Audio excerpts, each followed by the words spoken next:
All right, we're gonna have an open forum today. Give me a moment to get my slides ready. It's just for the most part. I want to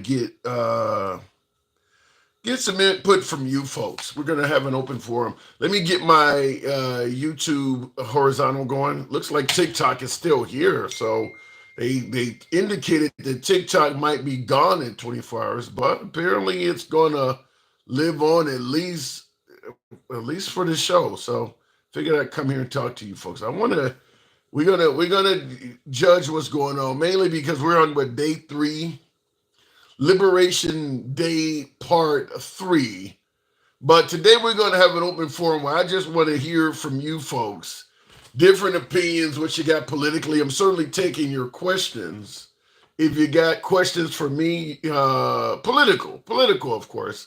So let me go ahead and get my YouTube horizontal going. But this is indeed just a solid open forum broadcast. So we're going to talk about everything we can fit in. And I'm assuming the tariffs. I want to talk about also the guy that's in El Salvador that the Trump administration admitted he is there due to a clerical error of sorts. I want to find out from you folks how you feel about at least the possibility that we have sent an innocent person to a maximum security facility. I want to hear from you folks. I know I'm going to get a host of people who don't give a damn. So that's fine. I want to talk to them, but I do want to hear from you folks how you feel about just the entire political scene in America right now, since we're making more world news than we normally do under President Trump. I mean, with certainly with the tariffs, he's definitely put us in a whole new light. So give me a minute here. I don't know why my damn live stream on YouTube is acting funny here. Let me see if I can resume it. Start recording. What the hell is that? Don't need that. Uh, don't know what I'm doing here, but let me see if I can get it going. Okay. Until then, we'll go ahead and start the other streams up. Yeah, that's real funky. Whatever's going on YouTube. Okay, what up, folks? Once again, it is indeed your boy Tim, the handsome liberal. We're going to be talking, simply put, in open forum fashion. So I'm going to be taking questions from you politically. How do you feel about the political scene in America? Are we headed in the right direction? Are we headed in the wrong direction? Of course, what do you think of President Trump's 3 months, almost 100 days? He started January the 20th. So he's still very much in the infancy of his second term. So it's not like he's been around that long. So for you folks who may say that, he sucks or he's doing great, regardless of how you feel about President Trump, the fact remains is he has not been in office on his second term very long at all. I get that it feels like it's been forever by now. It feels like he's been in office a lot longer than he actually has. But how do you feel about the direction he's taking the country in? Now I get a hell of a lot of you folks are like, well, shit, there's nothing he can do that would be worse than Joe Biden or Kamala Harris. So we'll talk about it from that aspect. But this is indeed an open forum. I want to make the lives in the future going forward more entertaining, certainly more educational if that is. So you're going to be given the opportunity to add to the program in any way, fashion, or form. You heard things that need to be corrected. Feel free to state that. But we're talking about things that can certainly make the programming more entertaining, and of course, how you feel about the Trump administration. So I'll be taking questions and we'll be chatting all day. So looking in the comments right off the bat, here's a funny one. Kenny says, "Why is your head shaped like a potato?" You'd have to check in with the deity on that. Either that's the way I was designed by our maker, Jesus Christ himself, God, or whatever your deity is, or perhaps during childbirth, my mom had a really tight vagina. I do not know. That is my answer to you. I do not know. We're going to stick to politics, though. But occasionally, when I hear something like that, we'll chime in. But let's try and keep it to politics. Let's try to keep it political.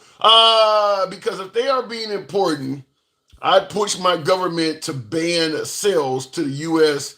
to deprive Donald Trump of further supplies. I don't quite get that. You okay? A couple of you for a cat. You state that you believe Trump is doing an amazing job. Care to elaborate on that? I'd like to know what in what manner. And listen, I'm going to jump the gun. Is even though I lean left politically, I'll say if we were going to suggest Trump is doing an amazing job, I'm assuming the border is probably where that's coming from. But if he's doing an amazing job in another area, I'd like to know. I'd like to know what else has Trump done in his first 2.5 months or whatever it's been to justify a grade of amazing. Sometimes I ask what letter grade would you give Trump? A, B, C, D, or F, and some folks say A plus. I'm always at odds with that. Simply put, an A plus means you essentially have a perfect score. Back in the high school days, an A plus means out of 100 on the test, you probably got a 95 or better. That's where you're going to get it. That's where you're going to start entering A plus territory. Depending on the educator, you may need to get a 98 or better to get an A plus. Obviously, the question is, what has Trump done in the first few months to denote that type of a rating? He may end up with an A plus, but to be giving it to him already, and I'll go to the box. I gotta submit that almost sounds like the folks who suggest that he should be on the face of Mount Rushmore. He should be on the face of the $100 bill. He should have airports and highways named after him. There are folks out there like that. I've done a video, and they're all Republican politicians that really want to name a lot of structures in America after Trump already. Look, he might turn out to be phenomenal, but in 2 months, I would like to know what accomplishments he's gotten so far.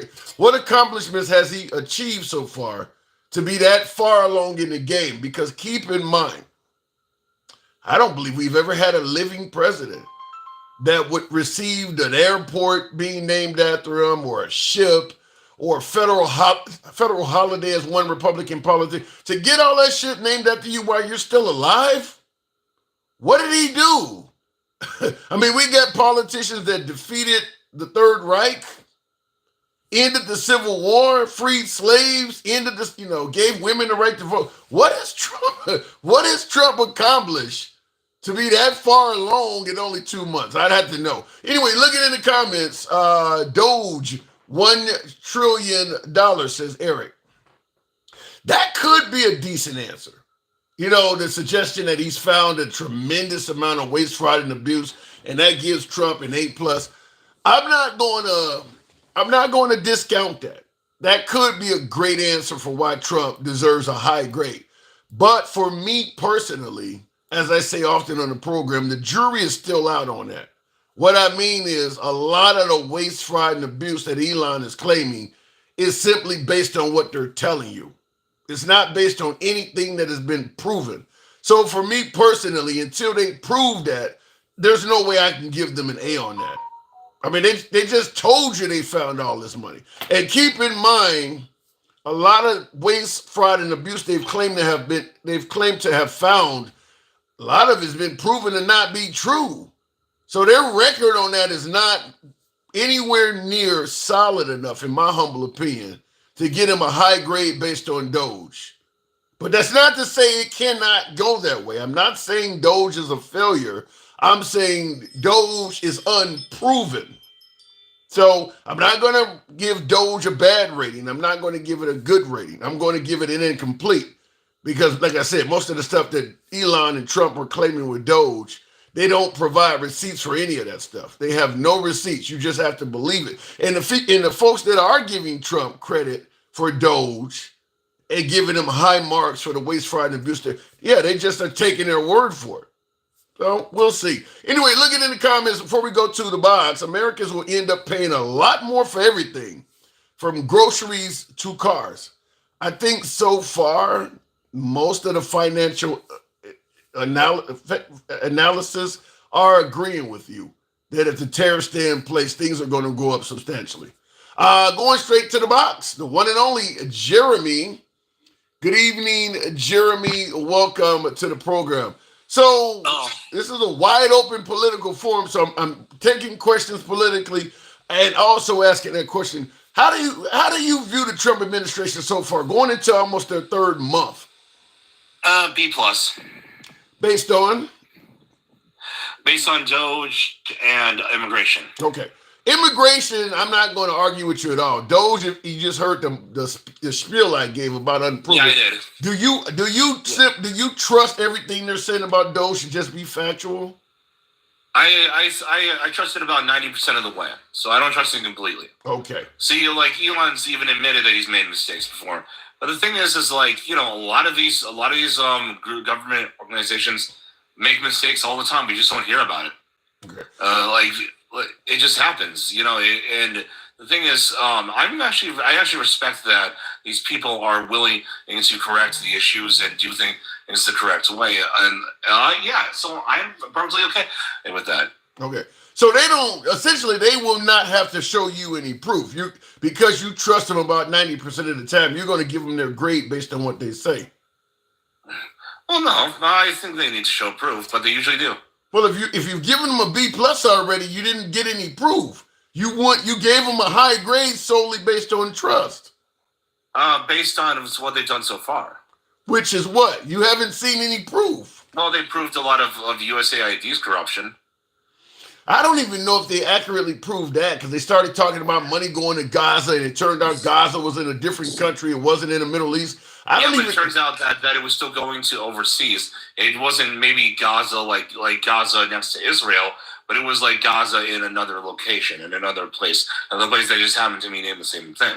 Give me your example. What waste of, because they got rid of all of USAID, so you believe that whole entity was corrupt? You got to understand that a lot of these agencies, they're used to, a lot of them are hated by our allies and our enemies equally, because they're oftentimes used for regime change. Like, for instance, let's say, for instance, you have a bit of a problem with water, right? Like your country, you're like the leader of Handsome Liberal Stan or something like that. Okay, and you have a bit of a problem. Handsome Liberal Stan? That's hilarious. Yeah, everyone there is a handsome, bald, black guy. You know, there's not even women there. Oh my God, we don't want to be there then. But go ahead. Yeah, and you're having a problem with like the irrigation system. Now you could borrow money from the banks, and you would be able to cover your debts, but it would be a little risky, right? Because of bank corruption. Well, USAID starts coming in and says, "We'll give you it for free." It's not really free. They're going to have a lot of things they're going to want to ask you for. Okay, like that's how it works. It always works like that. Yeah, but so the answer, man, you're giving me a fairly winded answer. But the point is, you believe that USAID was 100% corrupt. Oh yeah, they're basically the cash money side of the CIA. Okay, here's the issue I have with it, because USAID was essentially like the U.S. charity organization of sorts. Right now in Burma, over in Thailand, they just had a major earthquake earlier this week. They're estimating casualties could be as high as 10,000. This is normally the stuff an earthquake in a third world country with a whole bunch of casualties. This is normally the stuff that the United States, with its social justice, we normally rush to events like that to help the people out. We haven't even went over there. Under the Trump administration, we haven't helped anything. Some of the remaining USAID folks were on their way to help those earthquake victims and receive notices of termination. So we haven't helped them out at all. You think that's a good thing? That's good. Like, I want you to think about it like this, okay, Tim? It's a Trojan horse. It's not a really help.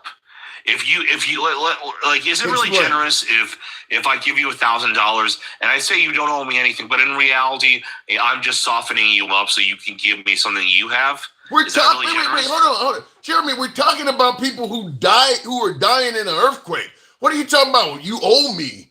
I mean, people. Oh, trust me. What is the point? That's how the USAID has always operated. It's always been and kind of a Trojan horse to get the host governments to be more soft on U.S. relations and to be favorable to what we want. It's basically the purse of the CIA.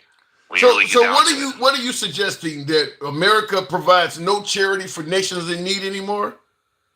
Not from the government, but from private organizations. I'm telling you right now, private organizations do a lot more for a lot of these people. If you want a good example of when not necessarily our government has done bad, but when governments do bad, look at the UN. The UN has been caught in scandal after scandal after scandal, including underage prostitution, when they try to help out many foreign nations and they get involved. A lot of these people who were supposed to be security can't even protect themselves because a lot of them are out of shape and just shouldn't even be in any military whatsoever. From now on, when something happens around the world, the United States will no longer be known as a nation that steps up and helps people out.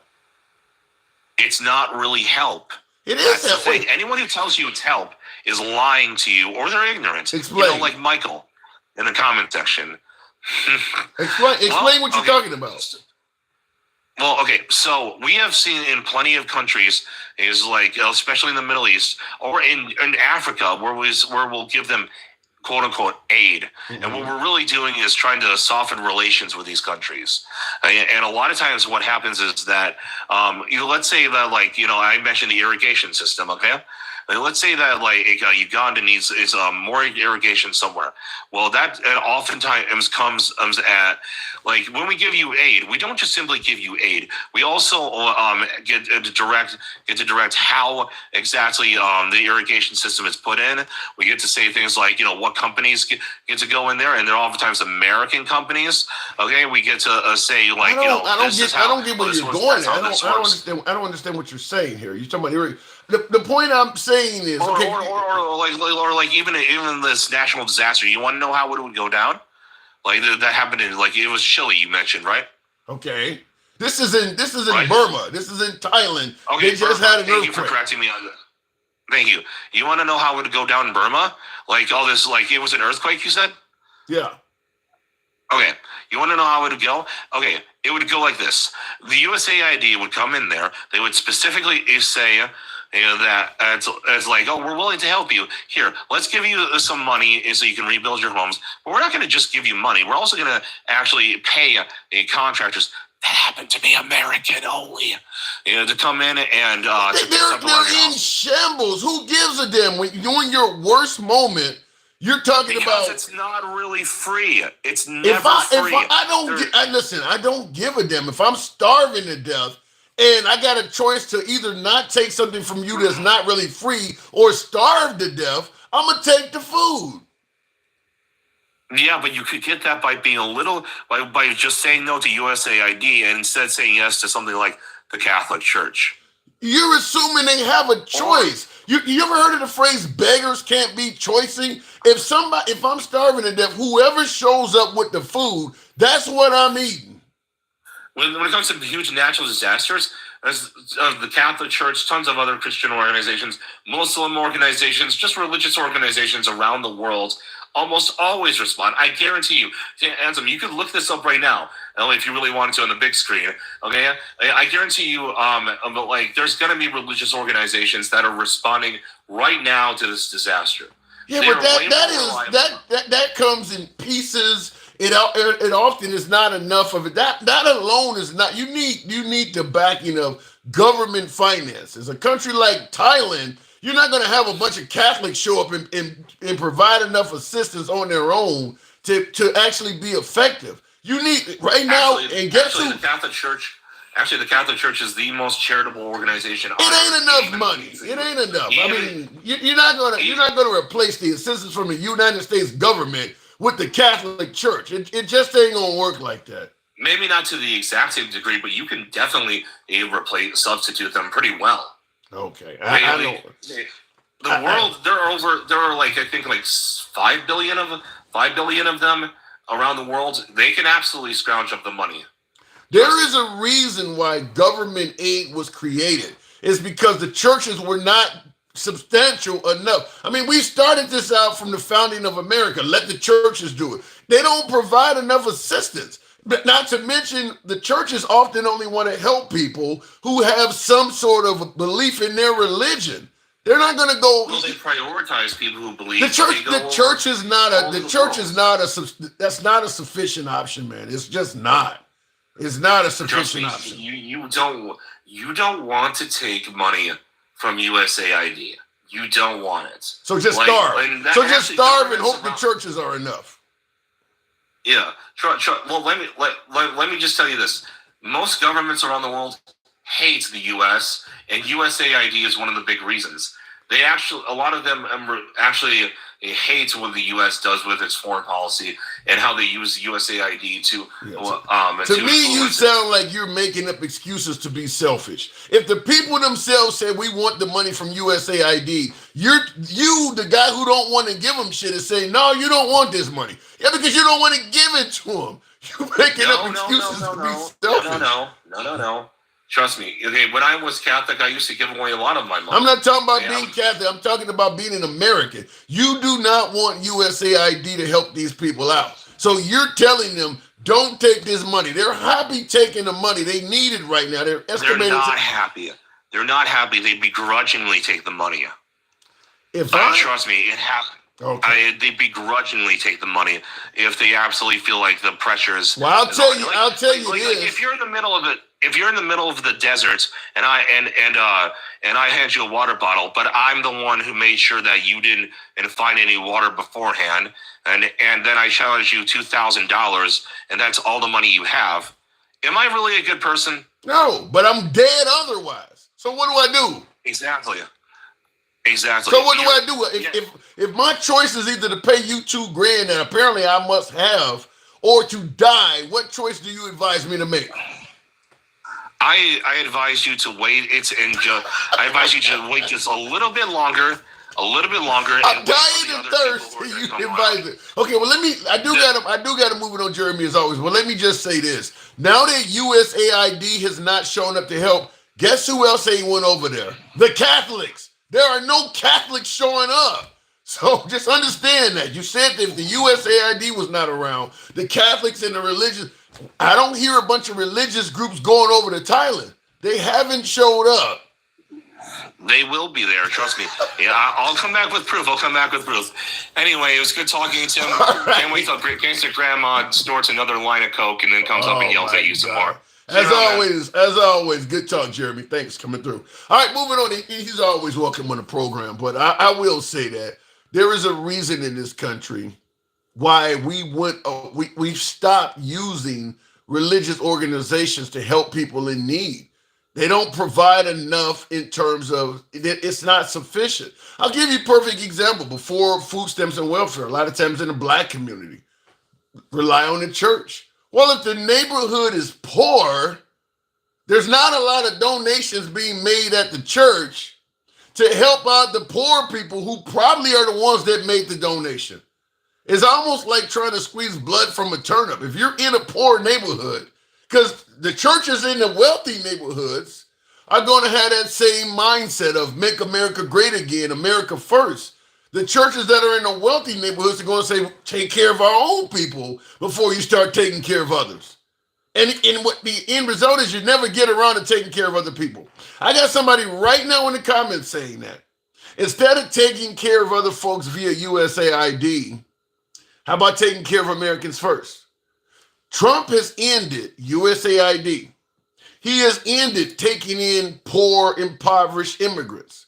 He's ended, according to him, a hell of a lot of waste, fraud, and abuse in the federal government. Have you heard him talking about taking care of poor Americans at all? He saved us all this money. Remember, take care of Americans first. Have you heard him talk about taking care of Americans at all? Even though he's making it clear he's not sending the money overseas, no money's going to the Ukraine, none of that. He stopped all of that. Have you heard him talking about taking care of Americans now? So understand that just like what I was telling my last caller who really don't want USAID to help poor people out at all, when folks say Let's stop taking care of others and take care of each other. That really is an excuse to really do nothing at all. Whether we're talking about universal health care, food stamps, free lunch programs, tuition forgiveness, there's no sentiment in America on the right to do any of that stuff. And the recipient of all of that stuff would primarily be Americans. You got folks on the right that do not even favor a minimum wage increase. And that's for people who actually go to work every damn day. But you believe that if we stop giving money overseas, they're going to help out the poor? Based on what? What are you basing it on? Let me go back to the box. Tap the screen, get the lights on up to about 15,000. We can make that happen since TikTok is still here. Only thing he's doing is crashing the stock market, and I'm losing more money since JoJo. Now, I'm watching Ben Shapiro. Before I take the next caller, I'm watching Ben Shapiro on the big screen behind me. Ben Shapiro, conservative talking head on social media. He's really anti-Trump tariffs. He likes Trump, doesn't like the tariffs.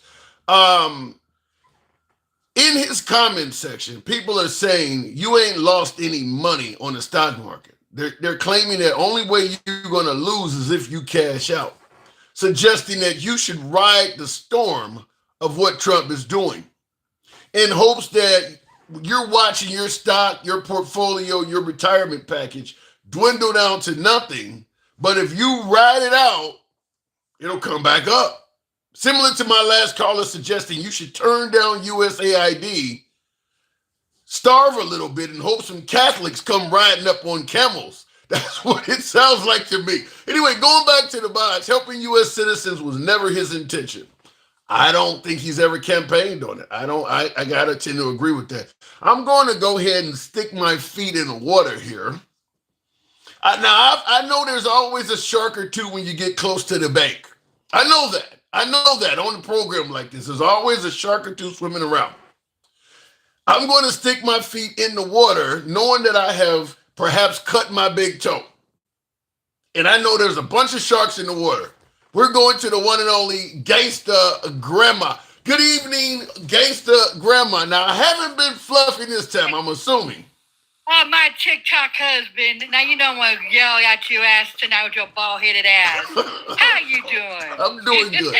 I'm doing good. Now, I'm assuming this is going to go peaceful. I don't know. I don't know. I'm smoking really hard tonight, honey. I am smoking. To deal with these damn fake-ass they really think... Okay, you know what? Let me tell you something. These mofos are the special-ass dummies. I'm so ashamed to be American. I thought our education system was good. Half these motherfuckers are special ed dropouts. Well, I'm being told that what Trump is doing is ultimately going to be really good economic for this country. Economically. Oh, Lord, here we go. Here we go. Here we go. Is it not? Let me tell you something. They need to take economics 101. The pookies do. I shit you not. Here we go. Because it's not working. It's not going to work. The depression, nope, it ain't going to work. Why do you think some of the Republicans are having fits right now, Pookie? Well, how do you think that is? Because they know this is the downside. It's the downside. And then, this is how special these maggots are, okay? How special. They really think the Republicans is going to help them asses out.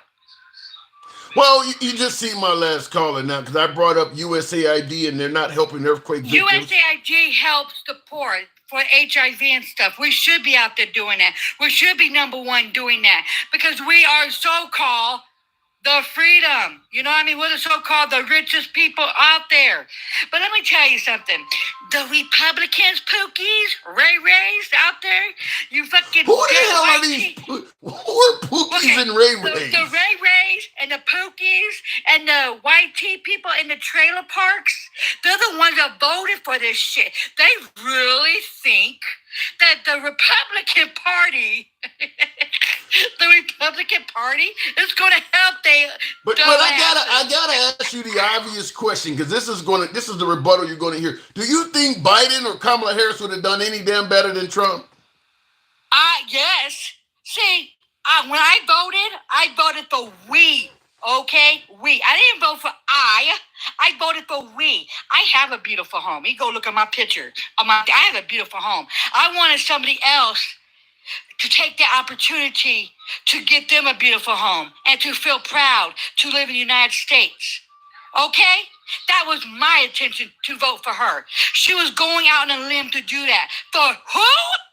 The American people. But when you say feeling proud to live in the United States, folks are suggesting. I don't right now. Well, but folks are suggesting that under Trump, finally, we are respected around the world and not being laughed at. Do you really think we're respected? Seriously, we are being laughed on. We are being laughed at. We got a clown that's a misfit to society in office.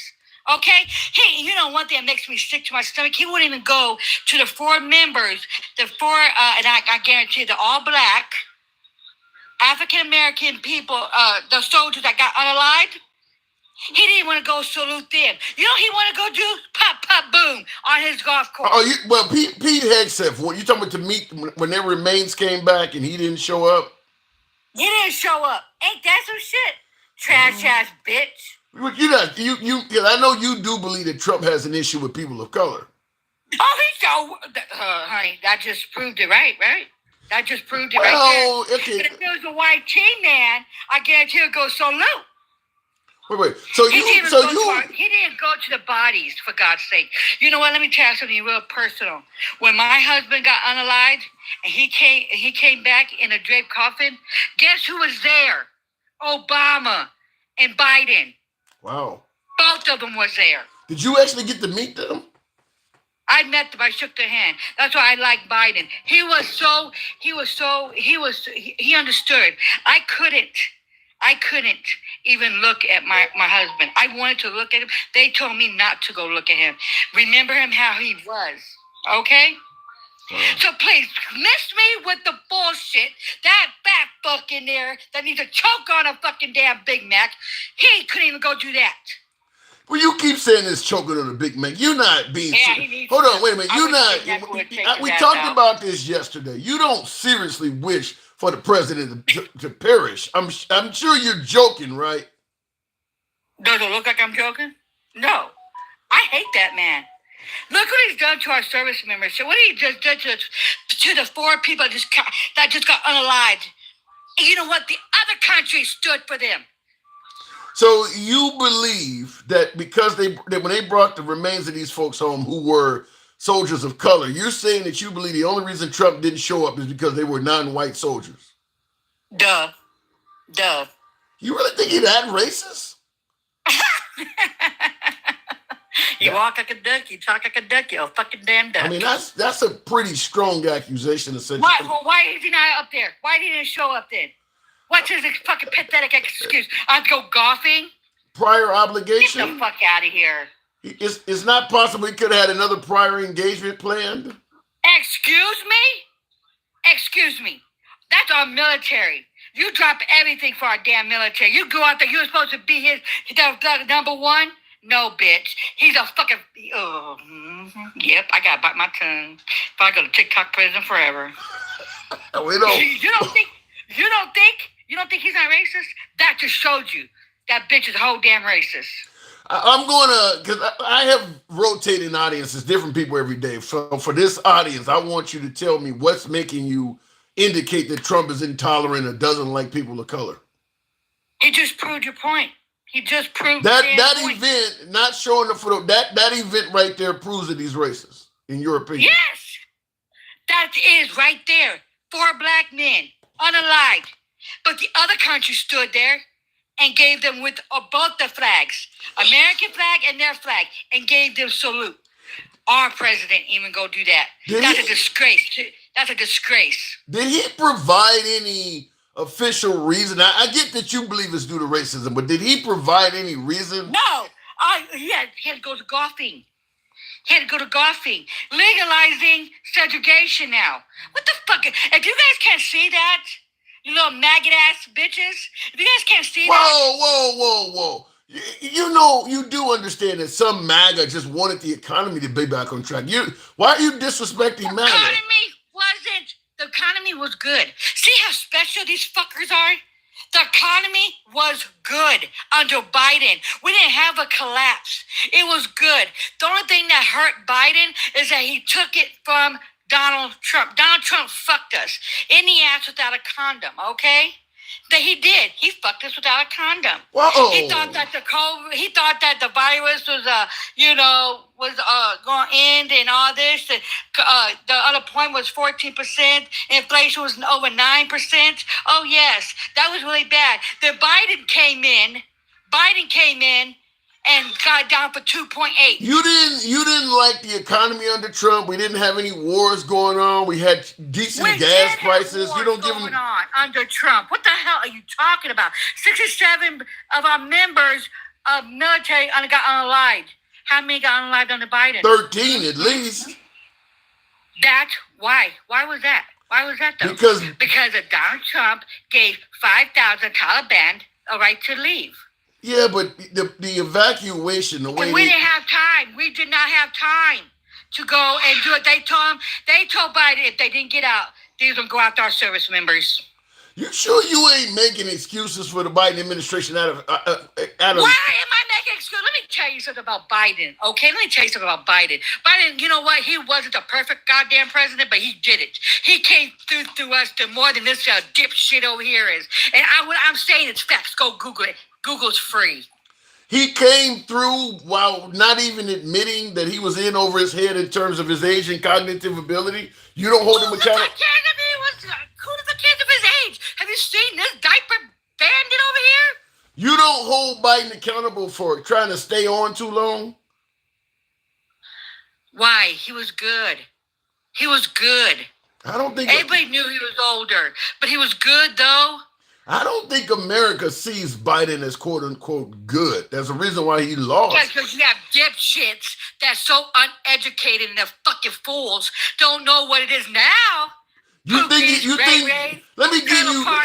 give you one area of operation in this country, the border and immigration between Trump and Biden. You're telling me Biden was good on that? Biden deported more than he has. Yeah, but how many came in under Biden compared to Trump? Who the fuck cares how many came in? America! The voters care. Oh my God, let me tell you about America, the racist bunch of idiots. If it wasn't for the immigrants, this wouldn't be here. If it wasn't for our black people, this country would have been shithole. What the fuck? You know they would say if it wasn't for the immigrants, Lincoln Raleigh would be here too. Oh, how about the other people? How about the white tea man? The white tea man does the most. How about our schools, huh? The white tea kids that go pew-pewing up our damn schools, huh? How about that? Because they fuck these kids up in the head so goddamn much, they're going pew-pewing up the schools because they don't want their parents. I don't know. How about that?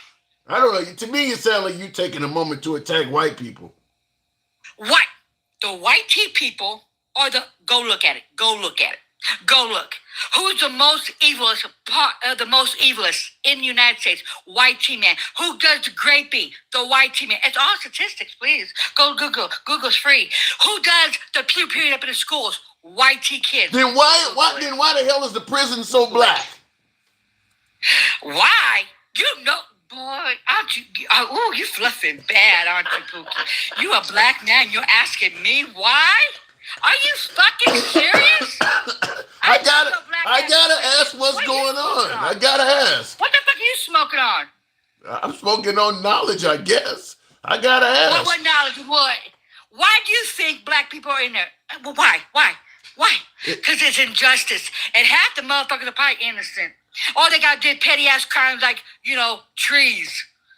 Trees, I can't say illegal lettuce. Yeah. Is it possible that maybe the penal system is mostly black because they're in there for committing crimes? It's injustice.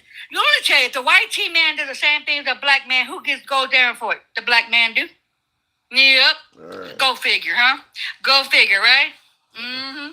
It sure does. The white tea man could do a whole lot of things. If it was a black man that pewed up the church, he wouldn't have been walking out, right? Mm-hmm. But the white tea man sure did walk out handcuffs, did he not? So you believe this? You believe it's actually a case of the criminal justice system is skewed. So that's why it doesn't work for our brown and black asses. It doesn't. Nope. Nope. It surely don't. Nope. All right. It don't. All right. But if you're white tea, it surely does, though. And look all these tariffs. Oh no, it's gonna be all good and stuff, right? It's gonna be all good, right? Mm-hmm. That's what I'm hearing. That's what I'm hearing is that the tariffs are going to strengthen the economy eventually. If the oh Lord have mercy. See, this is how ignorant. See, this is why see the white tea people. Nick, you guys don't want to hear the truth, Pookies. See, the white tea people don't want to hear the truth. They don't want to hear the truth that they're the scum. Some of them, not all of them. Some of them. You do sound like you're really intolerant, Gangsta Grandma. You sound intolerant. I can't deal with the maggots. Now, I'm not saying the ones that regret the vote. I'm not saying our allies. I'm not saying that. Those are the good ones. And 99.9% of the bad ones are the maggots. They're the ones that want to make this white tea again. And guess what, Pookies? It's never going to be white tea. This country's never been white tea. All right. White tea. All right, Gangsta Grandma. I've taken enough of an ass whooping. I'm going to tell you this, though, okay? Sure. The orange orangutan gave us 75 more days. Do you know why he gave us 75 more damn days, the orange orangutan? Because he couldn't get a deal. China don't even want to sell to us no more because of what he just did to tariffs. So TikTok has received 75 more days. Yeah, we got 75 more days because the orange orangutan said, oh, baby, oh, come on, we're going to get a deal. We're going to get a deal to selling it, right? They're going to sell it, right? And guess what the China said? Nope. Put a halt to it. You know why? Because they're doing tariffs on their asses. Do you really think the orange orangutan going to do something now? I agree with you. I agree with you. The tariffs are going to make people a lot less likely to work with Trump. I got to go, though. But as always... I bet you got to go because I'm over here. See, let me tell you something. You are so scary to talk to me. But you have a maggot out here. We've talked for 15 minutes. I got other people waiting. I don't care. You can talk for another 20 minutes. I'm telling your ass. I'm fucking with you.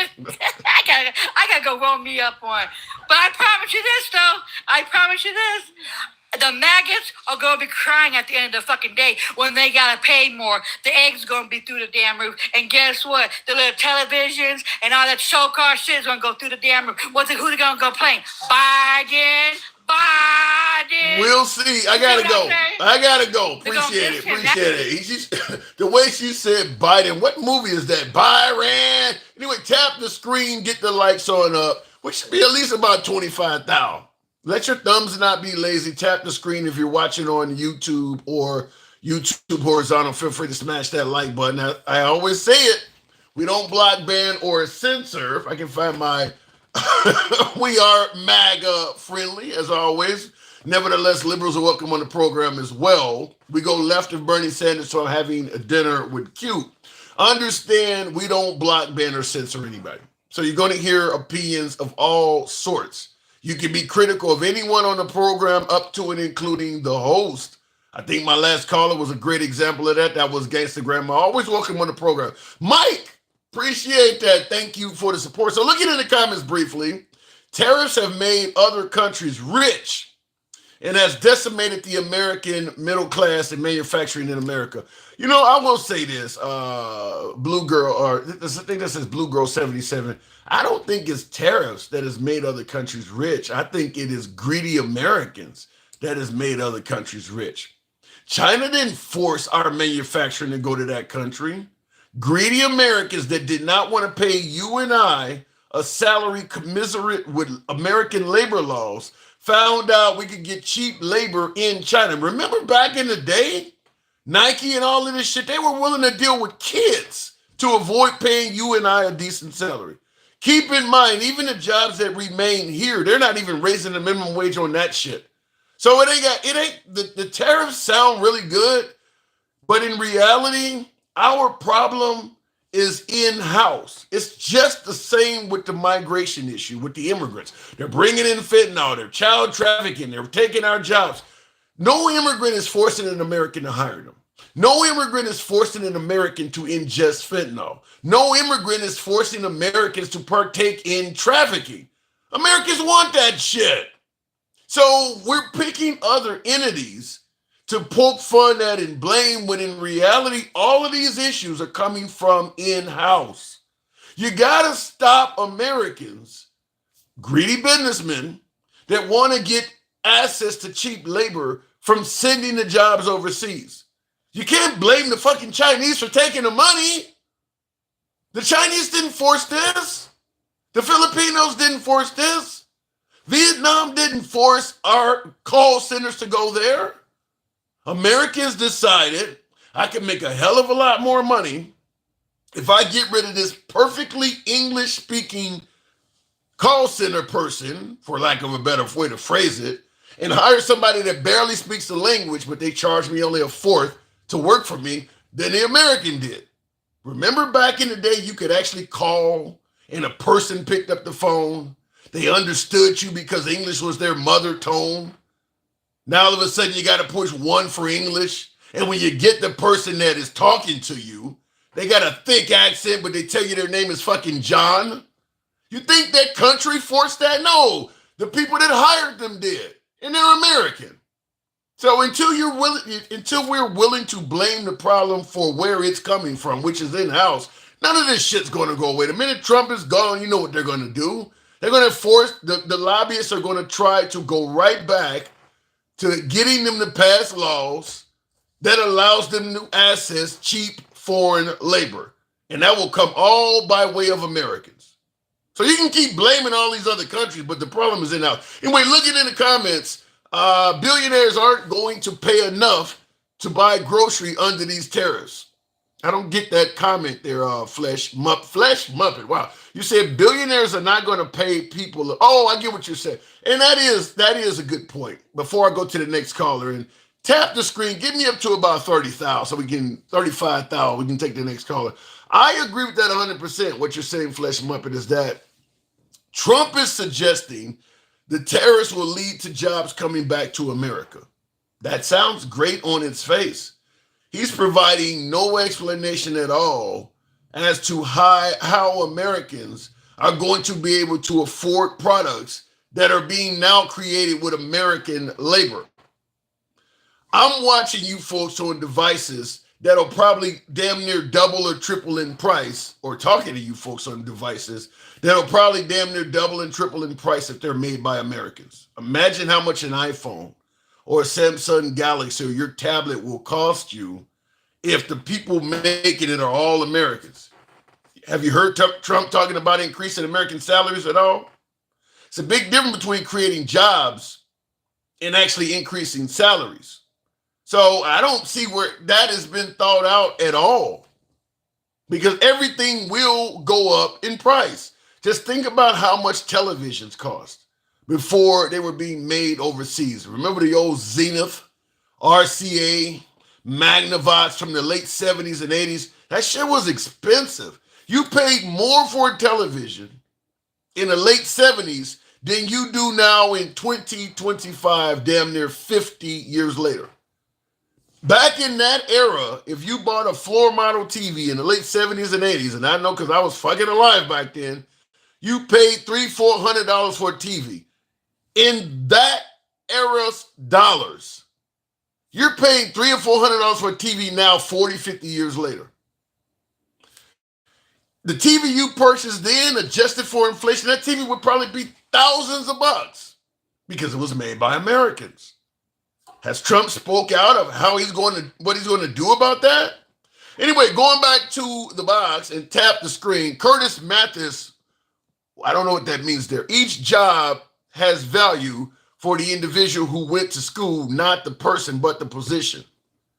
Doesn't matter. People got to eat. I don't know where you're going with that. I do not know where you're going with that. But we're talking about bringing back all the jobs.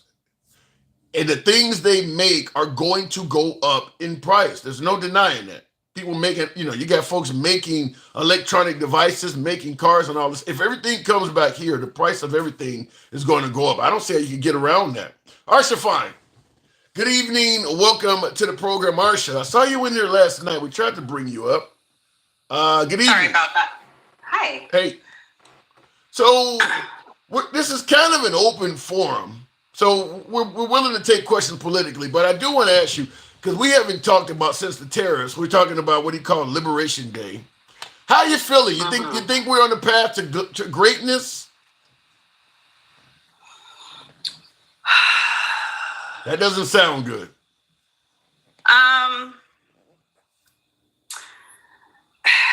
I mean, we had global trade, like a global economy. Canada was our friends, not our foe.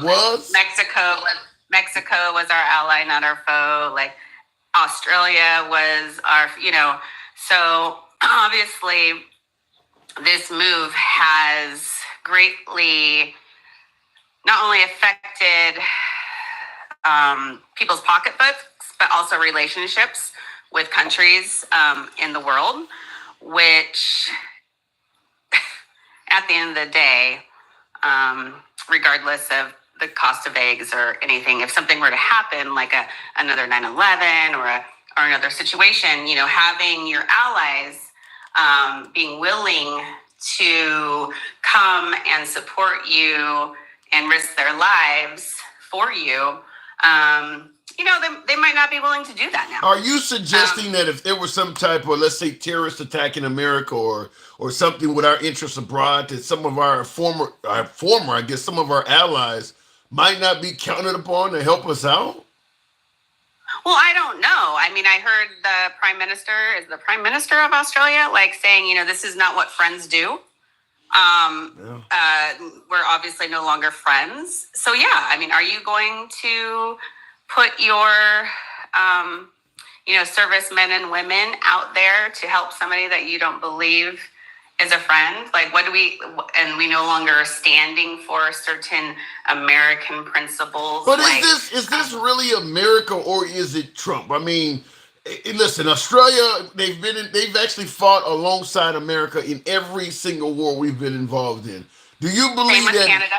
Same with Canada. Canada as Same well. With, yeah. Do you believe that one man in a span of only a couple months could end that bond? Absolutely. Wow.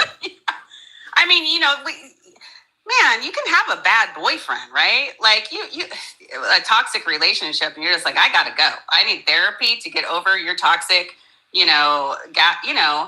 Yes. I mean, I get your point, but keep in mind, I think Australia and most of our allies know, because our media is all over the world. They know that a large portion of this country does not favor what Trump is doing, does not view Canada and Australia as enemies. So, what about the notion that all they have to do is ride it out?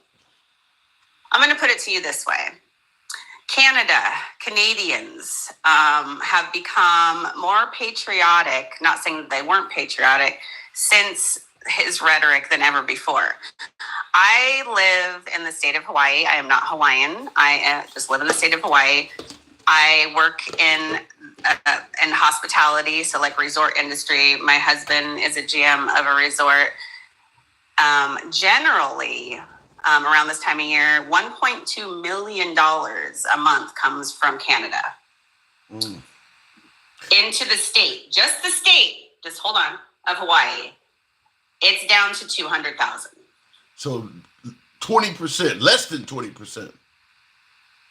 So they are rallying. People. The way you spend your money is the power of the people. Yeah. And Canada has decided, fuck the U.S. We're going to go elsewhere.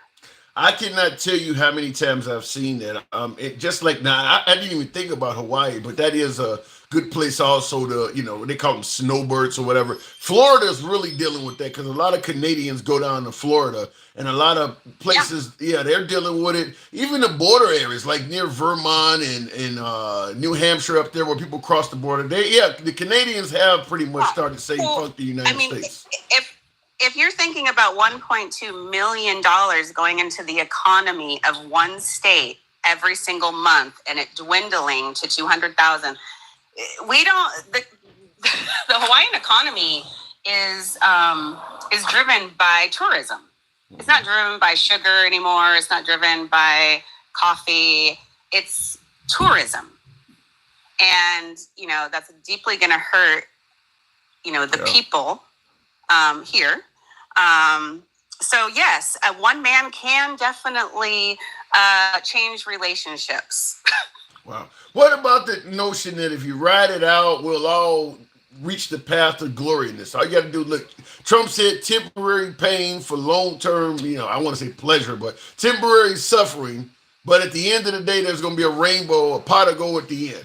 Do you see any possibility of that? Because that is what Trump is Well, promoting. I'm sorry. The man ran on, I'm going to make your life better within the first 100 days, not eventually. He also promised that, he's going to end the war between Ukraine and Russia before he even took office, just when he was nominated.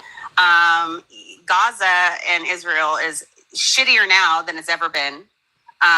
Yemen, let's just put that into perspective. And then now we're threatening Iran. I'm not hearing promises made, promises kept from you. No, what the people elected him on was making our lives better, not making our lives eventually better. So yeah, we have no choice to write it out, right? We have no choice. Right. I'm an American citizen. I live here. My family lives here. We have no choice but to write it out, unless all of us are gonna, become expatriates and find jobs in some other places, which is very unlikely. And his tax cuts, we've been living on those forever. They just got, approved again. Yay. My family would say, let me just say this.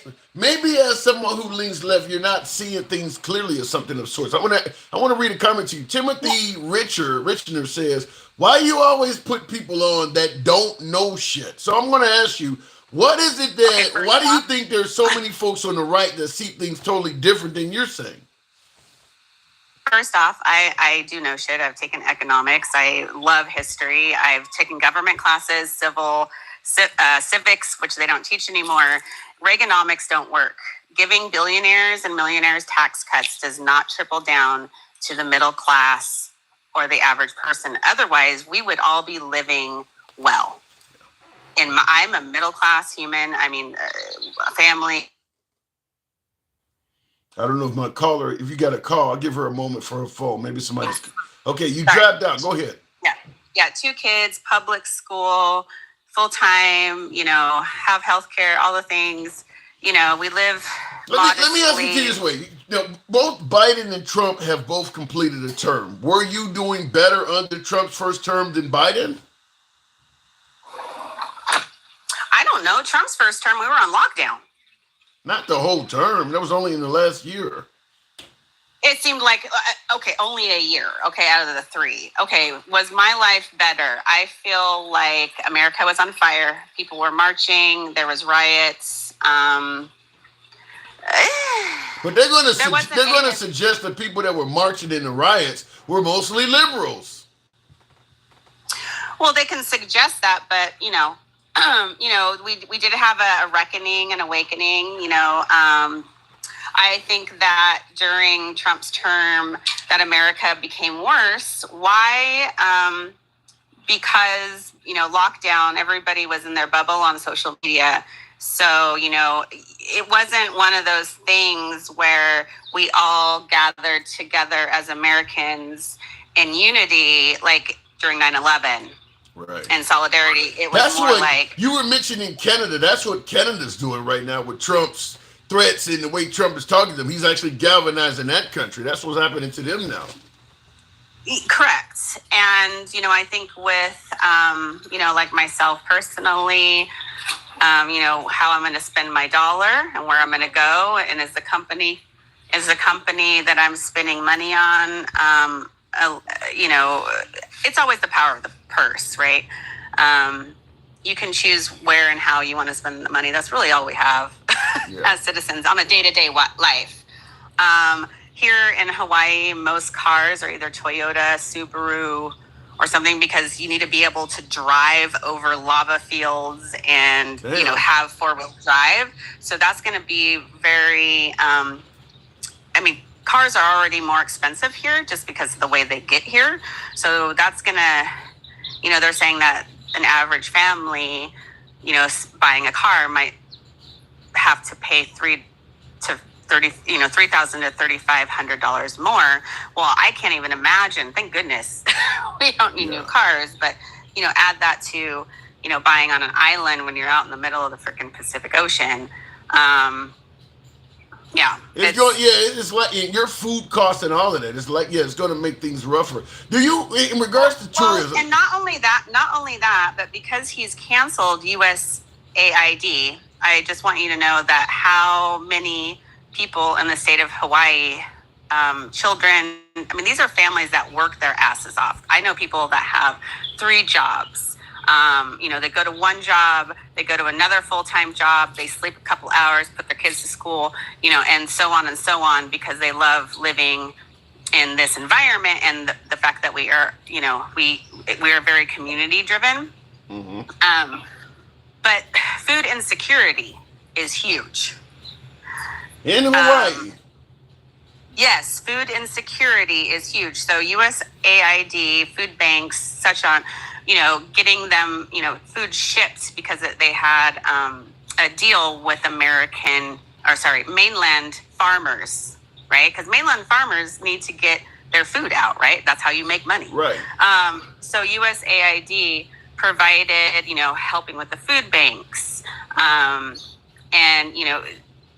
farm to table and all these things. That's no longer coming here. So getting rid of USAID even hurt Americans then? Oh, it hurts tons of Americans. It's hurting American farmers. It's hurting American schools. It's hurting just every day. This is not an America first thing. This is good information. The reason I asked that because most folks, including myself, you hear USAID is almost like USA for Africa. It almost makes you feel like it's only an entity that is helping folks abroad. But as you're rightfully pointing out, it's helping out a lot of Americans that are going to be hurt by the eradication of it as well. It helps AIDS prevention and education within our country. It helps kids getting, it's sad. Like it's also helping. I live in a fire zone, one of the most dangerous areas to live on my island. It totally cut the funding to have that help our community. We're a community of 7,500 residents, billions of dollars of property, and right behind me is a huge danger. It will wipe out the entire, we've already had to evacuate before, it'll wipe out the entire town. That was cut. You know how much money it was going to be? What? Less than $100,000. And they cut it. But Doge decided that it wasn't needed. For me to listen, if they claim to be finding waste, fraud, and abuse, what you're talking about clearly don't sound like waste, fraud, or abuse. But you're causing harm to everyday Americans. It's not okay. I understand if you're wanting to, maybe you should stop giving Musk and corporations freaking subsidies. How about that? That's a way, because I don't hear in his first 100 days even, or however many, there's no policy. It's just executive orders. Executive orders aren't policy. Don't act like a king, govern. Congress isn't doing shit. You have the Republicans are in control of everything. They're doing nothing. What have they done? Yeah, I do got to move it on, but I 100% agree with you that Congress is really kind of taking a back seat and just let Trump have the will. They're just whatever he wants to do, he's kind of free to do it because Congress is kind of playing. They're kind of playing defense to the liberals and just letting Trump have free reign of the entire field. So. I agree with that. You can't blame the Democratic Party because we're the minority in everything at this point. So, do your fucking job. I thought, you had a mandate. Well, fucking mandate.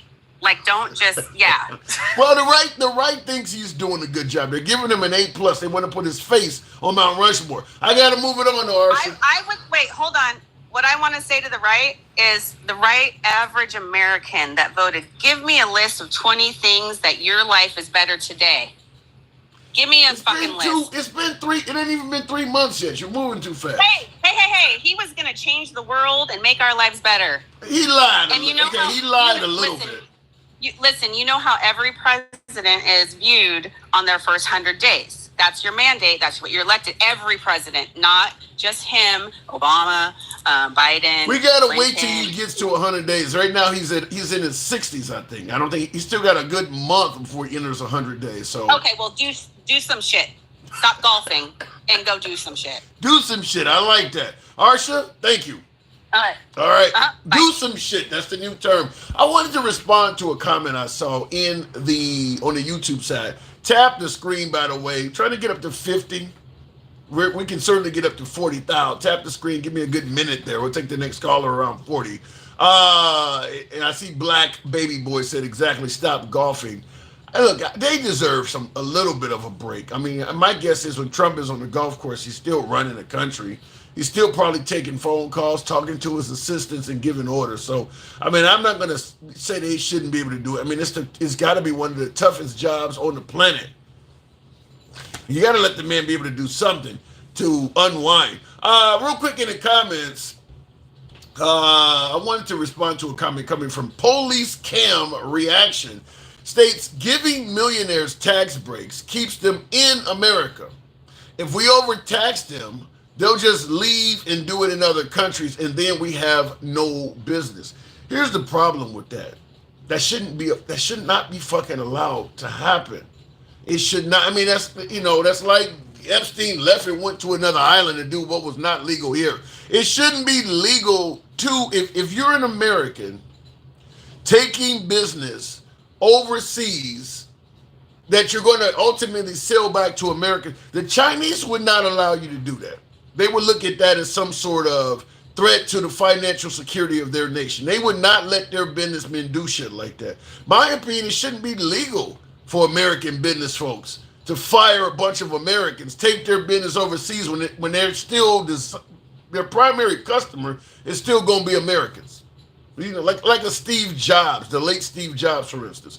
All of your products are made in China when you know damn well your primary customer is going to be Americans. I mean, you could pass laws to prevent that from happening.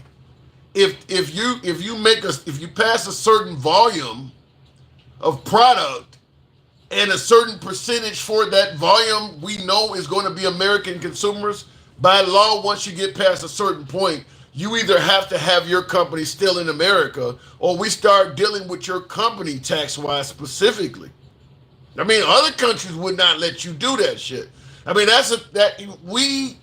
because what he's talking about, giving millionaires tax breaks, that the problem we're facing now is because we've already caved too much to the wealthy.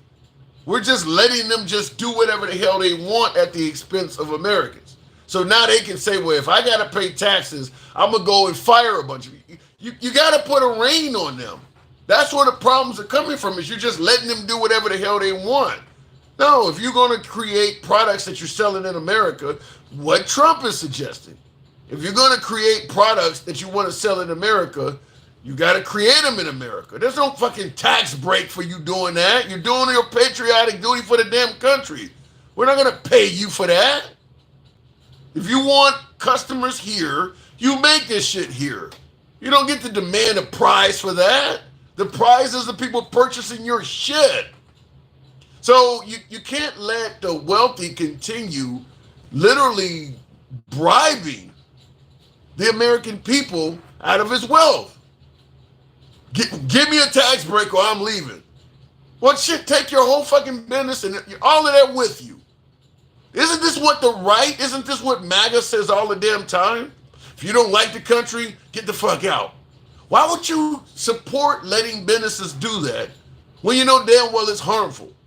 You're supporting the tariffs that Trump is imposing. Why the hell do you think he's doing this? Because you let the businesses do that.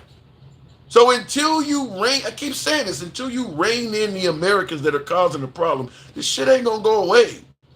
You actually are helping them. Give him a tax cut or he gonna leave.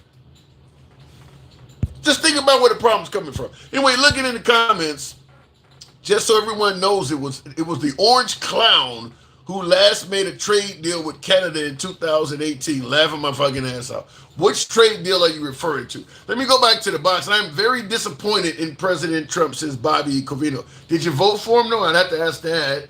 Please, please don't let grandma back on. She's already been on today, Sheldon, so you missed her.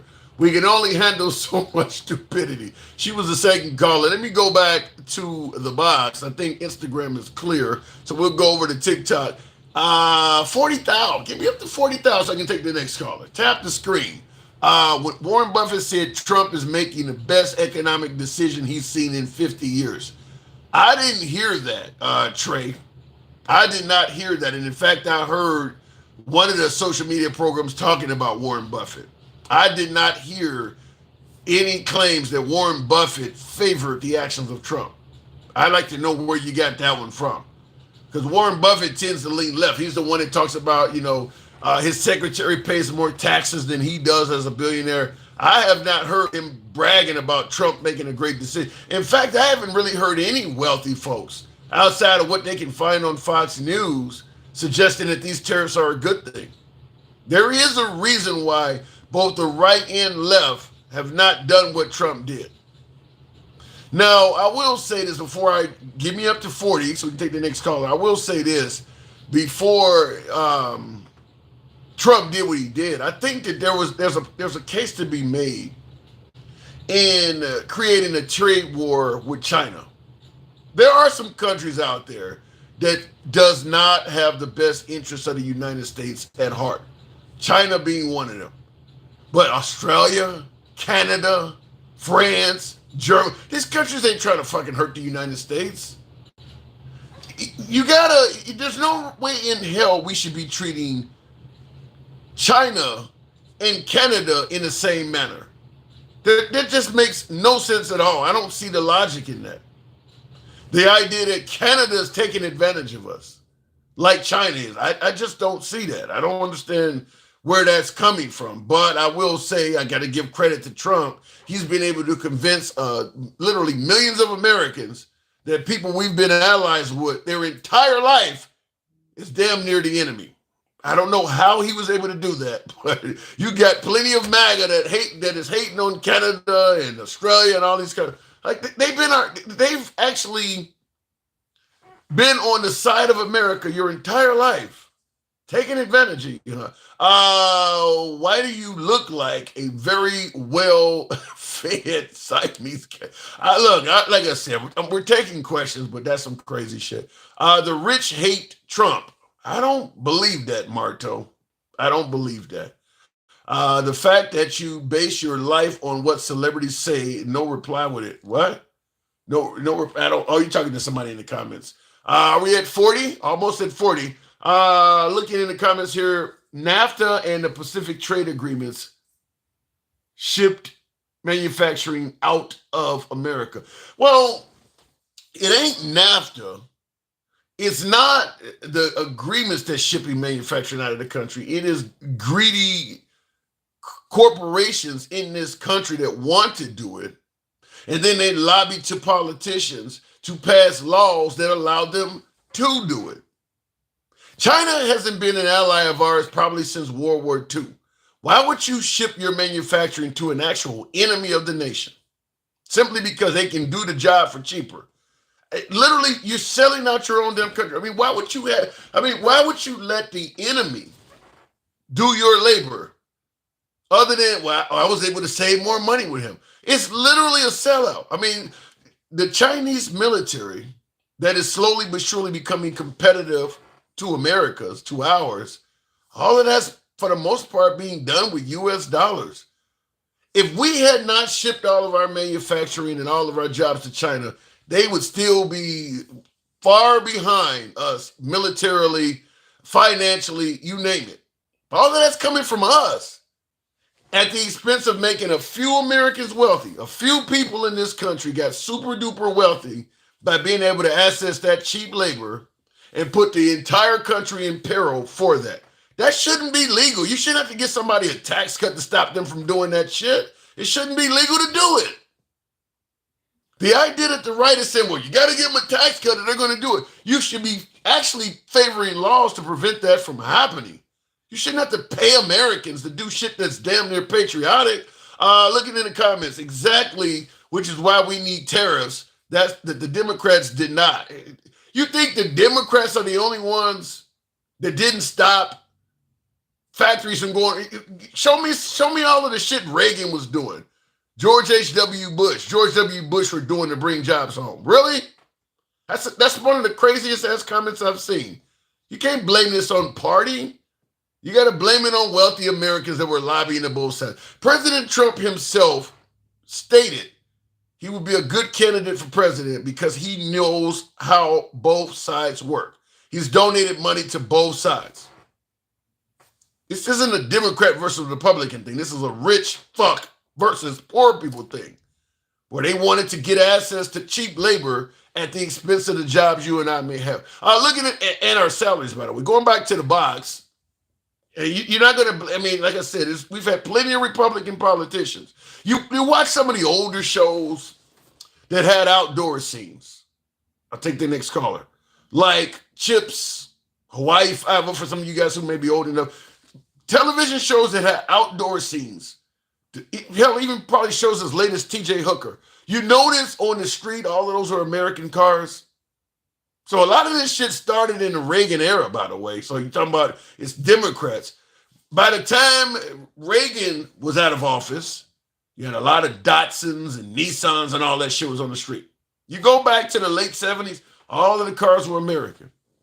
You didn't see hardly anybody driving a car that wasn't made in this country. So the idea started with the Democrats. I don't know about that. Tim, you're making too much sense as Black Baby Boy. I was being called a MAGA retard a minute ago. Appreciate your input, though. Mike, good evening. Welcome to the program. Are you there? Guy? Hey. Hey, there's 173 people in here. Let's tap the screen, share the live. Let's get Tim up to about 75. I like that. Show the program some love. We can just power tap for the next 2 or 3 minutes, or power tap them up to 75,000, and I'll drop. How about that? Hey, Tim. Hey, listen. I want to go back for a couple of things. First of all, Trey in the comments. Stop. That's misinformation. The Warren Buffett thing. Yeah, I knew. I know. I knew that was a lie the minute I heard it. It was. Matter of fact, what he said was these terrorists would be like an act of war. That's what he said in March. Yeah. So stop with the bullshit. It continues to tell us that y'all just look at, you guys pick up these damn heads and you breaking up. Mike must have a car. We'll give it. Go ahead. And it's not true. But before you put it in there, do some reading. Now let's get back to Jeremy's dumbass when he came up here. When he's talking about USAID versus the Catholic. Do you know where the Catholic Church gets most of their money from, Tim? Do you know? It ain't USAID, is it? Money? USAID, yes, sir. They get most of their donations from USAID. I did not know that. Yeah. And see, that's what I'm talking about. So he's sitting up here saying, guess what? And I'm going to tell you another thing USA said when they were talking about this. Not USAID, I'm sorry. The Catholic Church and the Vatican. They were also pissed off about them cutting aid on the crackdown of undocumented immigrants. Okay. The Vatican and the Catholic hierarchy did not want them to approach it that way. So Arshafine was right, because the Catholic Church, USAID, they provide a lot of studies and research for things like here in the U.S. for HIV research and things like that. So they got to stop with this bullshit. Jeremy gets up here and he's speaking like he's factual, and he's not. It's misinformation and it's harmful. We got to stop doing that shit. Jeremy, if you're still here, go read some facts before you bring your bitch ass up here and say shit like that. Well, because it's harmful. You don't know what you're talking about. It's harmful, Tim. Well, we could certainly debate whether it's harmful or not. What I didn't like is the fact that when I told him that they had an earthquake in Burma with casualties expected to climb as high as 10,000 in America, that normally is known as a country that rushes to the aid of the downtrodden during a major disaster, have not went there at all. He said, good. He was happy to hear He didn't that. even know what happened. He didn't even know what you were talking about. But I did explain it to him. I explained to him that a country had an earthquake and as many as 10,000 people are expected to die. And we normally are the ones that rush to help people like that. And we didn't go, and he thought that was a good thing. And then he tried to support his answer by saying don't use the money from USAID, get it from the Catholic Church. That was insane. But the church, that was insane. Yeah, but the church gets it from USAID. Make that make sense, Tim. Makes no sense.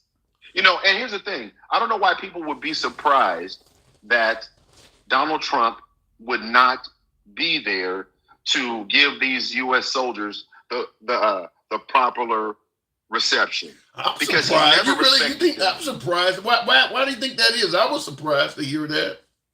Why? He's never respected soldiers. He's never respected them. He didn't respect John McCain. He's always made these comments about soldiers, and he doesn't respect ones that have been caught, and why would they sacrifice their lives? He was disrespectful at Arlington. Why are we surprised?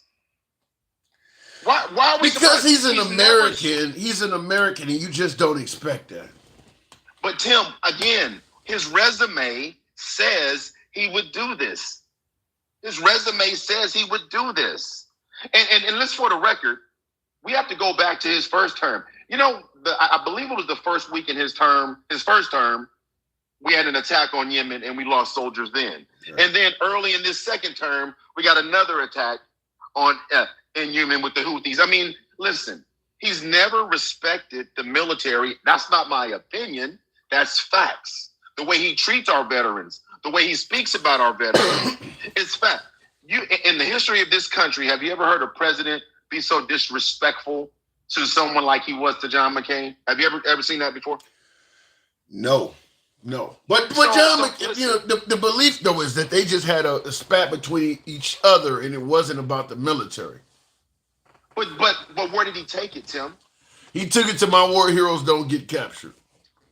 And he disrespected the man even after the man was gone, Tim. Yeah, he did do that. I mean, even after the man was gone, he disrespected that man. So I'm not surprised that he's out on the golf course. Listen, if you type in, there's a website, and there's always been a website on the president's golf tracking since.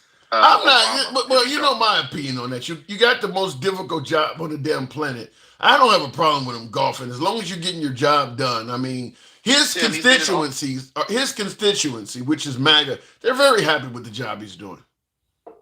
Tim, he's been in office for 74 days. He's been golfing 19. He's been golfing 25.68% of his time in office. But when he is golfing, is he meeting with folks? I mean, Lorena Bobart had him fire a bunch of people the other day, whatever her name is. Did that meeting happen on the golf course? I mean, he's probably working while he's on the golf course too, though. Okay, I just asked you, were you okay with 25.68% of his time being on the golf course? If he's on the golf course and he's working, would I rather he be sitting in the Oval Office as opposed to sitting in a golf cart? I mean, if you're getting the job done, you're getting the job done.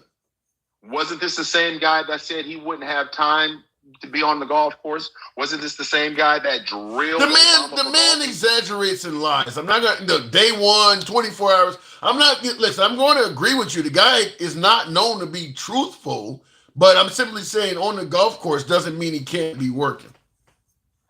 Listen, I'm not saying that listen. See, it's funny how, and I almost said you were fluffing right now. I almost said you was fluffing. Give it time. I'm sure you will. Yeah, we keep talking. You're gonna get a couple fluffs in there before we get done. Oh my no, but what God. I'm saying is this. We continue to move the goalposts to justify his actions, the very actions that he holds others accountable for. I can't argue that. I can't argue with that. That's my problem. Yeah, Trump is loaded with hypocrisies. I can't argue with that. I mean, a lot of things he does. Yeah, he had a past of criticizing others for doing it. I can't argue with that at all. And listen, I know that it's a difficult job. That's why he shouldn't be in it. So that's why I know he shouldn't be in it. He shouldn't be in it because it is a difficult job. It does take some focus. And I'm saying that 25, almost 26% of your time is golfing, do you think he's focused on the country? I mean, listen, between yesterday and today, our stock market is in the toilets. We got 4 U.S. soldiers that he didn't even know were missing when they were missing. That was a fact. Because during that press conference, he was asked by one of the journalists. That doesn't look good.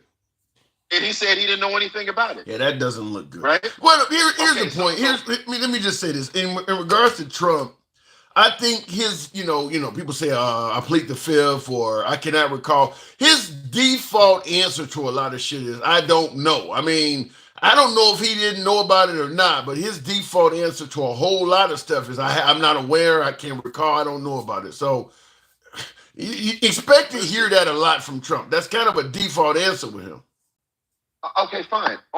Tim, every time I come up here, all I'm doing is I'm holding him to and his supporters to the same standard that they're trying to hold everyone else to. That's it.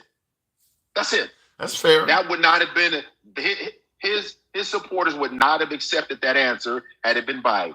They called the man Sleepy Joe for his whole fucking term. You think they would have been okay if he would have said he didn't know soldiers were missing? No, so but I get your point, but I'm going to point out your hypocrisy. You're holding Trump accountable for being on the golf course a bunch of times. I mean, Joe Biden was not giving press conferences. I mean, he was sleeping. Trump was golfing. Biden was sleeping. I mean, they got tell-all books coming out right now that's suggesting that Biden needed a whole lot of sleep because he couldn't stay awake.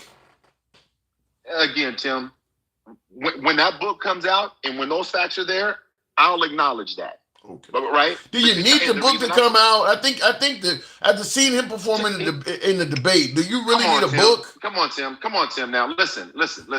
So his whole presidency so are you telling me that Biden's whole presidency came down to his performance in that one debate? No. That one moment was who he was the whole time? No, I'm not. What I'm telling you is this. You cannot hold Trump accountable for golfing without acknowledging that the time Trump has spent on the golf course, chances are Biden spent that time asleep. But you said chances are.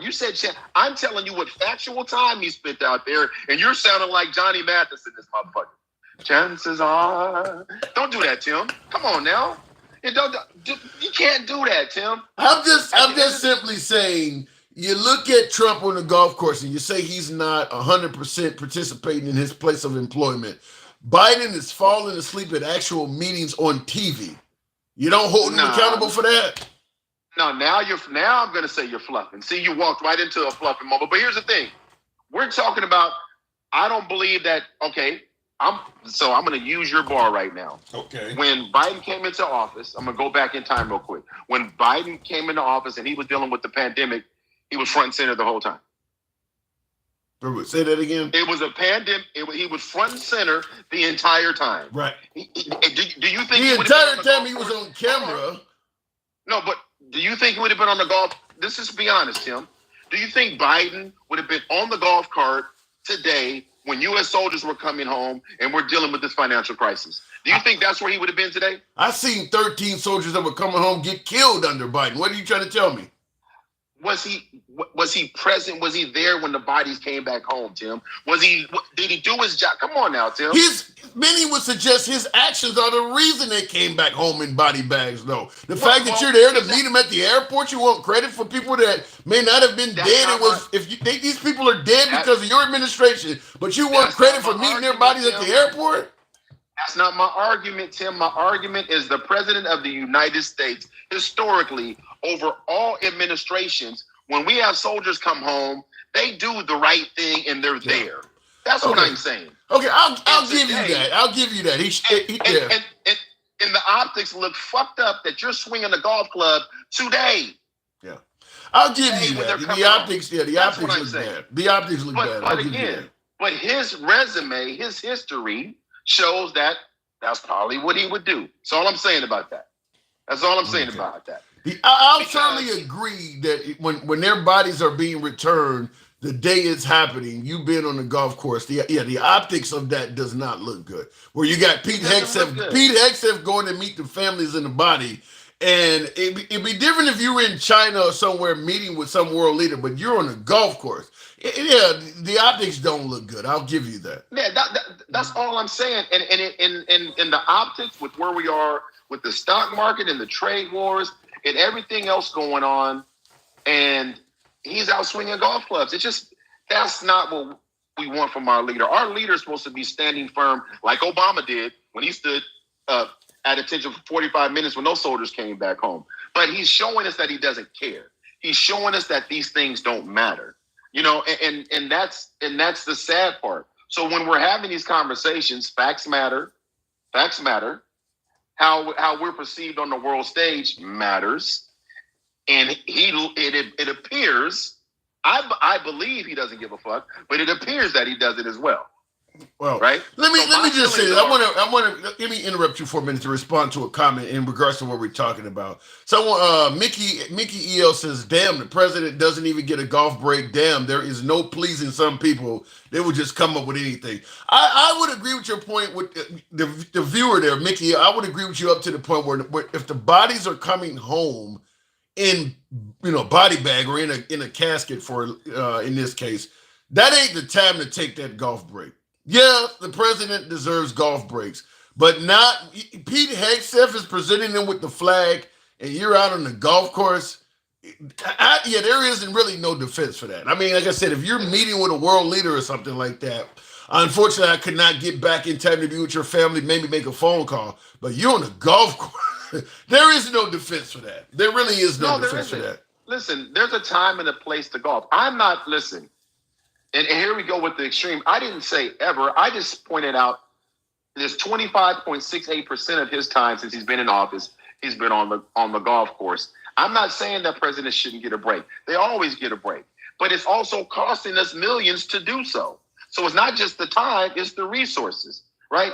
But all I'm saying is there's a time and place for it. And he could have skipped one day of golf to look presidential for the U.S. and for these soldiers that are risking their lives. How do you respond to something like one of my viewers in the comments, Police Cam Reaction says, that's Pete's job to meet the family. It's not Trump's job to meet the family.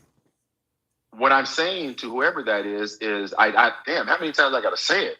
I'm saying it. The optics look shitty. Yeah. That he's on the golf course. Yeah. Am I mincing words here, Tim? No, you're not. Here's the point. Words. Even if it's, just to clear up what you're saying, and I agree with you 100% at this point.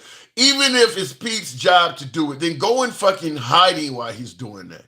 Don't be on the golf course because even though it's Pete's job, you could have actually been there. Then go out and then go into hiding for that day. I mean, go on TV and do a press conference. Don't be on the golf course while that's happening. Well, it wasn't my job, so I decided to go play golf. No, I get what you're saying. And here's this, because I know you got to go in a minute. Here's my thing. It's a very stressful job. That's why presidents, after their 4 years, always got a lot more gray hair. They look a lot different after those 4 years. There's a lot going on. But to that point, they also some days where you can't go do what the fuck you want to do because you're running the fucking free world, right? I mean, sometimes you just can't go do what you want to do. But you also have carte blanche that you don't think he could have made that day up any day he wanted to, Tim? Yeah. I don't, the way you illustrated it, I can't disagree with you. The fact is the optics of it looks bad. We can come up with a million reasons why he didn't have to be there, but the optics of it, and for my MAGA viewers that are trying to bring up, Biden looking at his watch and falling asleep, that don't excuse this. You can point to things that Biden did that may look bad, and maybe some of it does, but the optics of this still looks bad too. Yeah, and instead of pointing to, listen, Biden's not in office, Kamala didn't win, all that shit, we're not talking about any of that. We're talking about the first 74 days of his presidency. It is a clusterfuck. That's what it is. Depends on who you ask. Well, he secured the border. He gets a high mark for even independents and liberals believe he's done a good job on the border. So all of it ain't a clusterfuck. But you know what's so funny about that, Tim? People are forgetting. And listen, you and me, listen, you and I won't agree on the border thing because if it was that serious, he would have passed the legislation before he got in office. So that's all I'm saying. Right. Listen, they can say whatever he did now, he could have did then. He could have done it. Yeah, but he probably wouldn't be in office. But his point was, I want to be the one that gets to do it. And the funny part about it, I think if he would have done it, he would have shown that it was about America, not just about his campaign. I told you that then. Yeah, but then he couldn't run on it. But then he couldn't run on it. Yeah, I mean, but what he could have run on is that he passed the legislation and it was bipartisan and that they took his lead on it then. That's what he could have did, but he doesn't care. Well, we can Monday morning quarterback, but the fact is, as Trump might suggest, he kicked Biden's ass. He's in there, so he won. So whatever he did, he did the right thing. He's in the office. Yep. Now, real quick, I'm going to pivot to Elon's dumbass real quick, and then I'll go. So the board has asked him to step down. We were seeing reports that the Tesla board of directors are asking him to step down. Right. They've been talking about this for, a few weeks now. But he doesn't care either, Tim. He doesn't care either. Just like when Jeremy was up here, I'm going back to this for a reason. We believe we know why they targeted USAID because that's where the investigations were coming from. Yep. Right. Several of them. Right. Several investigations. That's why they targeted. I think like 9 of them. Yeah. But Jeremy and anyone else that believes that they've found this fraud. First of all, to call it fraud means you would have to have a further investigation. You would have to identify people that committed fraud, and no one has seemed to have been arrested or been indicted on. Yeah, and that's why I said I'm not going to throw Elon under the bus with the waste, fraud, and abuse, but I'm not going to give him credit either. You can't tell me you're finding all this fraud and you don't have one indictment. That doesn't make sense. Well, and again, I just want people to start using the resume of the people that we're talking about. You know, before we start talking about all these things, look what's going on right now. Tesla's in trouble. Tesla's in big trouble. We haven't seen any evidence of this fraud and waste and all this. And people like Trey and Jeremy and MAGA, they just buy into this as if it's factual. And if you just take a little bit of time to do some research, you'd be like, well, like that didn't happen. Yeah. Well, you heard Jeremy say he believes 90% of what he hears, so he didn't lie. 90%, that's pretty damn high. With no facts. Yeah. He did say that. No evidence, he just believes it. Yeah. I think that's why MAGA is giving Trump and Elon such high regards, is because, they don't, if Trump says he did something that's believable on face value, he don't need to prove it. So I can understand why they're giving him an A+, because he's giving you A+ accomplishments, and you're not asking for any evidence. So if he says I cured cancer and you don't even ask him, well, what type of cancer did you cure? Or give me the name of some patients. You just believe him. Then he should get an A+. That's like that holy water, right? They probably got a whole cabinet of that bullshit holy water. All right, listen, Tim. At the end of the day, don't let them come up here with that bullshit, man. Fact check that shit real time. Fair enough. I knew the Warren Buffett thing was not true. Warren Buffett gave in prayer. I mean, you think Warren Buffett got that money by listening to Trump's dumbass? Of course not. Appreciate it. 34% tariffs coming from China. Yeah, I heard about that. On April 10th. Let's wait till the prices start hitting and we'll see what happens. Mike, thank you. All right. Okay, bro. All right, moving on with the program. By the way, tap the screen. 70,000, is that possible? Tap the screen, get the likes up. Tim, why is Mike getting so much time? He's what do you say there? What the hell was on there? He literally, damn, my screen keeps going bad. Don't know where it went. He literally said nothing of substance. I disagree with that. I think him pointing out the optics of being on the golf course while dead service personnel were coming home. I think that has a lot of validity to it, because I was pushing back on him until he orated that the way he did. So I disagree with that. Malcolm X said nothing more dangerous than a liberal. I love when I hear the right say that, because you don't have any other Malcolm X quote at all to your favorite, because the rest of them are all anti-white man. You bring up this one quote over and over again about what Malcolm X said about the liberals. How about all that other shit that he got from the Nation of Islam? You want to quote some of that shit? Let's just quote this one thing this dude said, who's literally made thousands of passages. Let's just keep quoting that one thing about the liberals. You want to bring Malcolm X up? Let me go ahead and bring up all of the Malcolm X quotes that you don't want to hear shit about not trusting the white man and all that shit. Malcolm X, oh my God. That's hilarious. Let me go back to the box. Quoting Malcolm X. Really? What's next? Al Sharpton? Tap the screen. 65,000, make that happen. Convo at 6th grade level says, Idiot, servant, Michael. When you say something like that, Darren, okay, so IG's been claiming waste, abuse, and fraud for decades and done nothing. Get one person diving into it, and finally they claim it isn't true. Well, that's an interesting one. That warped D, I think that says.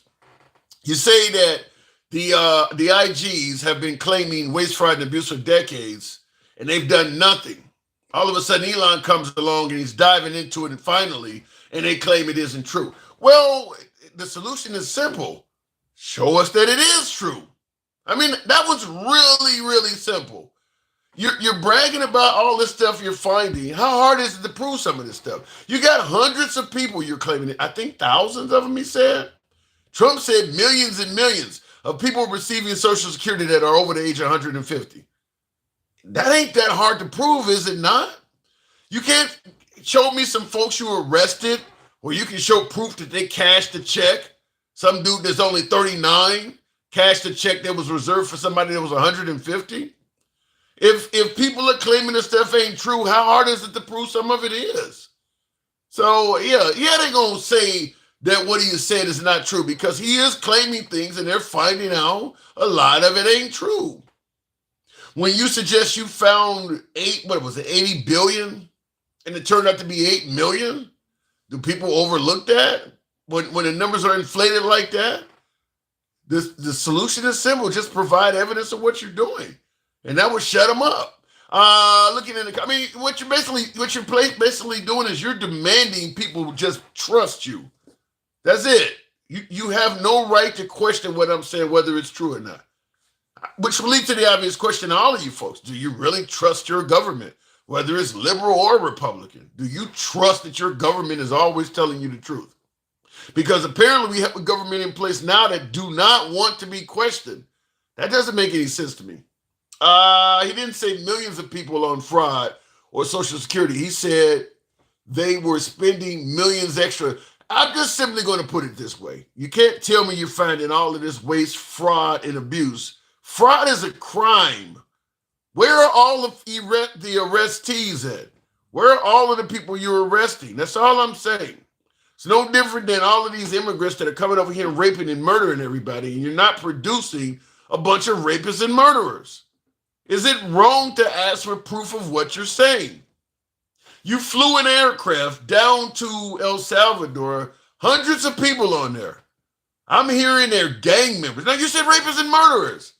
You've reduced the threshold all the way down to where he had a tattoo on him I didn't like.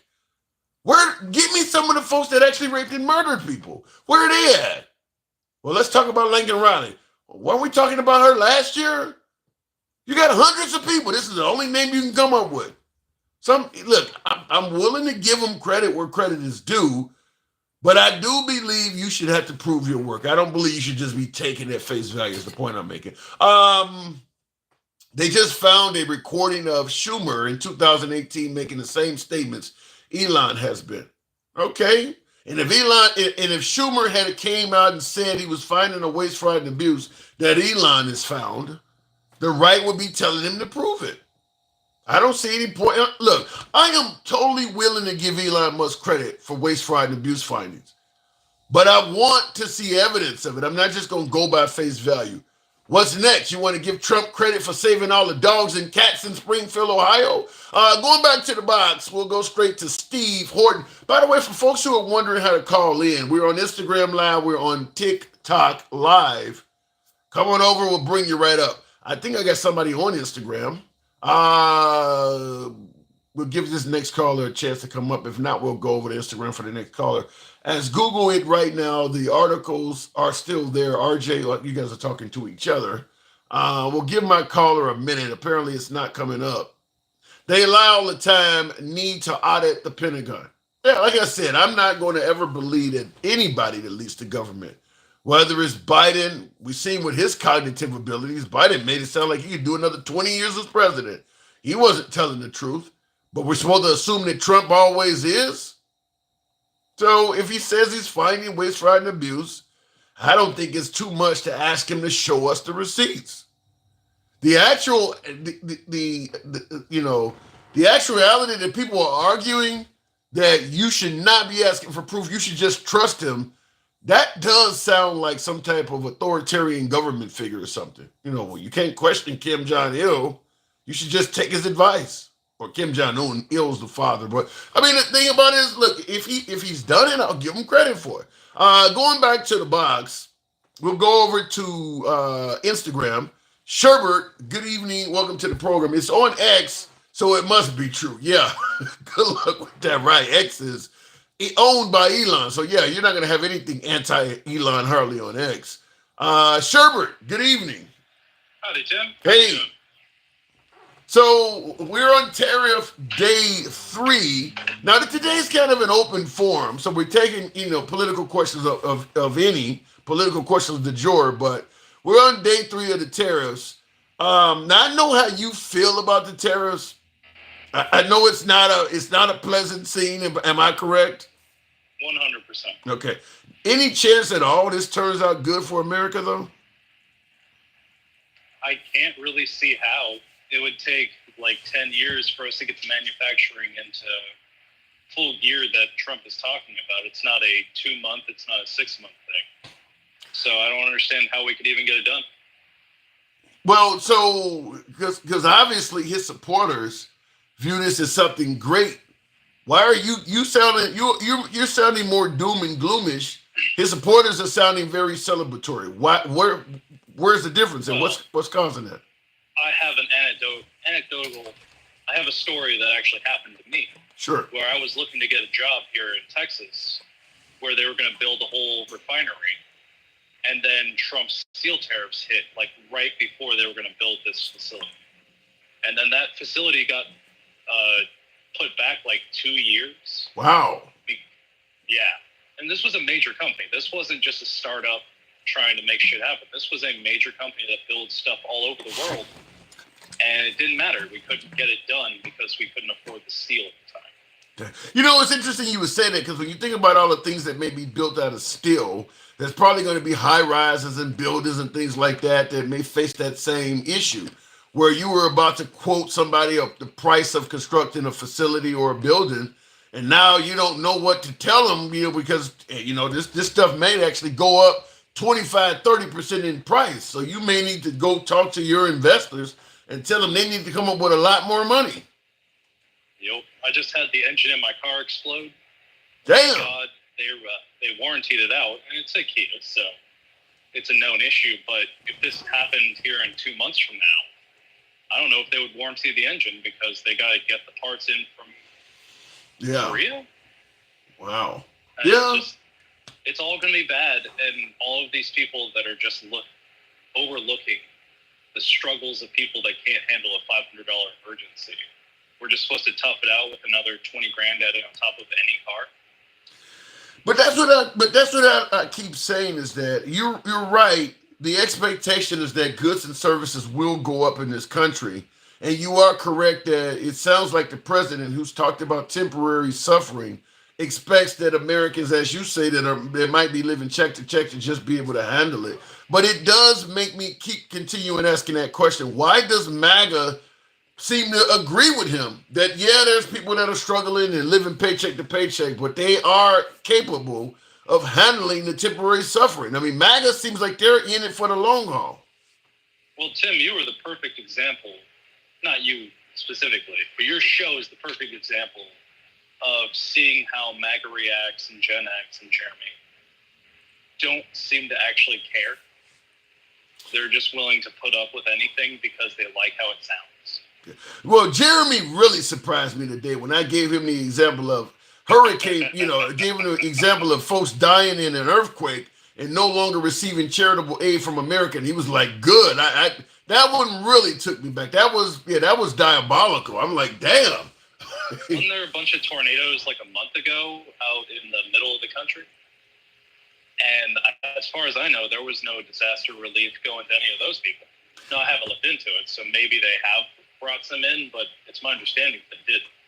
So what advantage are we getting out of this Trump administration?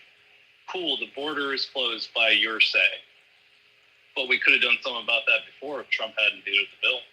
We could have been working on this for a long time, but hatred just seems to be the main purpose.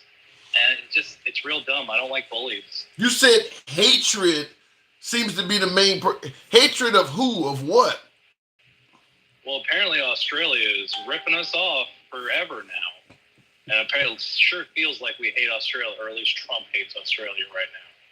For no apparent reason to me. I haven't heard Trump suggest that any country on earth right now is not ripping us off. I mean, he even added tariffs to, I mean, like literally every country. He even added tariffs to Israel. And as Ben Shapiro was, I played the clip yesterday. Ben Shapiro was saying Israel has a 0% tariff agreement with America. And some kind of way Trump's math led him to believe they're charging us 50 or 60%. So he's suggesting that only by charging them 30, he's doing them a favor. Where are you getting the math from? So, yeah, I don't know, because I have not heard Trump suggest that. Well, at least this country is doing okay with us, so we won't have to tariff them. He's made it sound like every single country on earth is the bad guy. He sounds like a toddler, like he's never been told no before. Well, that might be true. Oh, shit. I don't know what to do, Tim. There's nothing we can do, it feels like. Well, but somebody said in the comments, Sakisha said, except Russia. Did he impose any tariffs on Russia at all? I don't believe so. I mean, not like we have a big trade agreement with Russia right now, but Russia has not come up in this. Doesn't that show you the true colors when the only people we don't put tariffs on are the dictators? The people he said he's in love with? Is North Korea on the list? I'm to understand they don't have tariffs either. Wow, yeah, that is kind of interesting. Yeah. When your priorities are golf and being friends with dictators, I don't see how that's good for the everyday American. Do we survive this? They say They say I have TDS. I say I'm looking at the facts. There has never been any real proof about the election fraud that apparently 100% happened and was stolen away from Trump. If you can't show me proof on that literally years ago, and you're not showing any proof on this waste, fraud, and abuse, and you're not showing any proof on the Venezuelan gang members, and you're not showing proof on where the tariffs actually are, how am I supposed to give anybody the benefit of the doubt when they've straight up been lying and then talking shit the entire time? Yeah, I like I said, I'm willing to give Trump credit even to the detriment of some of my viewers on the left, but I gotta agree with you. I mean, asking for proof should not be treated as being unpatriotic or being, anti-Trump or having Trump derangement syndrome. I mean, you should be able to ask your commander in chief, doesn't matter what party they're on. Can I see evidence of what you're saying? Tim, when you ask your boss, hey, where did all those benefits, when all the bonuses go for Christmas? And he says, fuck you, get out of my office.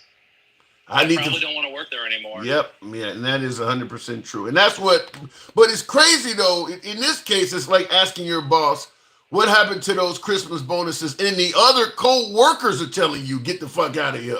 They don't want you to ask. I don't understand that. It's the co-workers that are going off.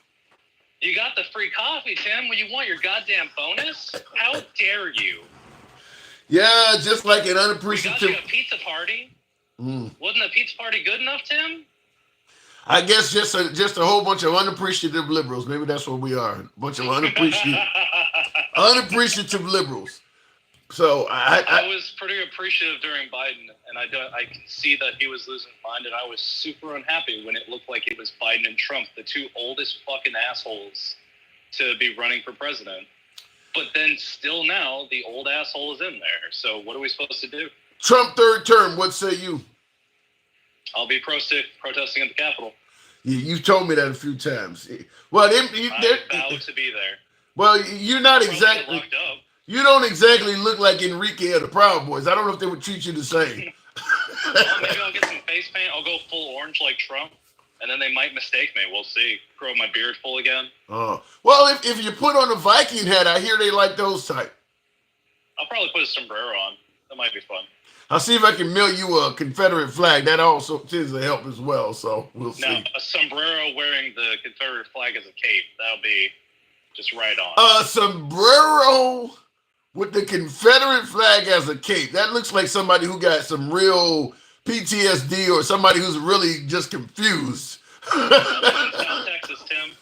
You said what? Got rep South Texas. Oh my God. Yeah. All right, fair enough. I got to move it on, Sherbert. Thank you for holding, by the way. I appreciate that. I saw you in at the end. Thank you. Have a good night, Tim. You too. You too. All right, looking in the comments, 4 months in, and we're talking about 3 terms to this disaster Trumpinese. I'm telling you, I had a live the other day where I illustrated via the videos of how many Republicans really, really adore Trump. I mean, the accolades they're giving Trump. And like I said, I'm not here to suggest that Trump has been garbage or, I mean, there's, you could, if you judge him fairly, a lot of this stuff is still up in the air. I mean, he's only been in office for a few months, but I don't believe he's to the point where you should be, yelling that he's the worst president ever. I don't see why you got Republican politicians trying to put his face on Mount Rushmore either. So, like I said, I'm willing to hold reserve judgment until I see proof. But the idea that so many Republican politicians, one wanted to name Nashville International Airport after Trump. And when I say each one of the things I'm telling you is coming from a member of the Republican Party that's actively serving in state houses. One wanted to name Nashville International after Trump. Another one wanted to name Dulles International in D.C. after Trump, so that one airport would be named Reagan International, and then the other one would be named Trump. They wanted to name a highway in Oklahoma after Trump. Had another Republican congressman that wanted to commemorate the 250th year of this country by creating a $250 bill, and you can guess whose face would be on the front of it. Another one wanted to, as of April of 2026, to no longer put Benjamin Franklin's face on the $100 bill. Once again, you can guess whose face he wanted to put on. All of these Republican Congress and senators in various states around this country wanting to do this stuff, wanting to do all of this stuff. A federal holiday after Trump while he's alive. Wow, so he literally could be alive on his own plane, landing in an airport named after him while celebrating a holiday that's named after him with money in his pocket with his face on it. Where do they do that at? We can talk about we can talk about whether he's accomplished anything to be at that level, but what countries do shit like that where the guy who is actually in charge has his face on the money? For some of you folks who may have seen the first version of the movie Coming to America, where the prince, he's not just a prince, he has his own money. Where Eddie Murphy's face, where do they do that at? You almost got to be in a country where the leader is a dictator. It's almost, no other country does that. But there's been a lot of folks on the right that want to do that stuff. And I played the clips, all of the news clips from different news networks showing you which politician wanted. Everything I said has been proposed by a Republican actually serving in office. So it's not some far-right lunatic or something. These are people that have been voted in that's wanting all that stuff. Looking in the comments, though, the orange dictator, Supreme Tangerine, damn, Mr. Sloth. I got man is crazy and the people following him are crazy too. God help us. Oh my goodness. I like the fact that the United States likes and wants Canadian goods and a lot of it. RJ, we have the people are not the ones that are in charge, it's the president. And for this cause, God shall send them strong delusion that they should believe a lie. 12, that they all might be damned who believe not the truth, but had pleasure in unrighteousness. Lori Wolf submitted that. Wow. I don't know what it's in reference to. I'm going to play ignorant on that, but wow. Continuing on with the program, though, tap the screen. I see Takesha says, amen. What the hell has he done to warrant such lavish treatment? This guy wants to hell as a god. Well, I was in line at a Trump rally myself and had somebody look me in the face and tell me that Trump was indeed sent here by God. Continuing on with the one and only Takesha Bowie. Good evening, Takesha. Handsome. Happy Friday to you. Hey, sweetie. Listen, all that stuff you just said they wanted to do for Trump, that doesn't seem strange to you? Yeah, it does. Yeah. That they acting like this about a president. Come on, let's be for real. That doesn't sound cultish to you? Like I said, if I hadn't done the show myself and played the actual clips from those actual politicians, it would have sounded unbelievable. Handsome, this is getting ridiculous out here in these MAGA streets. Now, I'm going to try to give MAGA a little grace. In these MAGA streets? I'm going to give them a little grace, Tim, because they truly believe in their cause. They truly believe in Trump. They truly believe everything he says because he's saying it then. Fox News is saying it then. Newsmax is saying it. You got these crazy senators saying so. Everybody that they listen to is basically letting them think that Trump ain't doing nothing but telling the truth about everything. Trump said that since he put the tariffs in, every country has called him. Now Trump, I forgot what I was watching. I'm doing my day job this morning. I got serious. He was getting on the plane. He was lying. Yeah, I was about to say the same thing. Every country has called him to make a deal. Trump, them folks ain't called you. I was about to say the same. Half of them can't make a deal because they ain't even charging you tariffs. That's number one, Tim. The numbers are ridiculous. If you go back and research those numbers, all those numbers are absolutely wrong. Trump should be ashamed of himself, but he knows that his base is not going to go look those numbers up. So they really think that these people are charging us, and he putting these retaliatory tariffs on people that ain't even charging us even 1% of a tax. Yeah, I was going to say because I'm doing my day job and I got Sirius XM on in the car and I'm listening to Fox and Fox Business, and I heard that exact statement when they said exactly what you just said. Trump claims that everybody's called. I'm like, that's bullshit. These people ain't called you. I mean, them folks getting together. I knew that was a lie. They calling each other, trying to see how they can get rid of the United States. Yep. Ain't nobody called you, Donald Trump. Stop. Yeah. That's my problem with him, Zeus. That's my problem with Donald Trump. You ask me why I don't like him. It's because he keeps trying to make a fool out of the people that support him. He keep lying and feeding them lies because he know they gonna believe it. I can't stand for a person to manipulate people that are vulnerable and support them. That's my problem with Donald Trump. Yeah, but like I said, I knew because Trump is known to exaggerate and paint himself in a really good light. I knew when he said that. I've had several countries call me like, as you just stated. He said every country has called me to make a deal. Trump, stop lying. As you just stated, most of those countries that he's threatening to impose tariffs on are trying to team up with each other and figure out ways to do what they need to do around the United States. They're not trying to make deals. Trump phone drier than the Sahara Desert. Ain't nobody called trying to make no deal. Stop lying, Donald. But it did sound good. It did sound good. Now, real quick. It did sound good. It sounded like a lie. Well, it sounded good to those who wanted to hear it.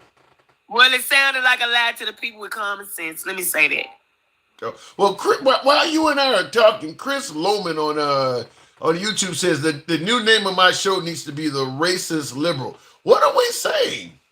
Are you racist? Because, see, that's my problem with them. That's why I don't like them. If you against Trump, you're a radical left. If you don't agree with him, then you're racist. If you don't agree with him and you're a Republican, you're a Rhino. Everybody that goes against Trump got a name. You cannot say nothing against this man without them swearing you being a bad person. I'm sick of MAGA. Just because they lovingly adore him does not mean everybody else has to. Just because they believe everything he says doesn't mean everybody has to. Just because they support everything he does doesn't mean that everybody has to. And that doesn't make you a bad person. That makes you a person with your own mind, with your own thinking, and with common sense to know that no man on this earth is telling the absolute truth about everything, and everything he does is not right, and we have the right to not like it. Yeah. You know something, I gotta agree with you 100% in terms of you cannot be vocally against Trump without getting, as you rightfully pointed out, some kind of name or insult by I'm sick MAGA. of them. Yeah, it shouldn't be that way. It shouldn't be that way because you had folks. Hold on. You had folks saying that Genocide Joe has got to go. That was the liberals doing it, interrupting Kamala Harris rallies. The left didn't call them crazy ass names like that. But we sure did not. And you certainly didn't hear Biden and Harris insulting them like that. And did not. And those folks ultimately voted for Trump. I don't get that, where you're not allowed to criticize the president. Otherwise, you become an enemy of the country. I just don't understand. It's not that you're not allowed to criticize the president. You're not allowed to criticize Trump, whether he was in office or not. Yeah. You couldn't talk about him. No, even when he was a private citizen, you better not say nothing about him because these people have lost their mind over this man. Yeah. I don't know one Republican that is critical of Trump and still respected by the Republican Party. Not one. Listen, go ahead. When they call Mitch McConnell of all people a Rhino, yeah, I just wanted to snatch my ass off and kick it myself because if anybody is a true Republican, it's Mitch McConnell. Yeah. You don't get no more Republican than Mitch McConnell, handsome. Yeah, I know. I agree. Hell, Mormon Romney was pretty damn conservative as well. But Liz Cheney, come on now. Yeah, I don't. Like I said, I don't understand it. But if you're critical of Trump, you lose all respect for MAGA. I don't care. They gonna turn on you faster than a prostitute's back to her pimp. That's just how fast they turn on your handsome. I'm trying to tell you now. It's getting ridiculous. It's ridiculous out here. Yeah, I don't have an explanation for it. I cannot defend it because you should be able to be critical of a president. I mean, or of a politician. You know what, handsome? You know what I know it went too far. When when mothers and children stop talking because the mama might support Trump and the children don't. When husbands and wives fell out because the husband might support Trump and the wife don't. That went on for real in families. I've talked to some people who don't talk to their children because their children are mad because they don't support Donald Trump. Yeah. It's strange. That's why that verse that lady read. That's why I say amen. Because these people have a strong delusion. They have a stronghold that they don't know they have. This man has fooled the very elect of them. And that's what the Bible said. That it's going to happen.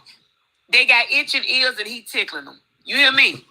they just going by whatever is in the Bible.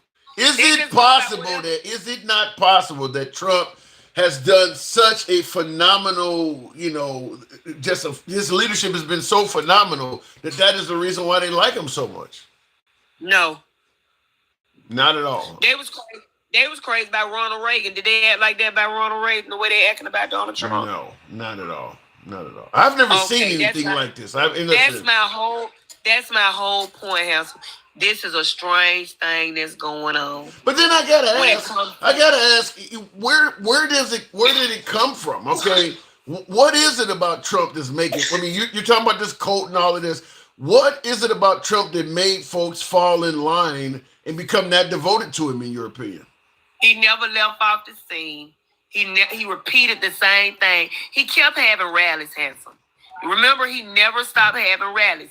The more you feed people information, the more you pound it in their head, the more they believe you, the more they adore you. He kept telling, we love MAGA, and all that kind of stuff. So he kept saying the same thing over and over and over and over again.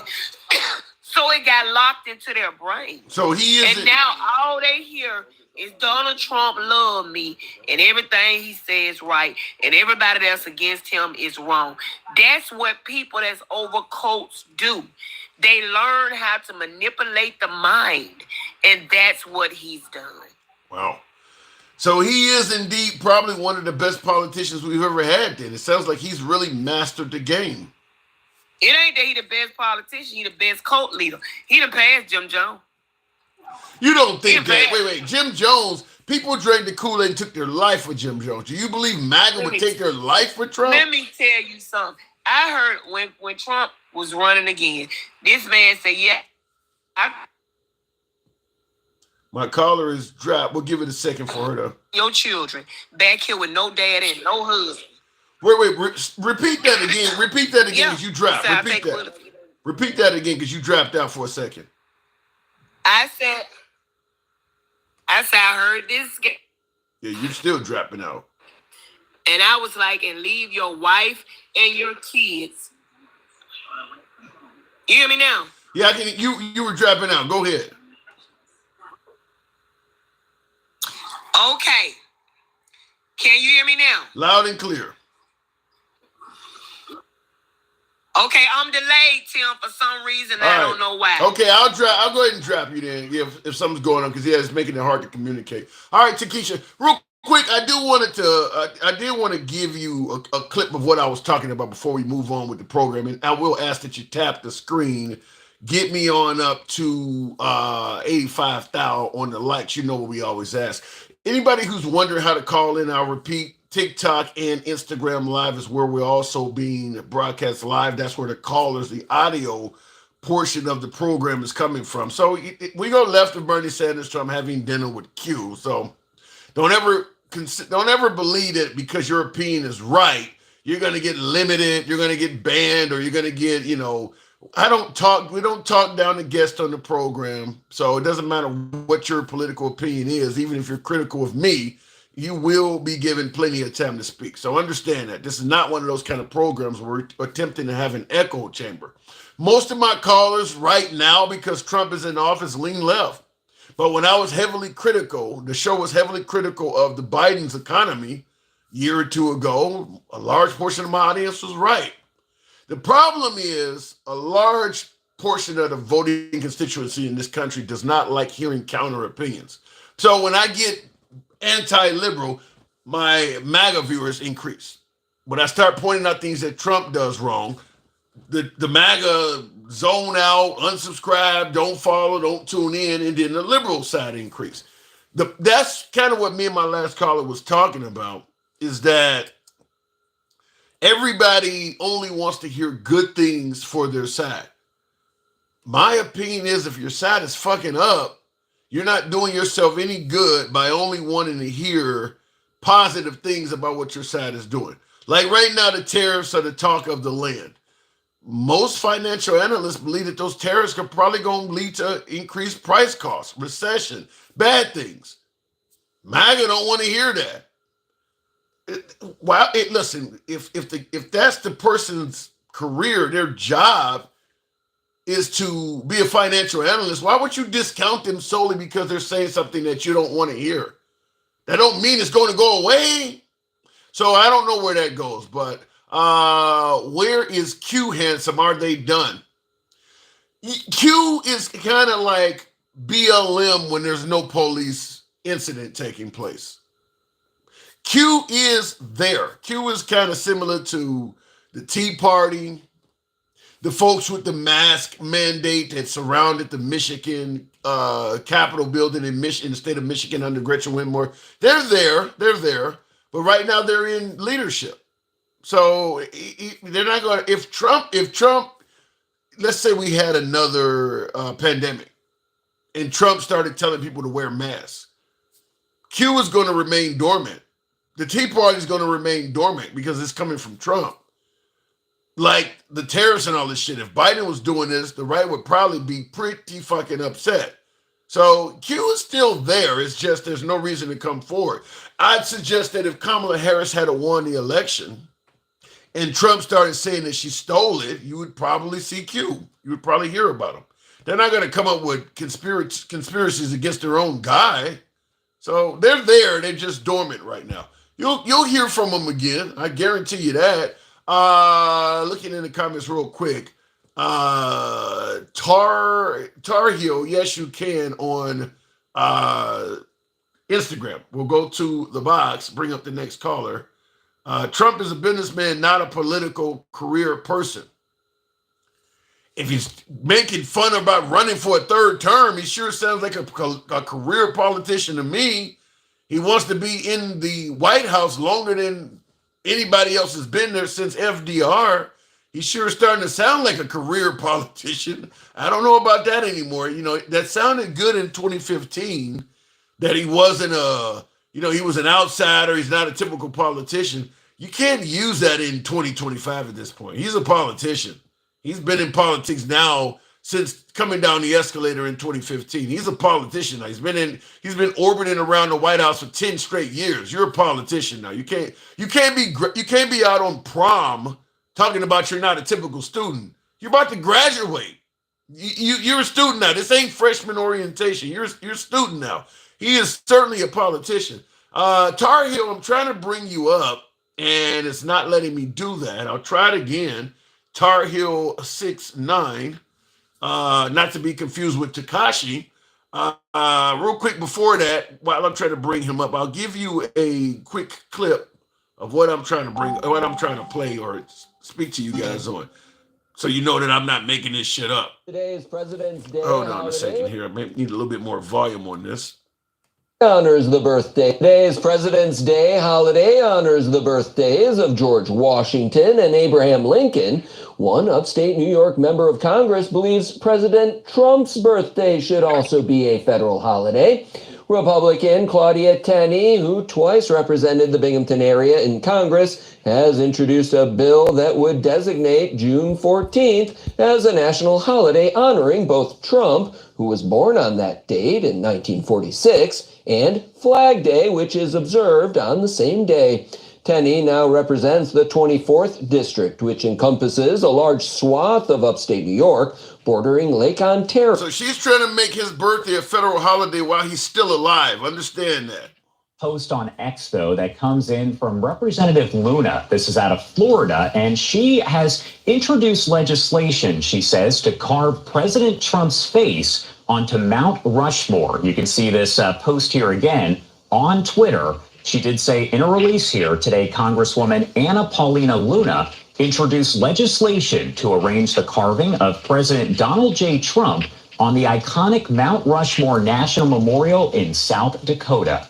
The bill aims... Real quick, just understand, this is not coming from people that are far right. These is coming from actual politicians. They're in office. So this is just not some kind of podcast or something that says some crazy shit. These folks are in office. Good evening, Tar Heel. Welcome to the program. Hello. Hey, good to have you on. Good to have you on. So what brought you up today? What are we getting wrong over here? All right. The first thing people don't understand is our country is $37 trillion in debt. Okay. It's going to come to the point where you're freezing up. Say that again. It's going to come to the point where what? I said what people fail to understand is we're $37 trillion in debt. Okay. And within 7 to 10 years, our country is going to go bankrupt. So we got plenty of money laying around to build new F-47s, jets? Well, what I'm saying is that the world, it's going to come to the point. Your audio's going in and out really bad. I'm sorry. I'll hang up and try again. Okay, do that. Yeah, we'll try to reset it. Go ahead and drop out and come back up. We'll give him a moment and see what happens there. Because, yeah, your audio's going in and out real bad there. Real quick, moving on with the program while he's dropping out and resetting it. Don't want to do that. Trump responsible for 1/4 of the debt. Really? You suggesting that he mentioned the amount of debt we're in. You saying that Trump is responsible for 1/4 of that?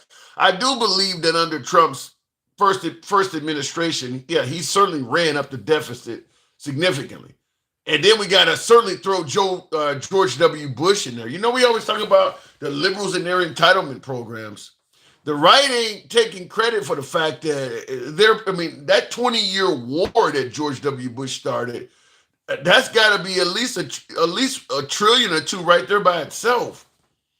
The right ain't taking, listen, you can blame this on politicians, but the right is clearly responsible for a good chunk of the national debt with that damn war. Trump added 8.4 trillion, says Internet Search Bible Errors. That's a mouthful on the name. Co-op, okay, I agree. What is it? The COVID relief is nowhere near 1/4. Is that the only thing we're talking about, though? When you're giving everybody a stimulus check, that happened under the Trump administration. That's got to be part of that, right? I mean, everybody. How many people received stimulus payments, plus those who received PPP loans and all of that happened under the Trump administration. It helped out Americans. I'm not going to deny that, but most likely, that certainly added to his deficit numbers. I don't see how it could possibly have not. For you folks that are on YouTube, I don't know what happened there. Hopefully it brings it back up. It dropped me, my device reset, but we'll continue on. I don't know what happened with Tar Heels, but we'll go to another one of the viewers here. He was spending recklessly before COVID, says Data Emily. So you're saying that Trump was already spending recklessly. MAGA reacts. Are you there? Yeah. Yeah. Okay. I'm on Instagram this time, so you can actually see my video. I do Check see it that. out. I do see your setup. Oh, there I am. I got you on the computer. The computer YouTube is not up for some reason, and then I got you on TikTok. Okay. That's my TikTok phone. Which one? You saying one of my YouTube feeds are not up? One of them's not up. Let me refresh it. Hold on. Okay. Yeah, that's up. All right. Okay. They're both horizontal, so I don't know about your vertical YouTube. That's weird. Okay. So I want to ask you a question because we talked about this earlier in the program with one of my other callers. Why is it that anybody on the right that criticizes Trump turns into a rhino or a traitor to the country? Looking good. I see you there. Why is it that the minute you criticize Trump, you become a rhino? I mean, it's not that. Like, we didn't like these people to start out with. Mitch McConnell, Liz Cheney, Dick Cheney, Bush, Romney. We didn't like any of these people. I mean, I was a Democrat right before Trump, and I didn't like these people. Hold on. These people were all monsters worse than Trump until Trump became a thing. You didn't. Wait, hold on. Defending them? You said we didn't like these people when you started with Mitch McConnell. Mitch McConnell was in a deep red state, and he's been getting elected before you were born. If you don't like him, how the hell is he constantly winning? If your side doesn't like him, how does he keep winning? It ain't Democrats electing him. Yeah, he's only got to win in Alabama. He doesn't got to win the entire United States. Otherwise, he would have ran for president a long time ago. He's so fucking popular. Mitch McConnell not only keeps winning in Kentucky, but they also made him they also gave him the leadership role on the Senate. I'm not seeing all of this not liking him shit. Before Trump came along, before Trump came along, I don't recall seeing a whole bunch of criticism of Mitch McConnell when he stopped Obama from his Supreme Court pick, talked about making him a one-term president. I didn't hear all this "we don't like Mitch McConnell" stuff you're talking about. Well, back then I was on the other side, so I definitely didn't like Mitch McConnell back then. I think that you sure that this ain't a case of Trump telling the right that this is a bad guy and all of a sudden he becomes a bad guy? No, I mean, he was always a bad guy in, like, mainstream media. He's always a bad guy in the culture. They were all painted as bad guys. Dick Cheney has movies about how bad he was, and Mitch McConnell's his, like, henchman. They have several movies about how bad Dick Cheney and Bush and all these idiots were bad. Romney's the only one that was just, like, painted bad, but isn't really bad. He's just fucking retarded. They're all bad, yet the Republicans keep voting them in. Now you're mentioning Cheney, and Liz Cheney was probably going to be a Wyoming congresswoman until she died, unless she decided to get a promotion. All of a sudden, Trump comes along, says she's bad, and her whole career's over. You don't see any of this. Well, look, the party's definitely having another realignment, and the old fucking I don't want to call them rhinos. The old Republicans, the Bush Republicans. I don't like the term rhino. I always call them Bush Republicans. So the old Bush Republicans are still keeping these people in office, and the new Republicans are slowly getting rid of them. Mitch is on his way out. He'll be gone in the midterms. So, We got rid of the so-called bad guys because all these people were painted as bad guys by media, by the left, by everybody not too long ago. Yeah, but your party liked all of these people until Trump had a problem with them. I didn't hear anybody having anything negative to say about Nikki Haley until Trump called her a bird brain. Now all of a sudden she's a bad person. She got elected twice to governor in South Carolina. Nobody had any issue with her. Haley. Huh? I'll give you Nikki Haley. Because Nikki Haley was we didn't know about these people. They were just people picked by Trump to do whatever job. But we were learning with Trump. That's the problem. Like, a lot of us haven't been around for like 50 years. We've only been around for 10, 20 years in politics. We've only really been paying attention Did you know what about Ron DeSanctimonious? Did you know who he was? Yeah, no, I still like DeSantis. I mean, the Republican Party is so many voices that you're going to find a voice to say almost anything you want to back up whatever narrative you want to back up, like the people on your video. I mean, they're just some small-ass senator in New York, and I don't know what the second state was. Let me ask you to you this way. Is there any Republican out there that is critical of Trump, but yet still respected by the Republican Party? I'm sure I could figure one out. Take your time. Take your time. Critical of Trump right now. Yeah, take your time. Give me one that's critical of Trump and yet still respected by MAGA in the Republican Party. I mean, I think DeSantis is. I'll give DeSantis that one. Even though him and Trump's been bumping heads, he's still very well liked here in Florida. I'm in Miami, Florida, and I still like DeSantis. And if I could vote for him for another 4 years, I would. But DeSantis, other than while running for president, DeSantis is not critical of Trump. Just like Nikki Haley, when she was running for president, the minute she stopped running, just like DeSantis did, he went right back to becoming MAGA, kind of like landing gear on an aircraft. The minute he took off from the runway and wasn't going to land at presidency, he retracted the landing gear. So he's MAGA all of a sudden. They like Ron DeSantis because he's not critical of Trump anymore. The problem with both DeSantis and what's her name, Haley, is they're not populist. Trump's a populist just as much as he's a Republican, and I lean toward more the populist side of Trump, not the Republican side. I could give almost zero shits about the Republican side. But that still doesn't answer the question I asked. Name a Republican that is respected among Republicans that's critical of Trump. I mean, the party has dozens, if not hundreds, of well-known Republicans. Give me one that is critical of Trump and still respected by the Republican Party. I'll have to think about it, man. I really don't have that list in front of me to tell you. I haven't thought about this ever before, so I can't really tell you. Yeah. I have, look at all these notes from all your previous callers. I'd like to cover some of this shit. I got a little time. Give me what you got. Well, first of all, I mean, you guys are talking about how you guys don't trust Trump and Doge and all this shit. Mm-hmm. Yet you trust the Democrats. They name a bill, the border bill, and all of a sudden that's the cure for the border. Yet Trump actually closed the border, and you're still bringing up this bill that we don't even know if it was going to fix the border or not. I mean, you guys trust so much in the Democrats. I don't. And it's the ultimate fucking cure for the border.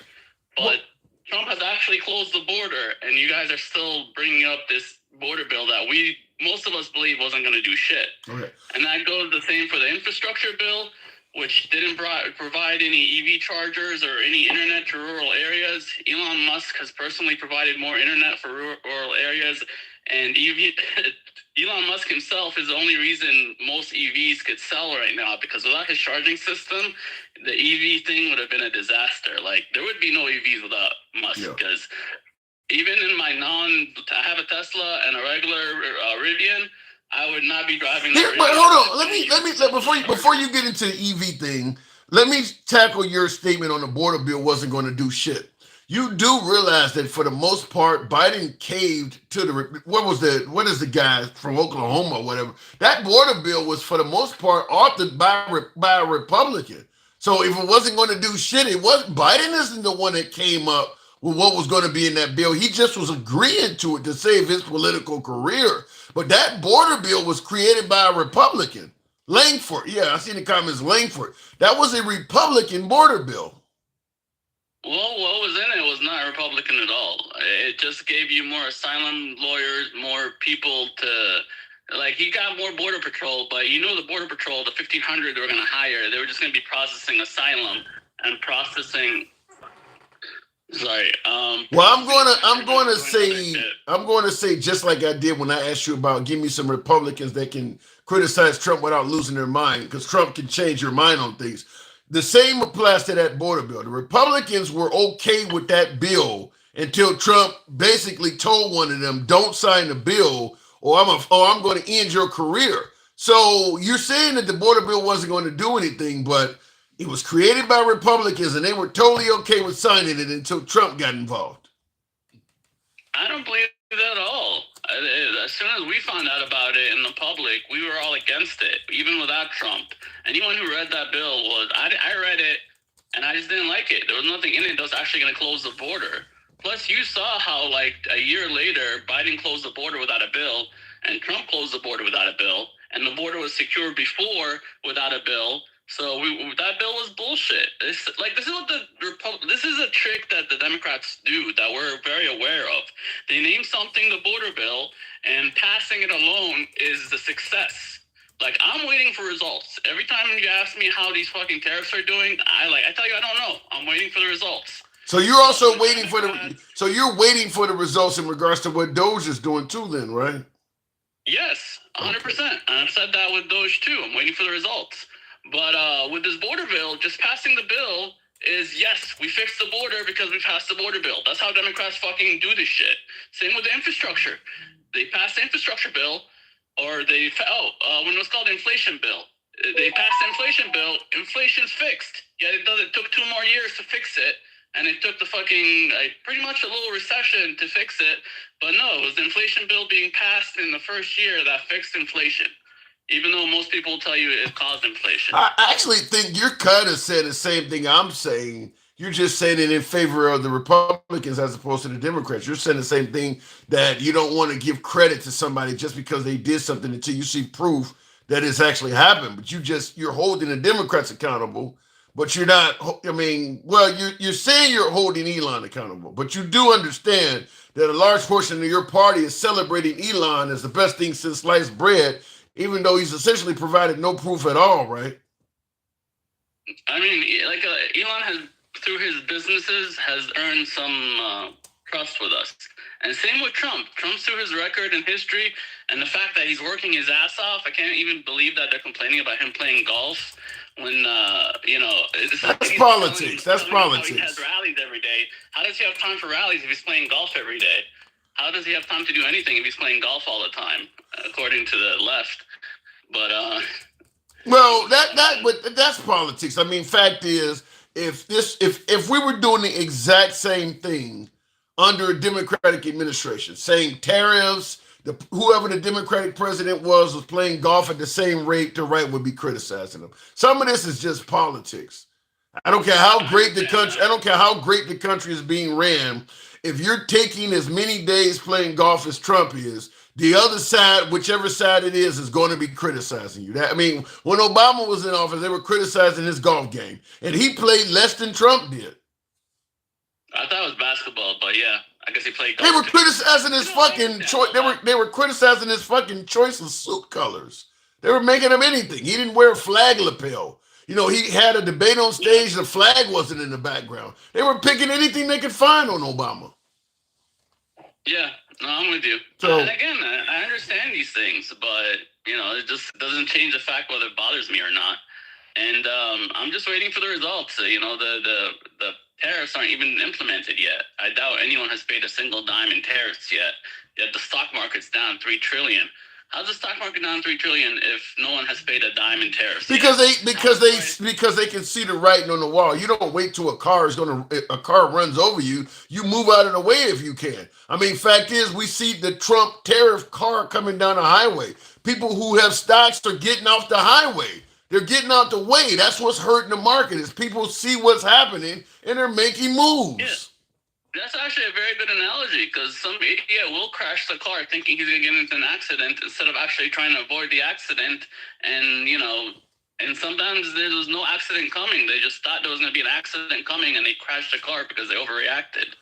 Well, the problem is... I ride motorcycles. You can't, accident coming and fucking dump the bike.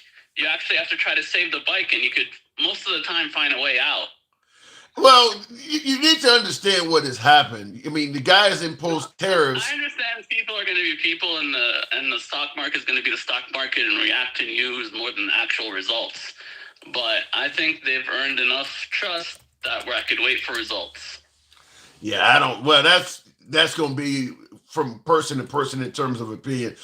For me personally, Trump has been caught in enough lies on stuff that I'm not on the same camp that he's earned trust. I am one that would give him credit if he proves his work.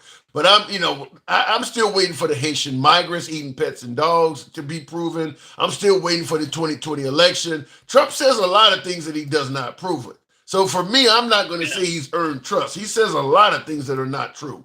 He never even met Stormy Daniels, if you ask him. So, he says a lot of things, and it's like, so the idea that he's earned trust makes me wonder, shit, did he have to do anything at all to earn your trust? Sound like you kind of just gave it to him. No, I'm talking about from his management of the presidential shit, from his management of his first term, from how the economy was in his first term, how he's been strong and fought through all the shit that he's fought through, including getting an ear piercing, including all the court dates, including... this man has been through so much, and you guys always underplay it. But I'm every time I think about it, I'm holy shit! Any other man would be dead. Well, any other... I hate to get graphic, but you say any other man would be dead. I hate to get graphic, but any other man would shut the fuck up. A lot of the reason that Trump is dealing with all these courts and stuff is because he won't stop running his mouth and doing shit. Fact is, if it's almost like you move in your neighborhood and you're walking down the street with a bullhorn criticizing the local police and shit like that. You don't think you're going to get a few extra parking tickets? He literally came to power threatening to snitch on all of Washington. I'm going to drain the swamp, calling everybody swamp creatures. Like right now, he's suggesting that the entire world is taking advantage of the United States. You're going to have problems. You come into office criticizing everybody. What do you expect to happen? It's going to go smoothly? No, and that's the point. He keeps fighting on. It hasn't gone smoothly, and he keeps fighting on. He hasn't given up.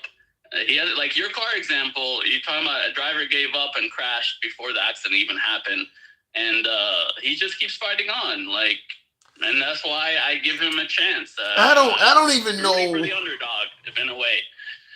Yeah, I don't even know if I would call it fighting on some of this stuff. A lot of this stuff is self-inflicted wounds.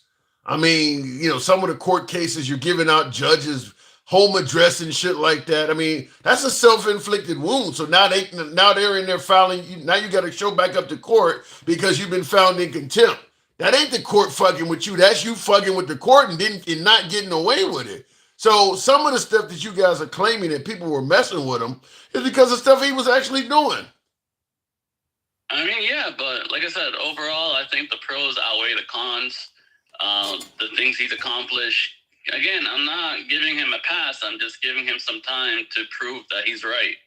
It only has been 3 days, and another thing. I want to sneak in here real quick. You keep bringing up Russia and North Korea not having tariffs. We don't trade with Russia or North Korea. Right. We don't trade really with Madagascar either, but they're down there. So a lot of you got countries. What? Cuba. We don't trade with Cuba either. Is Cuba on the list? I don't even know. There's a lot of countries on that list that we don't trade with. And yeah, exactly, including Russia and North Korea. I don't know where. I don't know. I know we don't have any. I know we have sanctions against Cuba. That's probably why they're not on the list. I know Madagascar. We don't have sanctions with. I don't know where this list came from. There has to have been some trades or something coming from there to be on this list. We'll find out in time. I got to give that one another couple of days. Yeah, see, my point is The fact that you got countries down there you're imposing tariffs on that we really don't trade with makes me wonder, did you guys really do your homework at all before coming up with these numbers? What is the left are trying to make something nefarious out of Russia and North Korea not being on the list, when I'm like, Cuba's not on the list either because we don't trade with them. They're officially sanctioned, so they'll never be on the list. We're Madagascar. We don't have any sanctions against Madagascar. But that's why I'm going to bring up that politics is politics. If the left did exactly what Trump is doing, and they left certain countries out, you guys will be saying the same thing. Some of this is politics. Trump is not immune to political games that he knows damn well he would play on others. He himself would do stuff like that. So it ain't wrong to do it to him. He would be doing the same thing you're talking about the Democrats is doing. Why don't they have Russia on the list? He would be doing that, would he not? 100%. I agree with you there, but I mean, I got to defend it, don't I? You said what? I got to explain it away so the other side could shut the fuck up. Yeah. Well, my point is this. You can't get in the mud and then complain that you're getting dirty. I mean, a lot of, like I said, Trump, whether it's the birther movement, all this shit, they never gave me a chance. What is this phrase? They never gave me a chance from day one. As if he gave his predecessor or his successor a chance from day one. The minute Obama got elected, he was from Kenya. The minute Biden got elected, he had stole the election. He never gave those folks a chance from day one either. So a lot of things that people complain about this happening to Trump, a little research will show you he was doing the same thing to other people himself. And I'll give you that. And I know when Trump's throwing mud, but the left doesn't seem to ever know when they're throwing mud. They think all their mud is fucking gold or something. Because they throw just as much mud, like you said, Russia, North Korea trading, and all kinds of other shit. So yeah, the left needs to also be aware that a lot of what they're doing is just throwing mud. Like the Charlottesville thing, we're good people on both sides. He clearly said, except the Nazis. Yet they keep saying that ain't true. He didn't say that in the beginning. It took him 3 days to say that. No, he said it right there in the same sentence. Play that video again. It's right afterwards. It says, except the neo-Nazi. I don't know if he called them neo-Nazis, but except the fucking tiki people. I don't think he said any. I don't think I heard any of that. It's like he finishes good people on both sides, and then right after he's like, except the fucking the Nazis. I don't know what he called them, but whatever. I forgot if he used neo-Nazis or used some other term to describe them, but he says it right afterwards. Yeah, everyone stops, cuts the clip off. Good people on both sides, and cuts the clip off right there. Yeah, and I don't. Well, I don't know about, because that's the problem. A lot of times Trump says something, and it's always you need to hear more of him talk, as if he English is his mother tongue.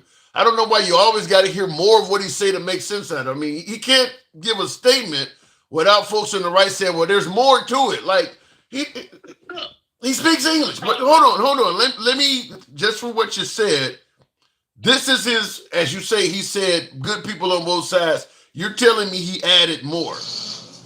Yeah, he said it right after. Thank you. I'm in Washington today to meet with my economic team about trade policy and major tax cuts and reform. We are renegotiating trade deals and making them good for the American. Now, this is in regards to Charlottesville. This is the day after that. He started out talking about something that has nothing to do with it, but this is, I'm going to see if I can move it up to the point where he gets to that. And bringing many thousands of jobs noon. But based on the events that took place over the weekend in Charlottesville, Virginia, I would like to provide the nation with an update on the ongoing federal response to the horrific attack and violence that was witnessed by everyone. I just met with FBI Director Christopher Wray and Attorney General Jeff Sessions. The Department of Justice has opened a civil rights investigation into the deadly car attack that killed one innocent American and wounded 20 others. To anyone who acted criminally in this weekend's racist violence, you will be held fully accountable. justice will be delivered. As I said on Saturday, we condemn in the strongest possible terms this egregious display of hatred, bigotry, and violence. It has no place. Real quick, I just want to say this is so he said, as I said on Saturday, so this is not the first speech. So that's what I told you before, that he didn't say it originally and 3 days later he said it. So this is not his first time responding to this. So this is probably not the right video to play, because I'm about to say this one seems to be condemning everything here. Yeah, this is not the right video to play. I think that's a rare thing. Yeah, I think the one, because he did eventually say it, but it took time to get him to say it. Like I said, there was a huge outcry when he said the good people on both sides. He did not originally condemn them. It became an outcry. They met each other with clubs, and it was horrible, and it was a horrible thing to watch. But there is another side.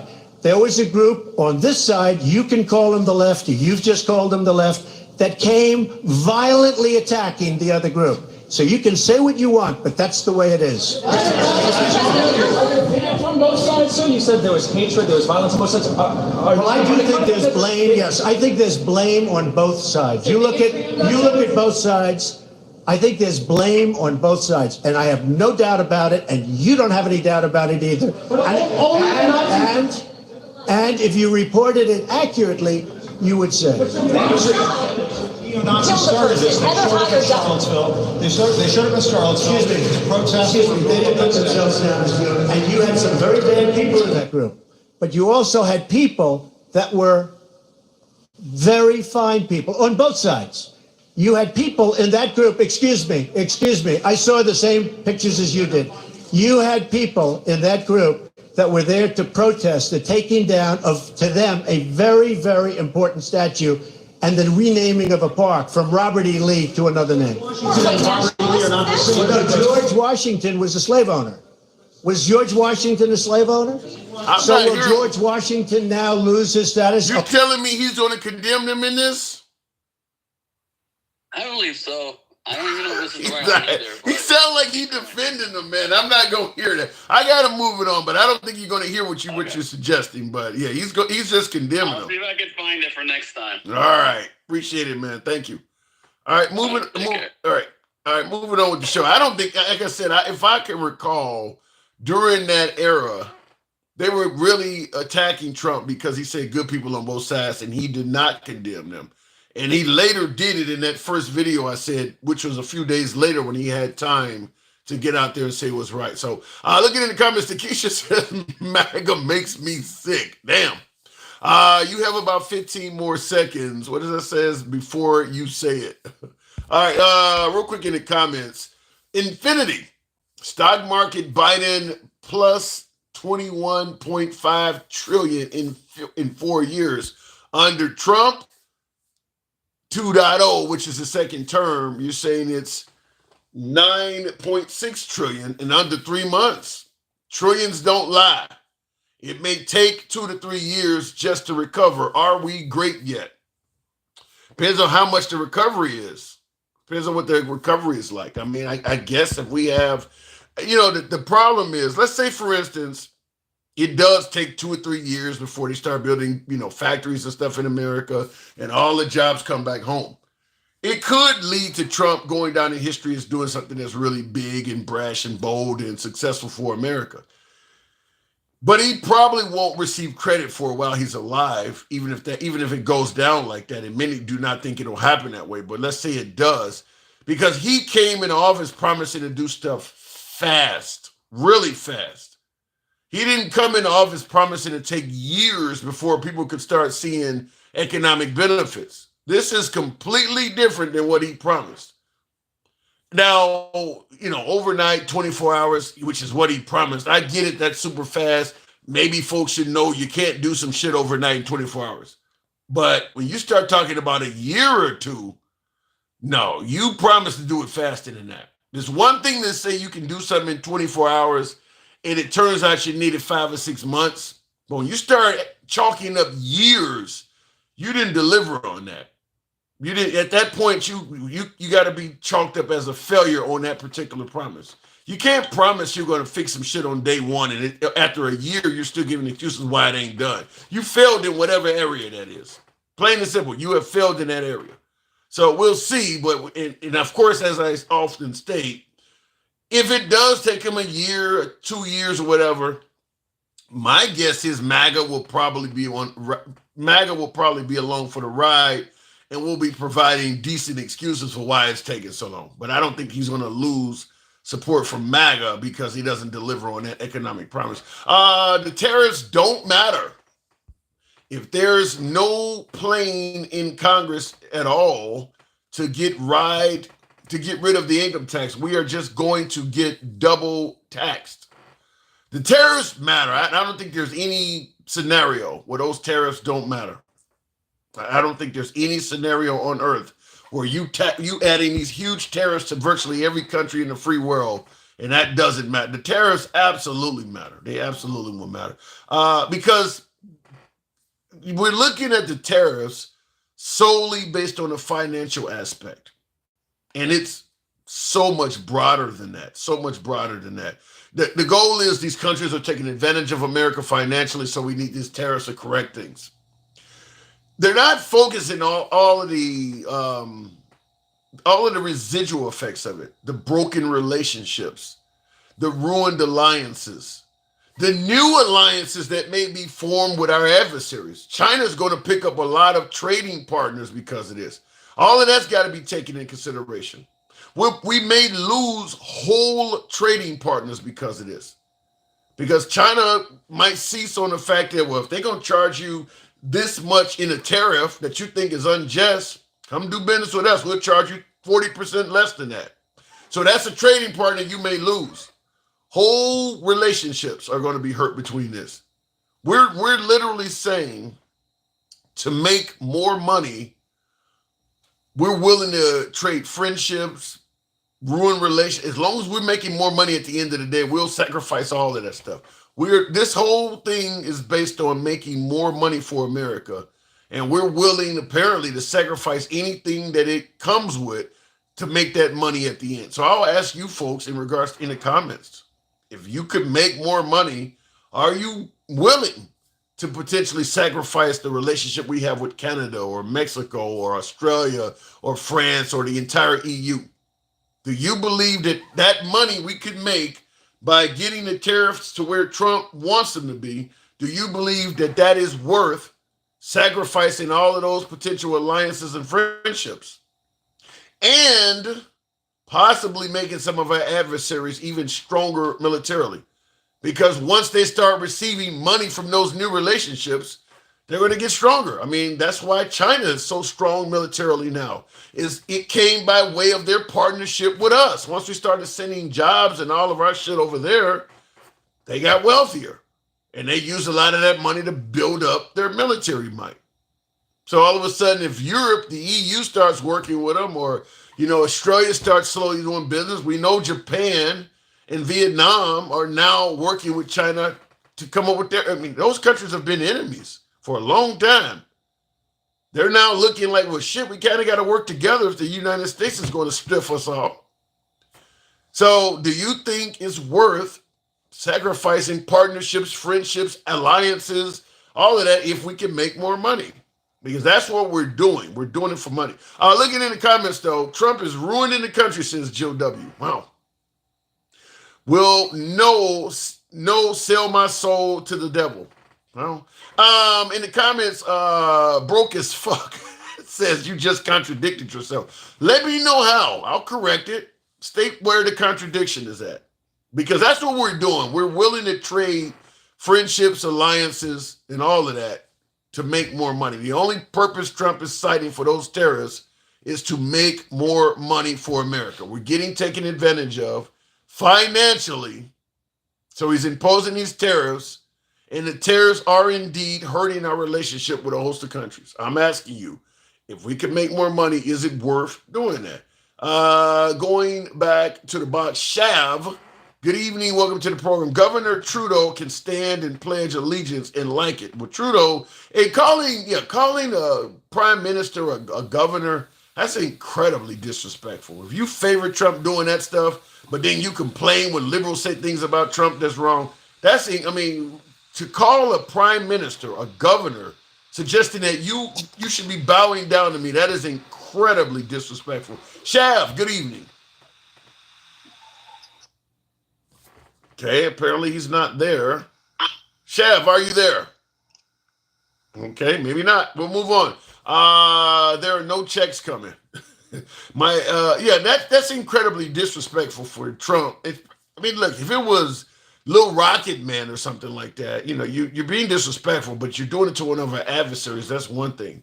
But Canada, MAGA knows damn well that if the leader of Canada was calling Trump Cheeto Man or Orange Face or something like that, they would really be talking about boycotting Canada and have a major problem with them. To have a U.S. president calling a prime minister governor, and by the way, saying that Canada does not work as a country, it only works as a state, which now you don't pissed off the entire population of Canada by suggesting that they're not even in effect. I mean, just really, really insulting shit. That ain't got nothing to do with making America great again. That ain't got nothing to do with correcting trade imbalances. That's just being a dick. Period. Just disrespecting an entire nation of people that happens to be one of the strongest U.S. allies throughout our history. That's just being a dick. And if you defend that, it is what it is. Thank you, Tim, for being the voice of reason, says Darren. Thank you for your support. Yeah, that's, childish, call it whatever you want. I see that in the comments. Yeah, childish maybe, but yeah, to a world leader, that's just being a dick. There's no benefit, no upside at all for America in doing that. None. No, I mean, and when you think about how many Canadians he's pissed off that are not going to take trips here. We had Arsha Fine on this in Hawaii talking about the Canadian tourism is dropped. Americans are paying for that. You insult that nation, and they have an adversarial effect to the United States and start boycotting businesses and shit like that. His statement, Trump's statement, him being a dick, is costing Americans their livelihood. With that useless statement that did not gain anything for America, thousands of dollars, if not millions of dollars, are being lost by that. Canadian tourism is probably at an all-time low right now. If you defend that, yeah, I agree with you, Wilma. You said if you defend that, what does that make you? Listen, Trump is a bully. He likes to mean tweets and name calling and shit. MAGA likes it, but it just isn't beneficial to the country, is my opinion. This is why a businessman should not run the country. You can run the country as a businessman if you are all about business. No businessman is going to go around calling corporate allies and customers all kinds of names and insults. Not if you want to be successful. I do believe that a businessman running the country could be a good thing, but you don't do it the way Trump is doing it. I don't see him running the country as a businessman. I see him kind of being an asshole about it. Really, to be honest with you. Bullshit. You want a preacher? Fuck that. William Hall, you're saying bullshit, in regards to what I'm saying about Trump. What do you want, a preacher? Understand. But you put asshole on one side of the scale and preacher on the other side. There's a lot of room in the middle to be something else that is more decent of a human being. You don't have to be a preacher or an asshole. You have other options. So he's choosing to be a dick. Hold on, what up? Oh, he's choosing to be a dick. So it comes with consequences. You don't have to be a preacher either, no. But calling world leaders, governor and shit, like, you don't have to do that. Was Canada weak when they bled for your wars? Great point. Been on our side in every war. I believe just about all of them. Maybe something revolutionary or something. I mean, Canada's been on our side in just about every war. Continuing on with the pro, we'll go to Cowboy Troy. Not much of a partnership if our allies benefit a lot more than us. They benefit more than China because not only our business, we guarantee their sovereignty. I don't know about. Well, understand when you suggest that Our allies benefit because America guarantees their sovereignty. I understand America also guarantees that the folks who hate America hate them too. A lot of those countries have put themselves in harm's way by siding with America, such as the unnecessary Iraq War. A lot of folks sent their people over to Iraq and they got beheaded. You had Philippine soldiers getting beheaded. They didn't have no reason to be in Iraq. Iraq was no threat to the Philippines. And they sent soldiers over there backing up the U.S. and they got their heads chopped off. So when you're talking about how they benefit, they didn't benefit that time. You had, I think a Japanese soldier had his head chopped off. So you're only seeing one side of it. Yeah, the U.S. can help you out militarily, but your association with them also makes you more of a target. So there is both sides to that argument. So I don't know about that. I think you'd rather be a more neutral nation where ain't nobody trying to fuck with. Looking in the comments real quick, I'll try it again with bringing up a caller.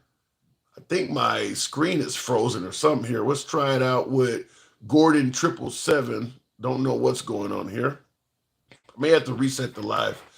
The USA is the only nation to use Article 5. Yeah, and that's true too. That is. Gordon, good evening. Yes, I'm glad you got me on there. Look, I was the one who said 15 more seconds. This is the first time I noticed it today when he brought it up. I said, let me look at it real quick. He literally does say he denounced Nazis and whatever. Like if you push play, give it about 15 more seconds, he's going to say it. I have never heard it before until today, and I just let it play. And he actually said it. He said, except for like white nationalists or something like that, Nazis, they should be condemned or blah, blah, blah, whatever, something like that.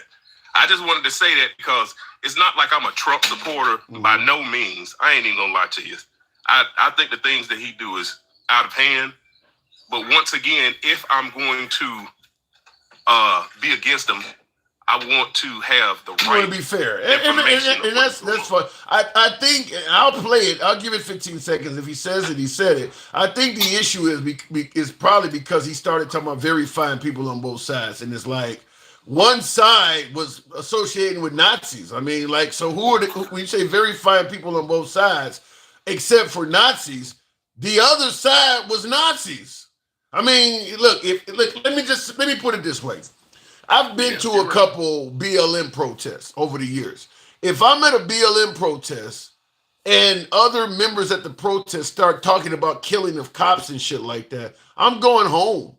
I'm no longer around good people. I'm leaving that protest. If you're at a protest and the side you're on features Nazis and you don't leave, I don't see how you're good people. So I think that's what happened. But let me hear it. But I think that's why he's being criticized, is that he's saying good people on both sides when one side was a group affiliated with Nazis. We going to take down? Excuse me. Are we going to take down statues to George Washington? How about Thomas Jefferson? What do you think of Thomas Jefferson? You like him? Okay, good. Are we going to take down the statue? Because he was a major slave owner. Now we're going to take down his statue. So you know what? It's fine. You're changing history. You're changing culture. And you had people, and I'm not talking about the neo-Nazis and the white nationalists, because they should be condemned totally. But you had many people in that group other than neo-Nazis and white nationalists, okay? And the press has treated them absolutely unfairly. Now I will say what you said is confirmed, but what I said also stands, is that if you're in a group and if neo-Nazis is in that group with you and you're not separated from that group, how are we supposed to tell the difference? You think there's a reason why they say BLM is a terrorist outfit. They're not separating them either. When they say BLM is burning down cities, every BLM member hasn't done that. They're not separating them either. So why would you expect to get separated? I agree. Yeah. I agree 100%. Yeah, I agree on that. I just when the guy brought it up, I was like, that's not true. But then when I listened to it, that was just the point on that. But I do agree with you. If you're with a group who's not doing correct, then yes. Yeah. You got to play dad. I got to go. You got to play dad, man. All right. Y'all have a good one. But thanks for coming on and correcting that. Thank you. And he is right. He is right. The guy did say it. But as I just pointed out, you don't hear anybody on the right separating BLM. If Ferguson, Missouri burns down and you're BLM, it doesn't matter if you set a damn thing on fire or not. You guys are burning down cities. There's no good people. It doesn't work the other way, so why should it work this way? You don't hear MAGA separating the good BLM members. So I'm just going to give it to you the way it is. So all of a sudden, does this group get the benefit of the doubt that he would not give to his adversaries? Trump refers to BLM as a terrorist outfit. Just want to look at it fairly. Trump isn't interested in saving anyone but Elon since Stormy stopped selling him. So, oh my God, Jesus Christ. Trump not going to save anybody. Well, give it time. Let's see what happens. The tariffs might turn out to be good. Who knows? Is Donnie your daddy? I wouldn't be on here live. Donnie would be taking care of me if that was the case. Starting a war with Russia and then asking if we could buy oil from them at a premium, negotiating from a position of weakness. I don't know. Who started a war with Russia? Let me go back to the box. Can you bring up, let me see here. We'll continue on with the program there. Andy, is that something Dinger? Good evening, Andy, if it brings you up. There you go, Andy, good evening. There you are. Can you hear me? Anyway. Yep, I hear you. Okay. What brought you on? What am I getting wrong? Earlier, I was driving. I had to request up, and I finally got home. When you were saying that American business people that left due to was all because of greed, I can't agree with you on that. Can you agree with some? Well, my problem is, you let's say you own a business in America and you make shirts, apparel, shoes, stuff like that. And, in the 80s, everything was great. America was booming.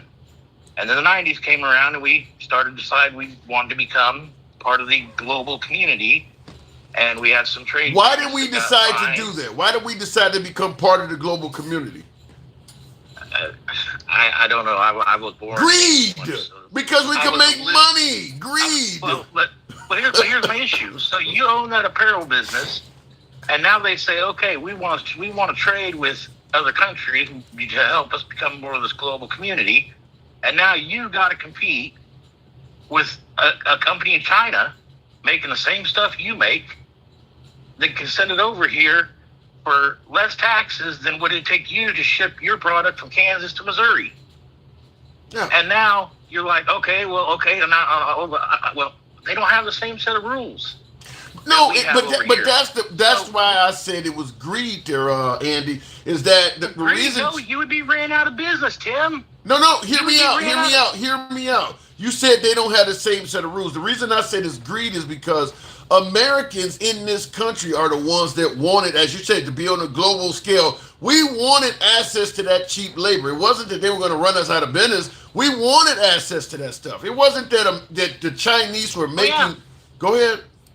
I agree. You're going to buy. I mean, you tell me you go to a store and you see two things that are the same thing that you need, and one of them's just a little bit less quality, but about half the price. You ain't going to buy the half price thing. All you need to do is have a law that they cannot send that cheap shit into the country. That's what most of the other countries had. It's our country. This is why I keep using the term greed. It is the corporate heads of our country that lobby to the right politicians to make it possible for that cheap shit you're talking about to be on the shelf. The Chinese can't just force their merchandise into America. They can't do that on their own. I agree. It was like the corporations like your Walmart. It wasn't the manufacturers that was making the stuff. It's wealthy Americans being greedy. That's what I'm telling you. Why would you, if you own a factory making shoes, why would you lobby to make it to where a person over in China that can pay 10 cents on the dollar in wages that you pay and no taxes to bring it over here? Why would you lobby for that to be okay? You would. Wait. First of all, hold on. Hold on. How did the Chinese get to send the stuff over here that cheap to begin with? With our trade agreements, we wanted fair and open trade with everybody. Right. We got to be part of the global community. We wanted cheap Chinese products in this country, and nobody was benefiting from that at all. You really believe that? The reason we wanted fair trade with them is because Americans were getting greedy. There are certain folks in this. I agree, Americans, but you said the business owners were greedy. That's who. No, I'm sure the business owners didn't want to have to uproot and move across the border so they could pay less taxes than they would tripping across the state line. Yeah, my mom worked for Heinz making dog food during the early 90s, and that's I believe John Kerry's wife owns Heinz. Okay, yeah, she at does. the time, yeah, and she ended up selling the dog food side of Heinz to I believe it was Big Hearts at the time, and now they're Smuckers currently, but she ended up selling it to Big Hearts at the time because apparently one thing you can't do overseas is make dog food and bring it in. And dog food has to be made here. And she wanted to move all of her company of Heinz overseas or across the border to Mexico. But she couldn't move the dog food division, so she had to sell that division off because it was unmovable. I think you and I just fundamentally. That's a presidential candidate's wife. Yeah, I think you. How rich is she? I get what you're saying, but I think you and I just fundamentally disagree on this. Like in the comments, True North says the business owners saw a cheap workforce. They didn't lower prices when they got cheaper labor, yes. They did. I agree with you 100%. They see a cheaper labor force. But the problem is, Tim, if they wouldn't have moved, somebody else is going to have that company overseas. Somebody else in China is going to make that product, and it's going to come over here, and then they're going to run them out of business. And that doesn't sound like a very smart business person. I hear what you're saying, but I'm still saying the reason we have this problem, corporate greed has its hands all over it. I mean, you can come up with other reasons that may be part of it as well, but corporate greed has its hands all over this. Yeah, well, like big. You don't think so? You don't think so? Like Walmart, yes, like Walmart. Walmart doesn't make anything. Walmart sells stuff. That's all like literally the biggest retailer. Yeah, right. Literally the biggest retailer in America for the last generation. You're admitting, they're going to buy the cheapest stuff they can find. I agree. But when you said the business owners, like the manufacturer owners, the actual people that made the product here in America, they had no choice, Tim. I'm not talking about them. I'm not. I just simply said. Let me clear it up for you. Let me clear it up for you because what you heard is not what I said. I said wealthy Americans. Wealthy Americans in this country wanting to get wealthier is the reason we have this problem with all this overseas cheap Chinese shit. If you don't like the term distributor, but you like the corporate hair, whatever the case may be, wealthy Americans are the reason we have this problem. That's the only point I'm trying to make. People trying to get more money by not paying what the U.S. labor laws would require they pay you or I. They would rather pay a Filipino or a Chinese person a lot less. They are the reason we have this problem. Yep. And what should have happened is all the major business owners like the Heinz Corporation and Apple and all them should have banded together and forced the government to give them some kind of protection against these cheap labor practices and no taxes coming in when they got to pay tax. They got to pay shipping taxes to ship across the border from Kansas to Missouri, but you can come over from China tax free. That's the deck stacked against you. You're not going to have a business in America at that point. I'm not talking about a Walmart business. I'm talking about the people, a manufacturing business, the people that put the actual people to work making the stuff. Yeah. Well, I'm just simply saying that until we start focusing more on strengthening America and less on money, this ain't gonna go away. Trump is not gonna fix this because once Trump is gone, the next person is gonna get lobbied to by a bunch of rich Americans to open this shit back up. Same thing with the border. Same thing with Deported. The reason we have an illegal immigration problem is this exact same reason. It's wealthy people in it. Well, not only wealthy people, because we got drug users and all them want the folks in here too, but it's still another issue with a bunch of wealthy people in this country willing to sacrifice the integrity of the country to make more money for themselves. Until here's what I see happening. Either one of two things are going to happen. Either the businesses are going to see these tariffs and say, "Oh, now it's going to be cheaper, more fair to make stuff in the United States," and some of them are going to pull back into the United States and start making stuff here. Honestly, since he's only got one term that he can run, I think that's why he's trying to push for a second term. You stretch it out a lot of them are just going to sit back and say, "Well, we're just going to wait 3 years and deal with the tariffs, and then when the next guy comes in, the tariffs will go away, and we'll go back to being able to make cheap stuff over here, cheap labor, and ship it across the ocean and across the border, and everything will be great." Or B, some of them are, a bunch of companies move back and say, "Hey, now that we can make stuff here, kind of competitive price as compared to overseas because of the tariffs." There's one thing you're missing in your analysis here, and that is the unpredictable nature of Trump. I mean, when you're insulting people, when you're making snap judgments in the middle of the night, I don't know if what Trump is trying to do for America ever will happen, because do you really want to move $1 billion factory back to the United States when this guy is doing so much via executive order, or he might just get mad at somebody who works for your company? Maybe you hired, all of a sudden you don't promoted Hillary Clinton's daughter to your board. So he hates you and he passes policies I mean, do you really want to make moves based on somebody that is that erratic? So I don't. When it comes down to money, oh yeah, you have to.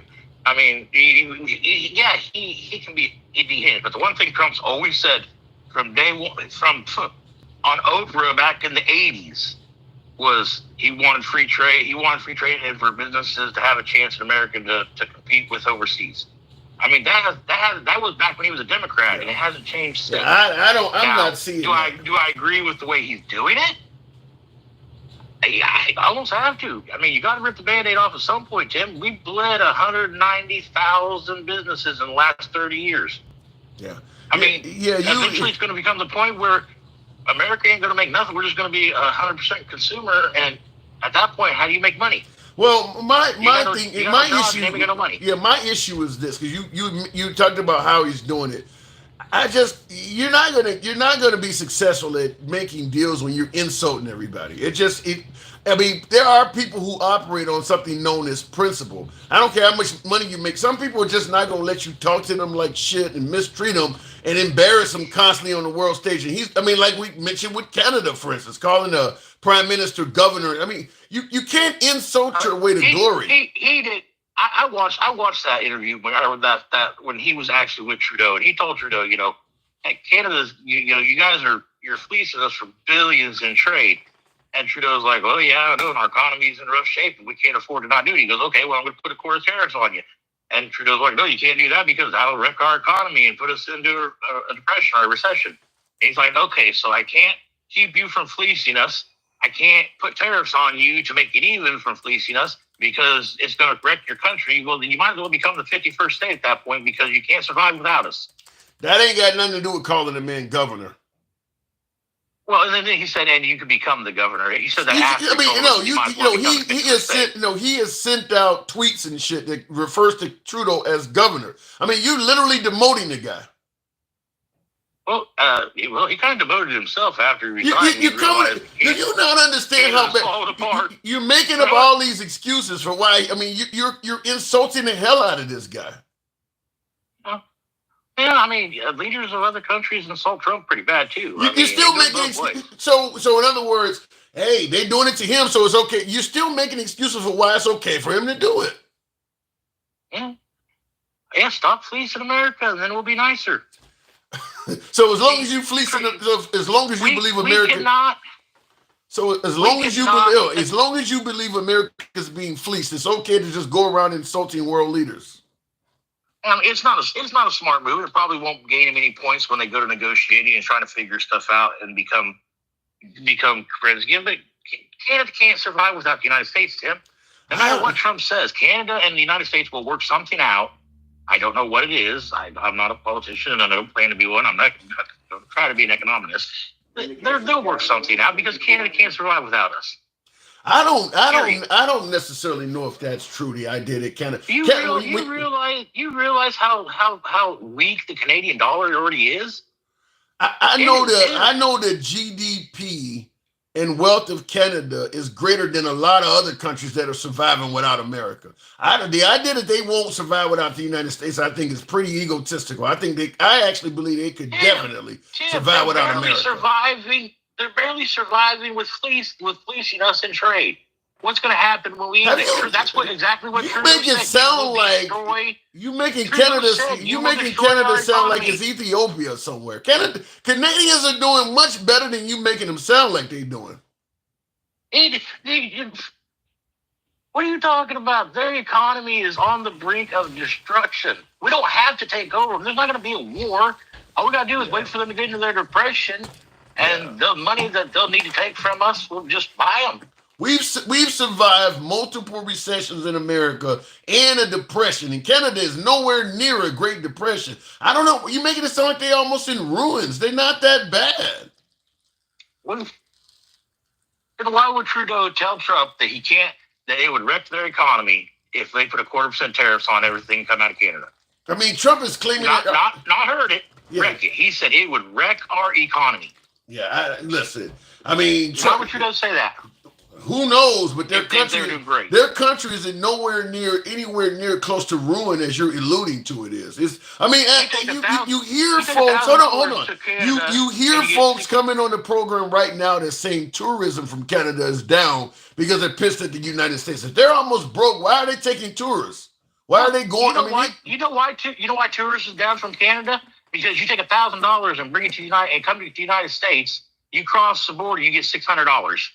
Your $1,000 became $600. What does that mean? They can't afford. That's not true. They're going to vacation. That's not true. They can't afford a vacation in the United States. Yeah, it is. You take $1,000. No, it's not. They're going to Mexico in the Caribbean. They still are traveling. They're just not coming here. You got this all wrong. Canadians can easily afford vacations. They're still traveling. They're just not coming to the U.S. Okay, we'll see. It's about 6 months of these tariffs, and when Canada goes completely belly up, then we'll bail them out. I tend to think that these tariffs are going to hurt America more than any other country we're talking about. And why does every other country in the world tariff us if tariffs are so bad? If tariffs are so evil, why are we being tariffed by every other country that we do trade with, Tim? It ain't because they want to wreck their economy? Well, no, it's because tariffs aren't bad for the people that have them. They're bad for the people it ain't that tariffs are always bad for everyone. It's the numbers that Trump is charging people. They're inflated based on no real information. He is charging people. Did you see the thing he held up when he announced the tariff? He is charging half of the tariffs that other countries are charging us, and you say, "Oh, it's an inflated, just crazy number." Yeah. It's half of what they're already charging us. The point I'm trying to get across to you is the numbers on that chart are inaccurate. Oh, so he's lying. Yes. That's exactly what I'm saying. Where's your source on that one? Because I got to look it up. All right, I got to move it on, but I'll play the source the moment I get off.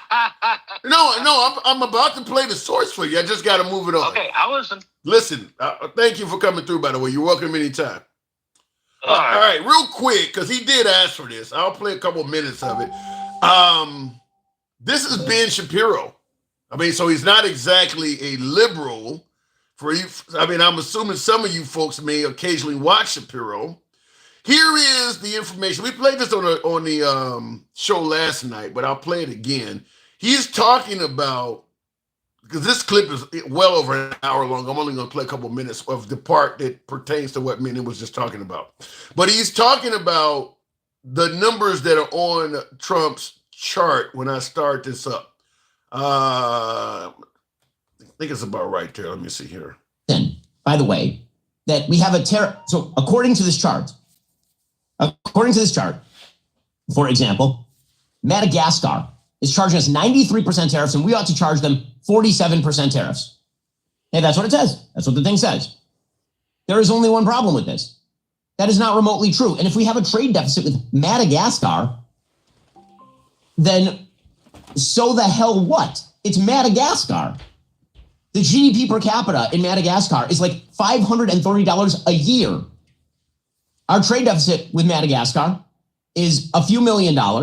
Is the idea we have to chisel out of the people of Madagascar extra dollars for American products, or we are getting screwed by the great and powerful people of Madagascar? Is that the idea here? It makes 0 sense.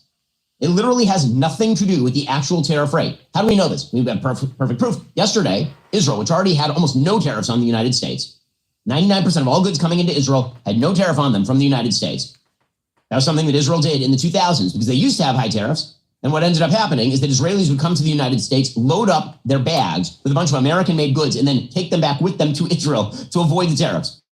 So Israel just got rid of all the tariffs. Yesterday, Israel announced 0 tariffs on any American goods. The Trump administration hit them with a 17% tariff anyway, claiming that they had a 33% tariff rate on American goods, which clearly is not true. Why? Because it turns out that we buy more stuff from the Israelis than the Israelis buy from us. Shocker, they're a smaller country. We're a giant market. Not a giant shock, as it turns out.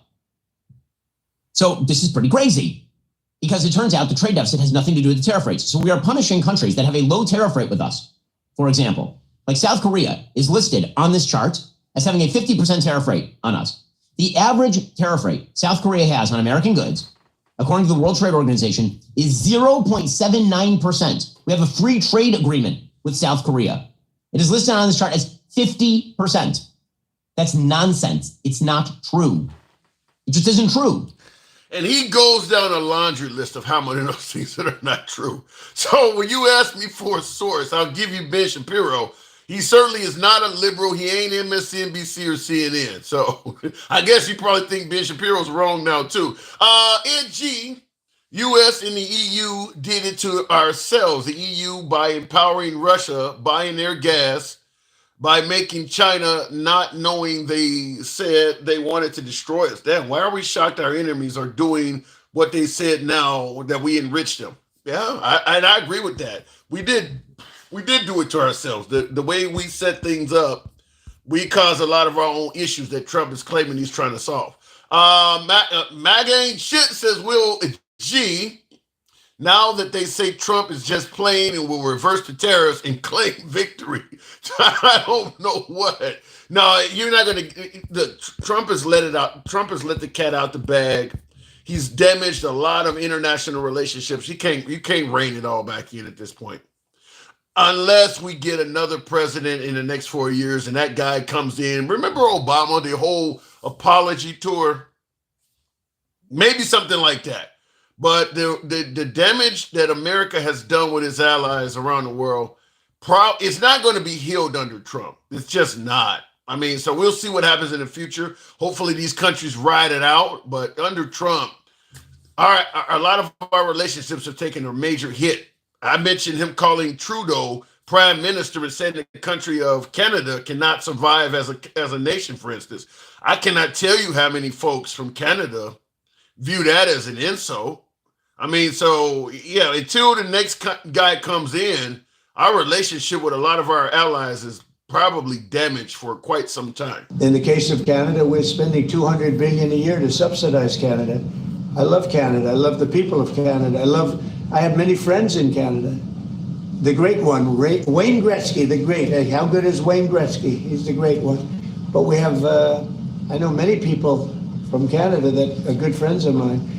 But you know, the United States can't subsidize a country for $200 billion a year. We don't need their cars. We don't need their energy. We don't need their lumber. We don't need anything that they get.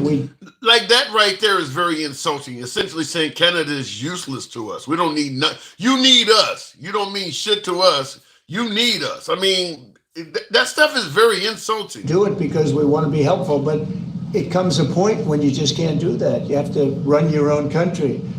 And to be honest with you, Canada only works as a state. It doesn't. And that's incredibly insulting to that nation. Folks who may have fought and died to preserve the sovereignty of that nation to say they can't work as a, I mean, basically saying they're dependent, they can't function on their own, which is what my last caller was kind of alluding to as well.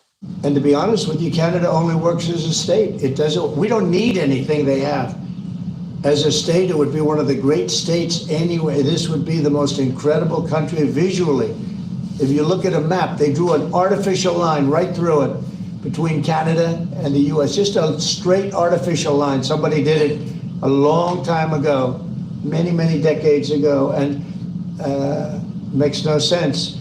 It's so perfect as a great and cherished state. Keeping "O Canada," the national anthem. I love it. I think it's great. Keep it. But it'll be for the state, one of our greatest states. Maybe our greatest state. But now that right there is a threat to their sovereignty. It'll be a state, one of our greatest states. I mean, you pretty much, just like with Greenland. I mean, you're just threatening to take over people's shit. I mean, this stuff is incredibly insulting. Has nothing to do with tariffs. I mean, he's literally threatening their sovereignty in this statement. Why should we subsidize another country for $200 billion? It costs us $200 billion a year. And again, we don't need their lumber. We don't need their energy. We have more than they do. We don't need anything. We don't need their cars. I'd much rather make the cars here. And there's not a thing that we need. Now, there'll be a little disruption, but it won't be very long. But they need us. We really don't need them. And we have to do this. I'm sorry. We have to do this. There is another speech I didn't play. You heard him talking about the artificial line that separates the two countries. There is another speech where he gave where he indicated that he's not even for sure that line is legitimate, suggesting that maybe Canada belongs to us already. I mean, I'm just simply saying what he is saying is incredibly insulting to the people of Canada. And there's just no need for it. There's just no need to be doing that. A tariff is not a change to the opposing country. Wait a minute. A tariff is not a charge to the opposing country. Countries do not have jurisdiction over other countries unless you're an empire. Damn. A tariff is basically a charge on a countless own citizen, on a country's own citizen. Yeah. And that's true. The people who are purchasing the product, the end purchaser is the ones that are going to be swallowing the tariffs, unless, let's say the tariffs hit and, you got Target and they're like, well, shit, if these tariffs make all our products go up higher, we already are having a hard time competing with Walmart. How about we all agree to swallow some of the tariffs and only pass 70, 80% to the customers? You can play games and finagle it, but yeah, the largest loser in regards to tariffs is going to be the end user, the person who wants that good or service at the end of it all. Trump ain't shit. All Trump is doing is wasting our time for publicity. I really think he has an NIL deal. Oh my God. Word on the street is everyone that just sits down with Trump has to pay $5 million. He knows how to raise money. The Trump card he's waving around for $5 million. I got to plug in my set there for you, Will. I do appreciate you supporting.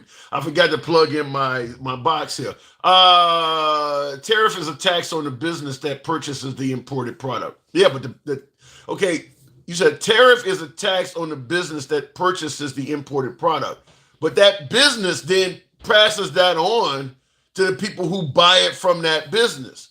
So the end user, the guy at the very end that purchases it, like, okay, let's say you're making couches in China, and then you sell them to a furniture company here, like Wayfair. They got just what you need, or what Wayfair purchases it, or Home Goods or somebody. Okay, so they're going to pass that tariff because they're going to be charged more to stock up their stores due to these tariffs. So at the end of the day, if you want to come buy a couch, you're going to pay your share of the extra money they had to pay to put that couch in their store. The purchaser at the end is the one that's paying that shit, which is going to be essentially you and me, which is why they're telling you a car may go up $5 or $6 grand and stuff. I mean, it's going to be the people that's buying it. What products is Trump producing in America? None that I know of. Let me go back to the box. Miss Mobetta's been holding. I see that. And Andy. Good evening. Welcome to the program. Miss Mobetta, thank you for holding on. I got to turn my camera on, Tim. Yeah. I gotta turn my camera on this Good Friday. Bless your heart. All right, so we getting close to 100 days of Trump. Not quite there yet. You liking what you see?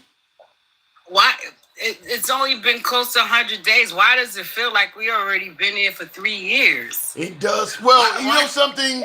It almost feels like Biden was never there. It just feels like Trump is starting up a third term or something. I mean, it's almost as if Biden literally never was in there. Please, let's not go there with that third term. We already know, you know. See, with his bully mentality and to think that he's above the law, when he does crash, he's going to crash so hard till you're going to have people acting like he was Michael Jackson. Damn. You know how Michael Jackson fans used to pass out and fall out and all of that stuff. That's how Trump's fans are, because he really has.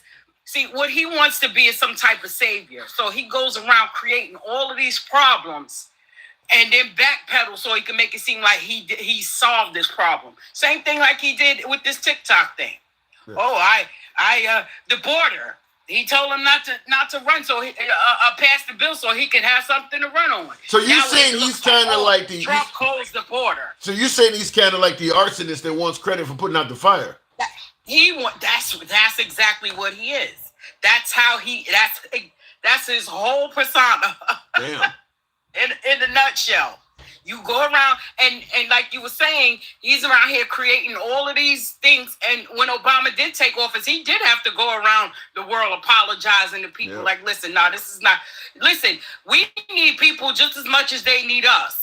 Regardless of what MAGA is around here saying, we get a lot of stuff from other countries. I mean, to be honest with you, even if I didn't need, to say something like that, let's say it's true. I don't think it's true, but let's say that is incredibly insulting to tell somebody, you need me, I don't need you for shit. I mean, that's awful to say that. It's disrespectful, and that's his problem. It ain't got nothing to do with Democrats or leftists or liberals. It's his mouth. Yeah. His mouth and his balls are the same size, and that's what people fell in love with. They fell in love with his nerve. Yeah. Like, so once he started this thing going back and forth with Obama, they had such a disdain, hate for Obama till they just jumped on a train with Trump. You know what I'm saying? So, like you said, it's not like people was voting for Biden; they was voting against Trump. Yeah, and that was the same thing that happened with Obama. So it was a trickle down thing. Any chance though, we've been talking about this on and off on that. Any chance though that some way, somehow these tariffs turn out good for America? Listen, how much are we supposed to suffer before we find that out? That's a great question. I don't see it possible with under a year for sure, and I'm assuming many years to get people to move manufacturing and stuff back. But the benefits of these tariffs that Trump is touting, that stuff can't happen for years. Listen, I made a call today, and it was somebody from another country that answered the call.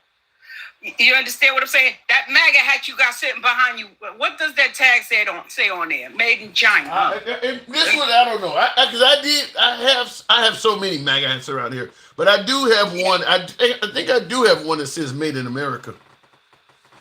Yeah, like I would like to see that, because the only thing that says Made in America might be the big sign on the front, but the one underneath, that little white tag gonna say Made in China. I think what happened is there were people, because when Trump first came on the scene, he was talking about China and criticizing him so much. People started China virus. Yeah, and people started criticizing him for his hats being made in China. I believe on his website, once you started buying MAGA hats off his website, they started being made in America just to get around the criticism. I still need a little receipts on that, Tim.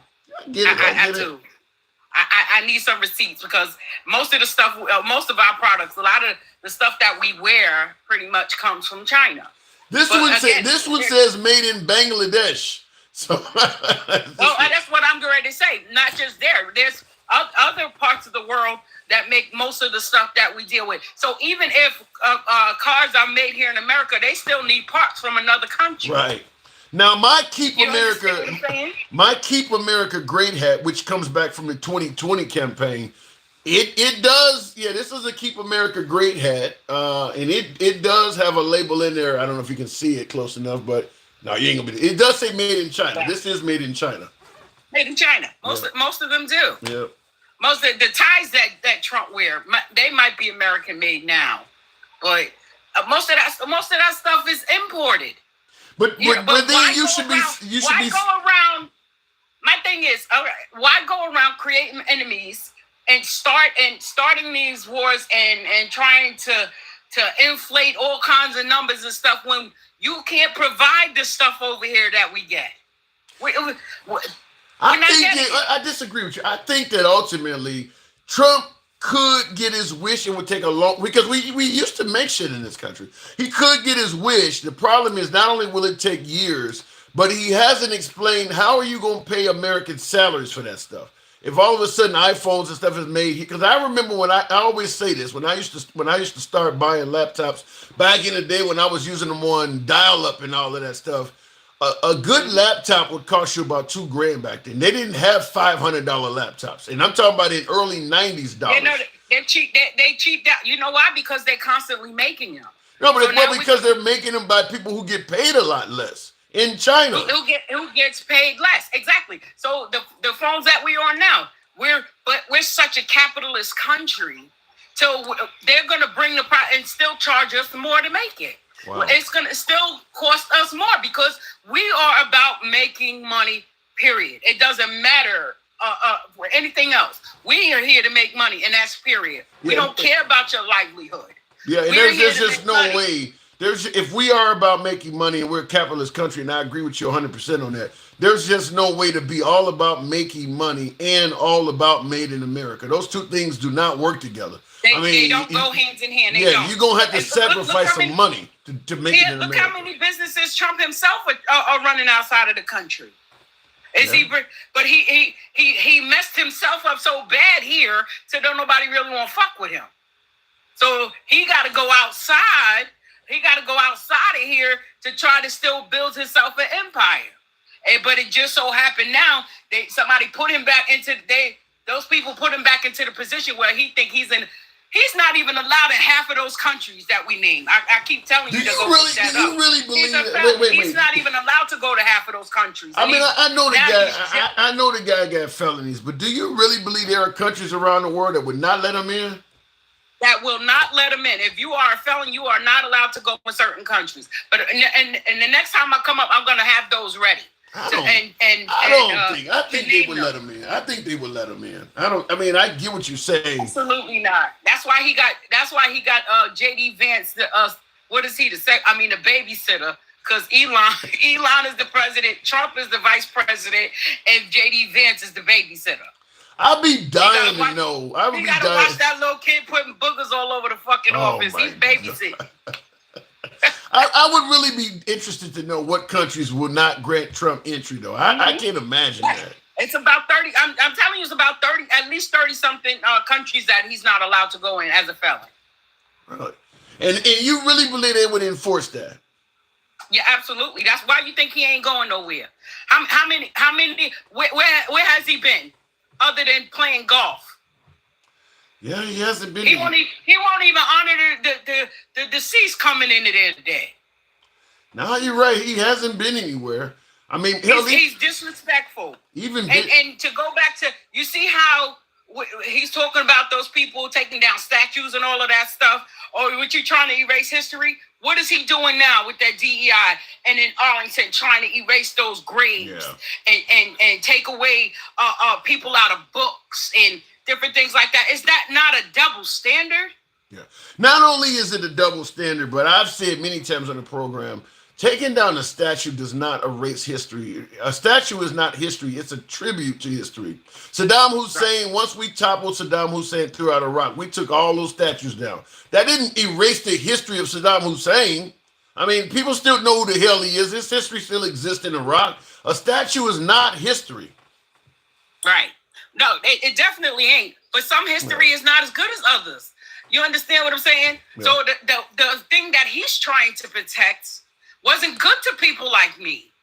They did it's a tribute. Things. Right. Those statues the tribute that he's trying to pay is horrible. Yeah. And if you want to do history, if you want to continue on with history, don't stop at certain pieces. Let's go all the way back. Let's go all the way back. And I was on that live you was on the other day with that on that other channel. Oh no. That was crazy. That was crazy. And they the 3/5 Amendment and all kind of stuff they talk. Listen, why was that stuff created? And that's what I'm saying. You only go. I don't know how you even go on AJ's show.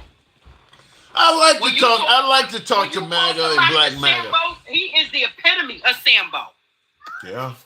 I believe that alone. I hope he listens. I'm gonna leave that alone. I hope he listens. But I like to talk to Black MAGA. But you're right. When a lot of them, they don't believe the party switch. He doesn't believe that the Civil War is about slavery. He was trying to tell me that the founding fathers were not pro-slavery. I'm like, really? But oh my God, how you say they not pro-slavery but they own slaves? Make sense. They had some kind of wild explanation for it. Come on, man. It's just. I just find it deplorable and disrespectful. And then once they see somebody, a Black woman or a Black person speak against that stuff, then they want to call us racist. Yeah. But I mean, they really believe that stuff. I mean, the 3/5 compromise was not about Black people. There was just as many white slaves as Blacks. I mean, they really believe that stuff. They was looking for a gotcha moment. I was like, yes, God. Yes. They was totally looking for a gotcha moment. I said, these people are fools. Yeah. Asking me, did you read this? Did you read that? I'm like, I don't think I don't need to. There's nothing I need to read to know that the founding fathers were pro-slavery. Like you think, there's something out there I can read to say me. You gotta be crazy. Why do you think there's so many mulatto kids and stuff where it all started from? If you want to talk about history, it's a lot of information that y'all missed. It's a lot of information that they missed. I'd be curious because he was constantly chastising me, saying I don't read. I would be curious, like where do you read? Because you're saying you do read and you're coming up with this crazy stuff. What are you reading to give you this? Oh my God! I was like, I had to get off the show because I was like, he not gonna pull me up. I know he ain't gonna pull me up or whatever. But I really didn't even want to give him the energy because AJ, God, Blagger. That's why I be telling you, Blagger. They are a whole different breed. They are a whole different breed. I like my Black MAGA, but yeah, some of them. I think the issue with Blacks in particular, and I'm not talking, because it's obviously more white conservatives, but for some reason with Black conservatives, they start speaking negatively of the Black community. It's really odd, but most Black conservatives are very critical of the Black community. Right. Well, you got a guy in your chat right now, just an average whoever. Listen, bro, I whoever you are, I know you are another Trump fan or whatever. It don't matter what you're saying in there. Right now, you're irrelevant. And if you don't know, you better ask somebody because my tongue it can be very deadly sometimes. I know a few girls who might like that. I got razor blade tongue sometimes, so you better go ahead with yourself. All right. Well, listen, I mean, at the end of the day, that's one reason why we need to ensure that history continues to be taught, because we know there are forces that want to rewrite it and write parts of it out and make it. It's happening in our face, Tim. Yeah. It's happening in real time. This is not something, we have to go back and read. It's happening in real time.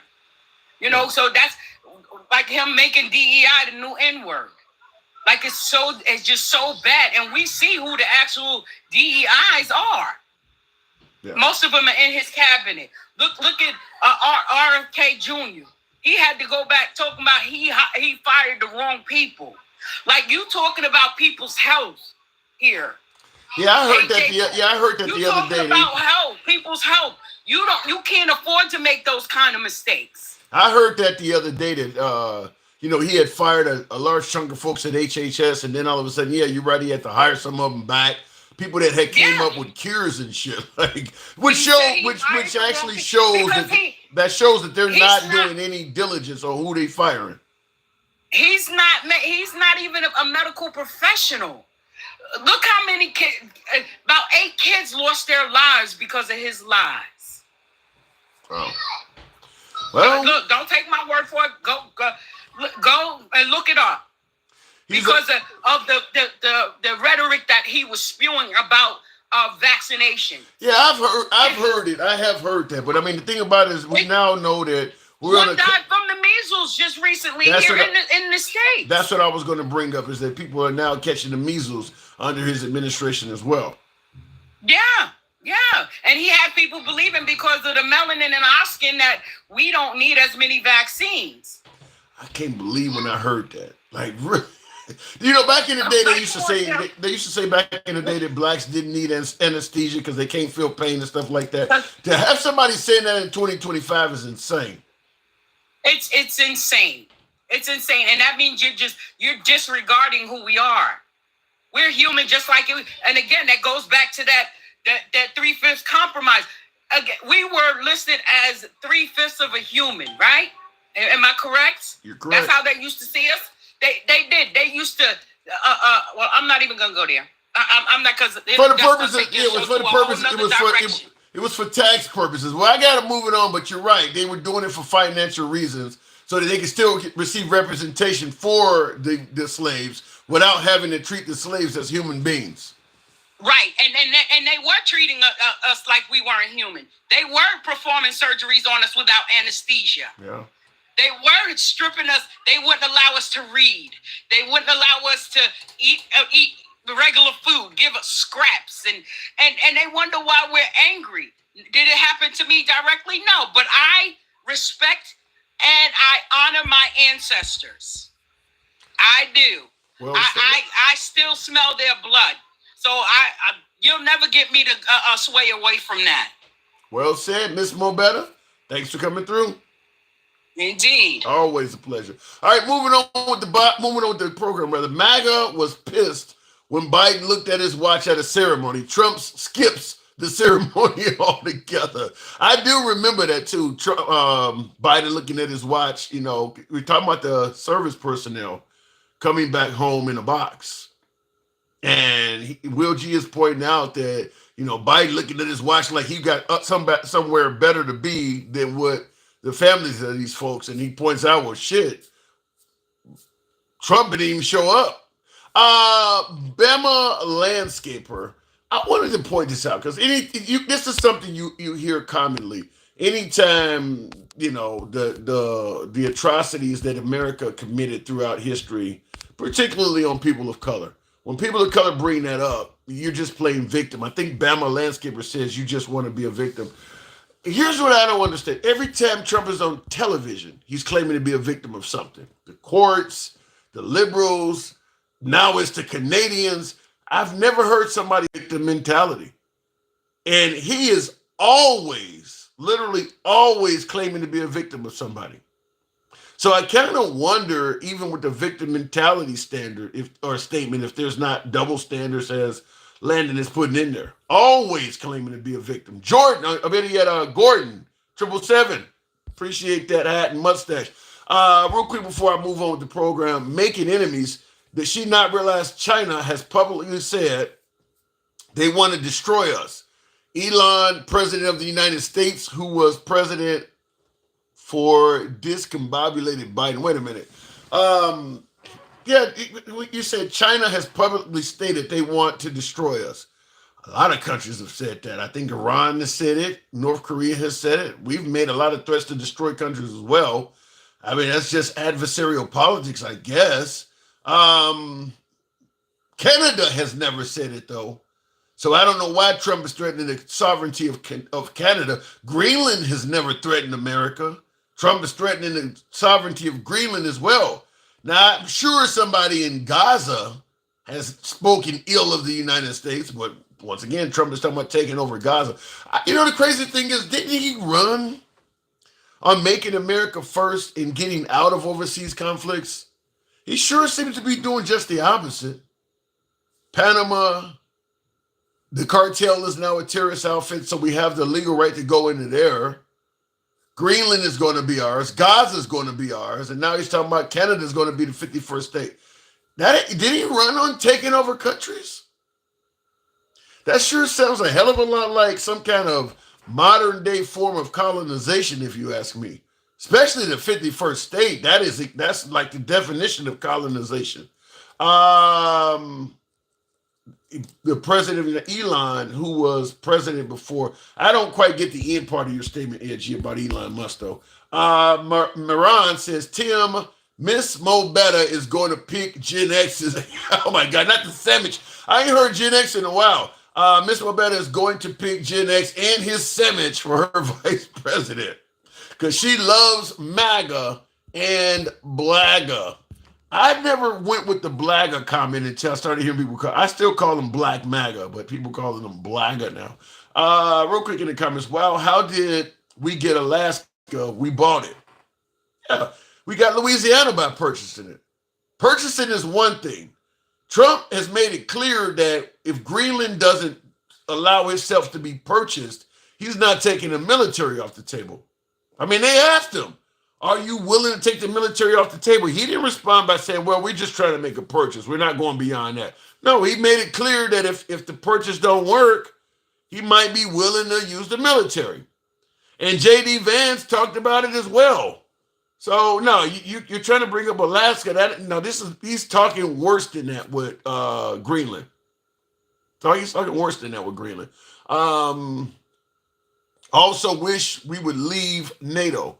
Yeah, I don't understand why so many Americans got this big fucking ego.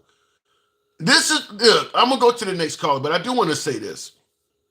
This is what happens, in my opinion, and you can disagree with me. I'm fine with that. In fact, I enjoy the dissension oftentimes, but this is where I think the lack of education plays a major role in regards to us having this big fucking ego. I know when I moved to Australia and I lived there for a few years, I was surprised at how much they knew about America and American history compared to what we know about the history of that country.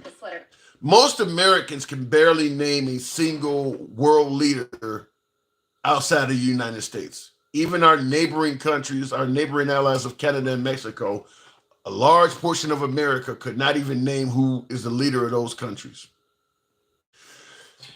Other countries around the world know more about what's going on the planet than America does. America has this mindset that we are all that matters. As many of my viewers are suggesting right now, we can do it alone. We don't need no damn body. The size of the kahunas on the average American, when you actually know reality, is almost embarrassing. I mean, it's almost embarrassing. It's almost like going out and buying a 50 cal and thinking that what Rambo did in the movies, you can actually do that if you buy a 50 cal. I don't need nobody else. I can do this. I can run this whole city. That's what it almost sounds like. Is you don't went out and bought a big firearm and you think that one gun gives you the ability to run the whole damn town. America seems to have that mindset. We don't need nobody. It's insane. It's insane at the lack of knowledge. But as one comedian once said, you're going to learn today. I just think that is really bad for the progression of this country, the detriment of this country, all of that. To just think that we can do it alone. We don't need nobody else on earth. The difference is there's proof, lawsuits, pew-pews to take Trump out. Miss Mobetta, on the other hand, knows no slaves and is just trying to play victim. Well, you said that, I can't remember what she was talking about exactly. I'm kind of late to this comment. You said there's proof in lawsuits in pew-pews to take out Trump. Here's the problem with the assassination attempts on Trump. Once again, Trump running his mouth saying crazy shit that's insulting, in my opinion, is the automatic assumption that anybody trying to take Trump out has to be the liberals. There are, right now particularly, now this was before he became president, but even still, Trump has said and done things that has pissed off Republicans, Muslims, LGBTQ members, folks that are not from the country. I mean, Trump is one of them kind of people that if something happened to him, you could spend days trying to guess who might have done it. The man has a lot of enemies, way beyond the scope of liberals. And now that he's become president, now he's making Republican farmers, fucking with their livelihood. He's firing federal employees that are MAGA. I mean, the man has a lot of enemies. So the idea that when somebody tried to take his life in Pennsylvania, where it had to be the liberals, no, it didn't have to be the liberals. It did not have to be a liberal at all. There are plenty of angry right-wingers that are angry at Trump as well. Veterans now, you know, they're firing people with the Veterans Administration, so you might have vets with PTSD. Obviously, the Hispanic community probably got thousands of enemies of Trump in there now. It ain't got to have nothing to do with a Democrat or a liberal anymore. I mean, he is targeted a lot of communities. Could be a damn Haitian for all you know. Being accused of eating a dog or a cat, it could be anybody. The guy's made a lot of enemies. And he's still doing it. MAGA just thinks NATO is a country club.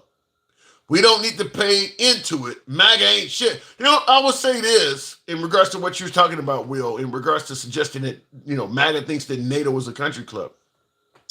I mentioned earlier how insulting it was to suggest we don't need Canada in calling Trudeau governor. Now you got this Signal chain, email, whatever it is, them sending messages back and forth via Signal on that app, and it's talking about we're tired of bailing out the EU, bailing out Europe. Once again, just being completely insulting in Europe too now. It's just amazing. Like one man just insulting one group, not party, but really one man just insulting all these people. So now even Europe, you're treating Europe that way. We're sick of bailing them out. Like I said, the kahunas of believing we don't need anybody, just incentivizing people to say fuck America, fuck the United States. I mean, just the incentive has got to be great. Sounds like insanity, says Wilma. Yeah, I call him dingbat. Lay, you're saying stop saying we. Let's make it clear. When America does something, or better yet, let's say when Trump does something, the world don't say Trump did it. They say the Americans did it. Just like when Trump got us out of the Iran deal, America broke that deal. Wasn't Trump. In this country, we can see the difference between people. Internationally, it's America. America voted him in. Not, you know, the right-wingers or MAGA. No, around the world, it's the Americans are doing this stuff. Those are American tariffs. That's America talking about taking Gaza, Greenland, and Canada. They don't see it as just Trump. So understand what Trump does either benefits or hurts you too, which is why America is now suggesting in some countries, you know, that we used to be friendly with, to reconsider going to that country because some of the people in that country might try to kick your ass because we've pissed off so many people. Marion says America wouldn't exist without the French. The British would have squashed the American Revolution if we hadn't had the French to back us up. Fair play. We returned the favor on D-Day. America needs our friends. You know, let me just say this, and I'll go to the next caller. During the Obama administration, when Obama was being very critical of the Israelis, you know, putting settlements throughout Gaza and taking their land, Obama was kind of critical of them.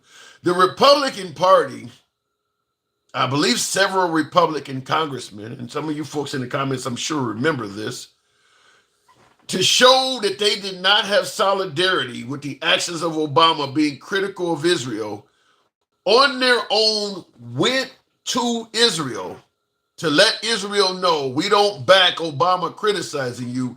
And some of us still realize Israel is a good, whatever, we favor Israel. The point I'm trying to make is this. You might need that in America, where some of the lower level politicians may need to travel abroad to let countries know we don't all agree with what's going on here. Because that's exactly what the Republican Party did when Obama was starting to speak favorably of leaving Gaza alone. The Republican Party, many of those congressmen went over to Israel and spoke And they didn't get any permission from the Obama administration to do it. And I believe that's required. I think you can't speak on behalf of the United States without the approval of the administration. I believe there was some kind of, lightweight scandal behind that. But they did it. They did it anyway. To show Netanyahu, look, we got your back. We only gonna let Obama go so far. I'm saying that might need to be, that may be something to consider now. If for folks on the left, if you think that Trump is ostracizing countries in a manner that's going too far, maybe some liberals need to do the same thing. Anyway, looking at the comments, America's complain about spending money on countries, but they okay giving money to Israel. Yeah, America has selective outrage on some of that shit. You got an issue with USAID, but then you're right, you find money to get the shit that you care about. I mean, it is what it is. I mean, that's how we are. In the comments real quick, that lets you know MAGA is dumb as hell and doesn't know the Bible enough to know America might be mystery Babylon in the end of times. I don't know that story. But you said MAGA's dumb as hell and they don't know the Bible enough to know that America might be the mystery Babylon in the end of times. And I want to know that story now because I don't know that story. But somebody is criticizing you right after that. Ed G is asking, Will G, are you high? We are the biggest contributor to NATO, and we're not even on the continent. We are the only reason why Russia fears NATO. Well, let me say this, and we are the biggest contributor to NATO. I do believe that is true. But we're the biggest contributor, that's true. But it's not like NATO would cease to function without the United States, is the point I'm trying to make. I don't know. I just the way we look at it as if we don't need anybody, they all need us. America had no problem invoking Article 5 after September 11th. I just think that let's say even if it was true, where America didn't need countries, I still think it's arrogant as fuck to go around saying that and telling it to your allies. I don't need you, you need me. That's insulting. It's just insulting to do it. Going back to the box, continuing on with Andy. Good evening, Andy. Appreciate you holding there. Hello. Hey, so day 3 of the tariffs. Now we started out doing kind of a free for all here, political forum where we were open, but it got into this whole notion that America can do every damn thing by themselves and we don't need anybody for shit. What say you? I say we get 61% of the oil we import from Canada. What I say is, there's sports under the sink. Hold on. I also say that. Sorry about that. I have company. I say that 61% of our oil comes from Canada that we get outside the U.S. I also say that the energy we get and we get from them, we get rare earth minerals from them. We need all those things. I'm sorry, that's just necessary. We talk like we are the biggest, contributor to all these countries. Realistically, we're not. Yeah. We put targets on their backs where we put bases there. They pay for those bases. They host those bases. They put money into that. Not only that, do you realize crime goes up around the base? For what reason? Oh, you want to guess? The hatred of America, wanting to graffiti and destroy the base? Sexual assault? Oh, you mean our troops are? Yeah. Really? Yeah. I've never heard that. Go look at some of the crime reports. You'll see what I'm talking about. Our American exceptionalism is a lie. It's been taught to us by, people that rewrote our history books to look a certain way. But wait a minute. Just so folks know what we're talking about, because I've never heard this before. You're saying when America puts a base in a country, the amount of sexual assaults around that base being perpetrated by our service personnel, the sexual assaults go up around military bases in foreign countries. Yeah. and other crime fights and things like that. But yeah, wow. So we bring crime. We cause the pricing of houses to go up because the people around the bases move in, and that drives the economy up. People can't afford to, like, there are lots of deterrents to having a base. They're not all just, oh, that's great. And by the way, I don't remember the other countries dragging us around everywhere they went and starting to fight. Do you? No. It's about Article 5. No. Yeah, I didn't think so. I don't remember any other countries calling Article 5. Do you? No.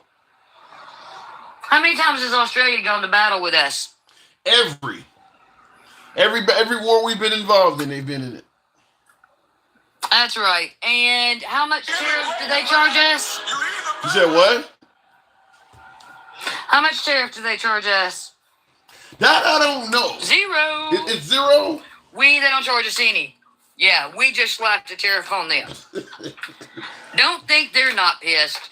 And they're a lightning rod now because nobody was fucking with Australia. Nobody.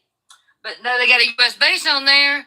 They're the eyes on Canada. I mean, on China. You think China likes that? Not at all. Why do you think that Trump got this so wrong then? Because I had Ben Shapiro on here a moment ago also saying that Israel got tariffs and they don't charge any tariffs on America either. Why is Trump assuming people are charging tariffs when they're actually not? Because Trump is the ultimate victim. He thinks that everybody's out to get him, whether they are or not. You know, I do think that that's a sign that comes with dementia, but that's just me. You really think, wait, you trying to say that Trump has dementia? Or at least beginning stages of it? Well, I mean, did you not read A Duty to Warn? I'm just saying. The man's father had Alzheimer's. His mother wasn't mentally well. When did they get sick and pass away? I don't know. I'm just saying. I haven't heard that one. I have not heard that. I'm hearing the man wants a third term. Look into his parents. I mean, his father wasn't well. I'm hearing the guy wants a third term. He does. But let's see if he can live through this one first. He eats damn KFC and damn McDonald's. You don't really think there's talking about obesity in America. Like, he needs to hush. Yeah, well. RFK Jr. needs to start at home. He can do that. He can start right there at the damn Capitol. RFK is it? Oh, you mean because RFK himself, he's in decent shape. Yeah, but if he wants to stop obesity, he can start at the Capitol. Yeah. Oh, I get your point. So And look, earlier I keep hearing y'all talk about those 13. Why do we never talk about those 67? Why?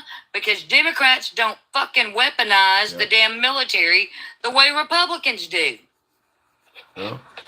I mean, I don't even want to say Republicans. I think the era of Trump is totally different. I mean, some of the things that may have been off limits, so to speak, under the Bush administration or Reagan or something.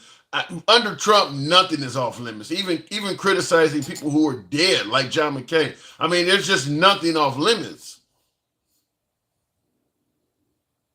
And they don't care. They don't like. It is so frustrating to me. I looked it up. They complained that Biden called them a fascist once. Do you realize Trump's Thanksgiving message read to the tune of Happy Thanksgiving to everybody, even the lunatic lefty liberals. Do you realize how much he demonizes liberals? It ain't just his Thanksgiving situation. Yeah, his Christmas message was just like, I read them off on the play. I actually read those messages off on our Christmas Live and our Thanksgiving Lives when he did that. Yeah, both of those messages. The Merry Christmas message was pretty hateful too. Oh, and then he talks about how liberalism is the problem of America.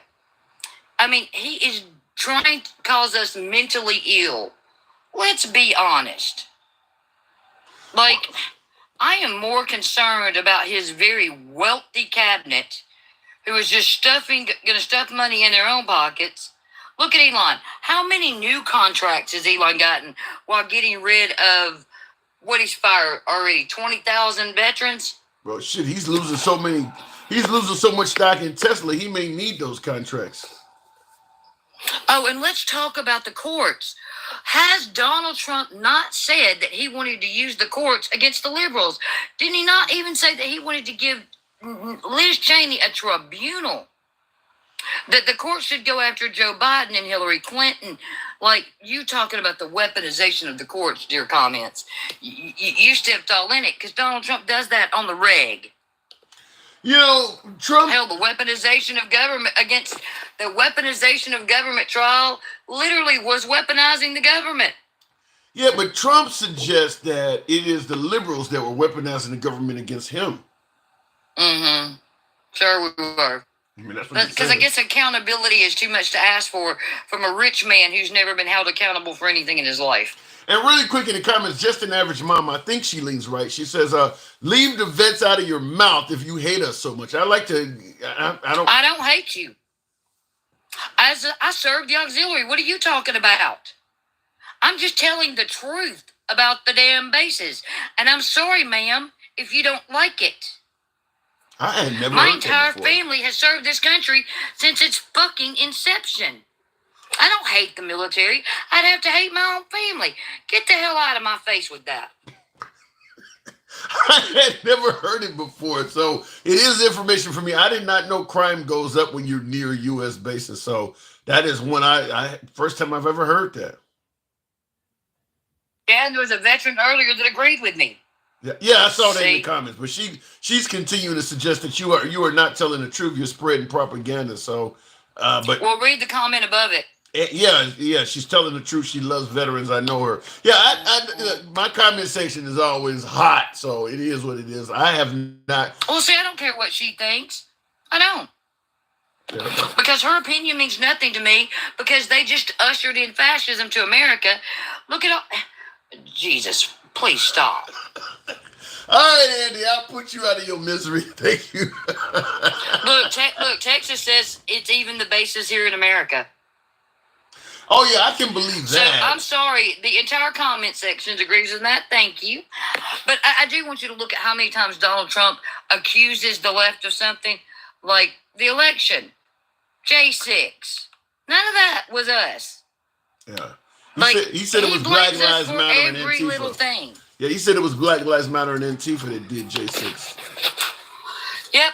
So with that note, have a good evening. Peace, y'all. Love y'all. Have a good night. Nothing but love for you. Thank you, Andy. All right, moving on with the program. Always good to talk to Andy. Angie, if you understood that, you would understand why we need to keep Russia at bay since World War II. But I guess you didn't pay attention in history class. You know, only since Trump has Russia become somebody that we are now suddenly, I don't want to say befriending, but at least viewing them more favorable. That, remember George W. Bush looked into the eyes of Vladimir Putin and saw his soul. This is why I keep saying Trump has unusual powers, that he can literally... He actually has the power to look at you and give you a thumbs up or a thumbs down, and MAGA's going to treat you based on that. I don't care how long you've been serving this country, what you've done for this country, anything. That is my opinion on it. Now, you can disagree with it, but that is certainly my opinion on it, is that Trump can look at you. I don't care if you're a regular citizen working at a factory, or if you're a governor like Ron DeSantis, or former governor like Nikki Haley. If Trump looks at you and gives you the thumb up or the thumbs down, that's the way MAGA's going to treat you. Nothing you've done matters at that point. None of your history, nothing you've done for the country militarily, nothing you've done for the Republican Party or the Democratic Party, none of your accomplishments mean anything. If he gives you a thumbs up, you're good. If he gives you a thumbs down, you are bad. I'm talking about everybody from General Mattis, General Petraeus, all of them folks. Thumbs down, nothing mattered. Same thing with John McCain. Thumbs down, nothing mattered anymore. You are now a thumbs down person according to Trump. Essentially, you are dead to me. It's amazing. Because right now, that's the only reason we're dealing with Elon Musk right now. He wasn't approved by the Senate. He wasn't approved by the Congress. He wasn't voted in by the people. I don't even know if he's been passed through the FBI, but he has that thumbs up. That's all you need. That's all you need, and you're good to go. That thumbs up is probably better than anything else you can get on earth among MAGA. If you get that thumbs up, you're in. That's all you need. And I'm talking about even if you are on video beating the shit out of a Capitol Police officer, that thumbs up is enough to make all forgiven. It's amazing at how powerful that is. So I got to give a shout out to Trump because nobody else can accomplish that kind of shit. Texas says he has top secret clearance. Yeah, that's the thumbs up part. Jared Kushner had top secret clearance. He had access to the White House, but the FBI did not want to let Jared Kushner in. Trump gave him the thumbs up. So that ain't saying nothing. He got the thumbs up is why he's sitting there. Again, I say the last time we were in isolation, things went boom on a Sunday morning. And we were all wondering why MAGA is really not the brightest crayon in the box. Okay, we were all in isolation on a Sunday morning, and things went boom. I'm not quite familiar with your reference in there, Will. I'm curious, though. Curious as hell. I'm not quite familiar with what you're talking about. In the comment, Ed G says, she said our military bases in other countries is bad for the economy and crime there. But if you say that about the criminal migrants here, you are a racist. Depends on who says it. And talking about the military base, listen, in regards to the military bases in other countries being bad for the economy, I don't, she said it. Like I said, I'm ignorant on this. I don't know. I know when I lived in Australia, I was using the military bases to pick up chicks because when the soldiers come in, all of the bars and shit they go to, the Australian women would go to the bars to hopefully meet service personnel. I lived in Australia, so I would be sure to time that perfectly, and I could use that as game. I don't have to leave in 3 days, so, it ain't going to be a wham, bam, thank you. Might be a bunch of them. So I was able to use that as game, but I didn't see the economy being harmed. But that wasn't a base, by the way. That would be when the Navy ship would dock, one of the boats would dock or something like that. So I didn't see the economy being harmed and things like that. I should have asked her more on that. But in regards to you saying, but if you say that about the criminal migrants here, you're a racist. Are migrants in America bad for the economy? I don't think they are. I would like to hear you make a case on that. I don't think immigrants in this country are bad for the economy. They actually are wanted here. The migrants are not coming to it. The migrants are wanted by the businesses to work the jobs. They want it here. So I don't know if they're bad for the economy or not. You'd have to explain a lot more of that. Make me king. You are correct. Pearl Harbor was on a Sunday, things went boom, but he said we were in isolation. Oh, when he said isolation, I actually resorted to COVID. But you are correct. We were staying on our own and letting World War II happen. And America was like, we're not getting involved. It makes sense now. Thank you for that. Whoever just corrected that. You're right. Make me king. We were not going to partake in what was going on in Europe, which is what allowed Germany, helped Germany continue their quest until we got hit on December 7th, 1941. You're right about that. Okay, I didn't think isolation made me go right to the pandemic, but now that you said it that way, it made sense. I was in Brisbane. It was 2 to the table. That's where I lived at, Billy Watt, in Brisbane. That is where I lived at. In Australia, by the way. Pearl Harbor, yeah. Will G, I see you put it in there. Yeah, I thought when you said isolation, I thought, I'm thinking about in more recent times when Americans are in isolation, it was mainly during the pandemic. But once he said it in the comments, it made sense. South Korea court oust impeached president. Yeah, that happened. He imposed martial law in that country. I think Steve Bannon just said this week that what did he say? If the Democrats win the midterms, or if he suggested that Trump may go to jail. Something about if the Democrats either win the midterms or win the next presidency, Trump may go to jail. Steve Bannon said that, the same guy talking about a third term for Trump. Do you think you could see that happen? That if Trump loses I do believe that if Trump loses the midterms, they're going to try to impeach him. I do believe that. I would love to see the bar you was picking up at. Who said that? I would tell you the Red Cliff Hotel in Red Cliff, Kangaroo Point, downtown Brisbane, the Kangaroo Hotel. Wow, I was all over Australia. I mean, I was all the way up from Caloundra on down to Coolangatta. So if you know the country, you know, I was all over the place. So throughout New South Wales and certainly all over Queensland, the Sunshine Coast, Surfers Paradise, I was all over Australia. So anyway, looking in the comments, good times, really good times to think about. Let me go back to the box. Continuing on with the one and only Den Cow. Good evening, Den Cow. That's the problem. Illegals don't have to accept minimum wage, especially from farm work. Those should turn into higher wage jobs, raise the farm wages, and Americans will flock to those jobs. Yeah, but how much are the fruit gonna cost? How much, if you start paying American wages to pick fruit, how much does the fruit cost? Are we prepared to pay that? Den Cow, good evening. Good evening, good evening. Hey.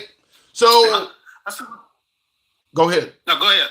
No, I'm just simply saying we can't have it a free-for-all, but obviously the tariffs are still on everybody's damn mind. And I'm starting to have some MAGA suggesting that maybe they're a good idea. Yeah, because they don't know shit. Damn. There's only so many ways you can answer a stupid ass statement like that. Maybe it's good. Nothing good at all, huh? Nothing good at all about tariffs. Now, I've talked to you about tariffs before, and I've always said that there are certain situations where targeted tariffs are effective.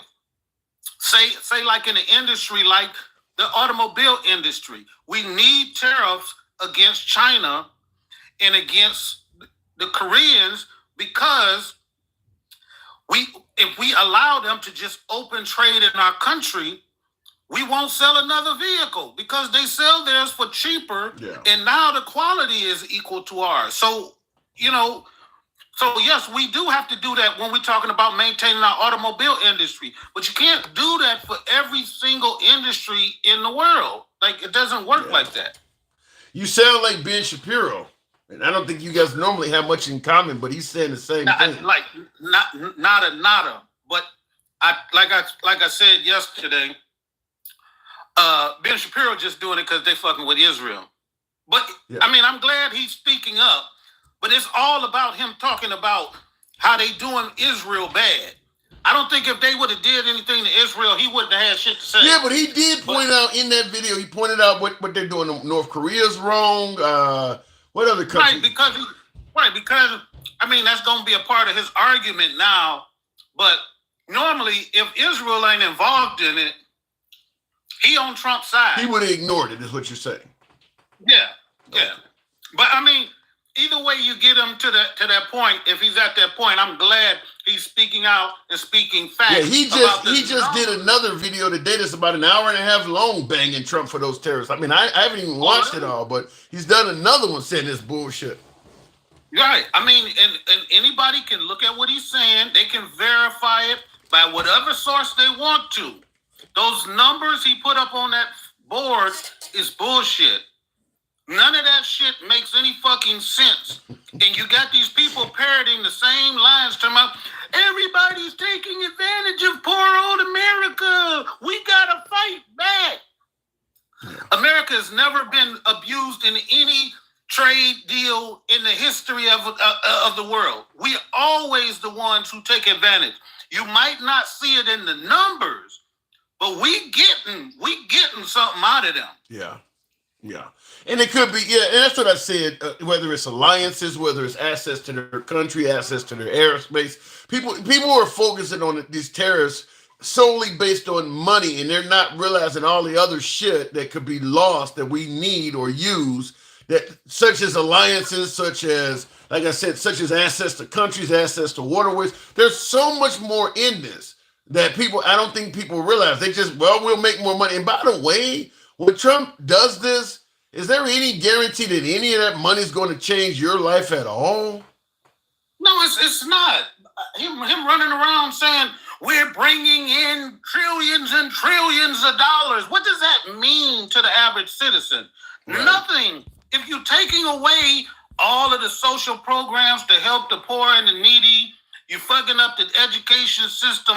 Like, I don't understand where they think they go. Right now, the only benefit they're getting is they owning the libs. The border, I think the border and owning the libs, those are the two things that I think Trump is doing a great job on, if that's what you like. I mean, he is, I do give him high credit on the border because nobody's crossing. I do give him credit on that. And I do give him credit on, he's done things to piss off the libs, whether it's the LGBTQ stuff, the DEI, the affirmative action. I'm not a fan of that stuff, but it's pissing off liberals and it's satisfying MAGA. So those two areas, I do give him high marks. But when it comes to the, I believe that it should piss off everybody who wants to protect our human rights and our civil rights. Like, I believe own me. If you fucking over all of these people, and I'm getting pissed off about it, and you feel happy about it, then we'll go ahead and own me. I'm not gonna stop feeling the way I feel about what you're doing to people.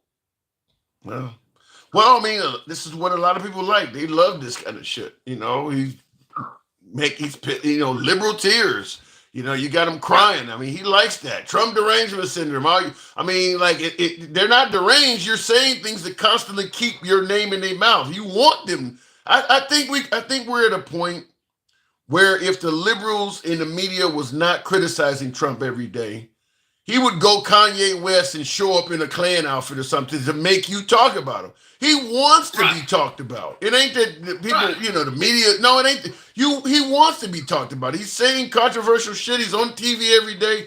He wants that. Right.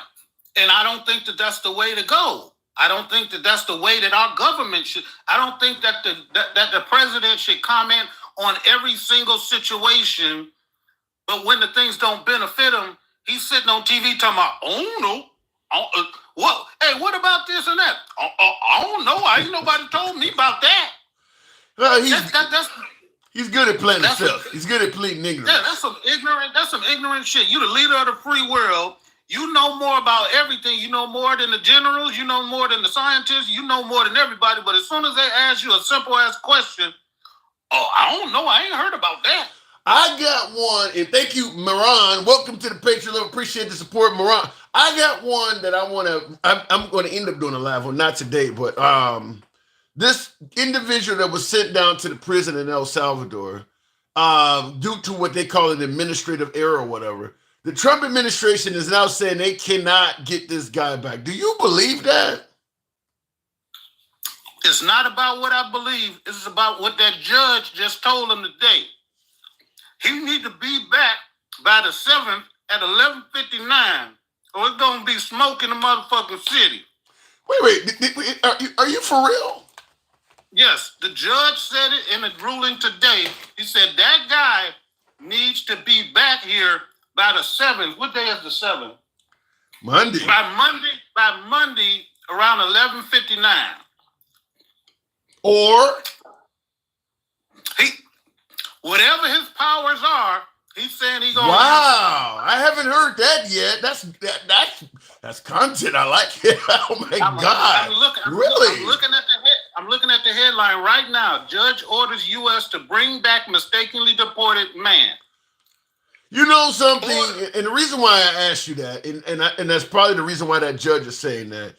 That's a fucking lie. I mean, Trump brought he brought an American back that went into North Korea, trespassed. He's brought somebody back from Russia. We actually have a diplomatic relationship with El Salvador, and you're paying them to house these people. How the hell can't you bring them back? That judge is looking at him like bullshit. I mean, what do you mean you can't bring them back? You got a diplomatic relationship with the guy that's down there, the leader of El Salvador. You got a working relationship with the guy, and you're paying him money to house these folks. Why the hell would he not give them back?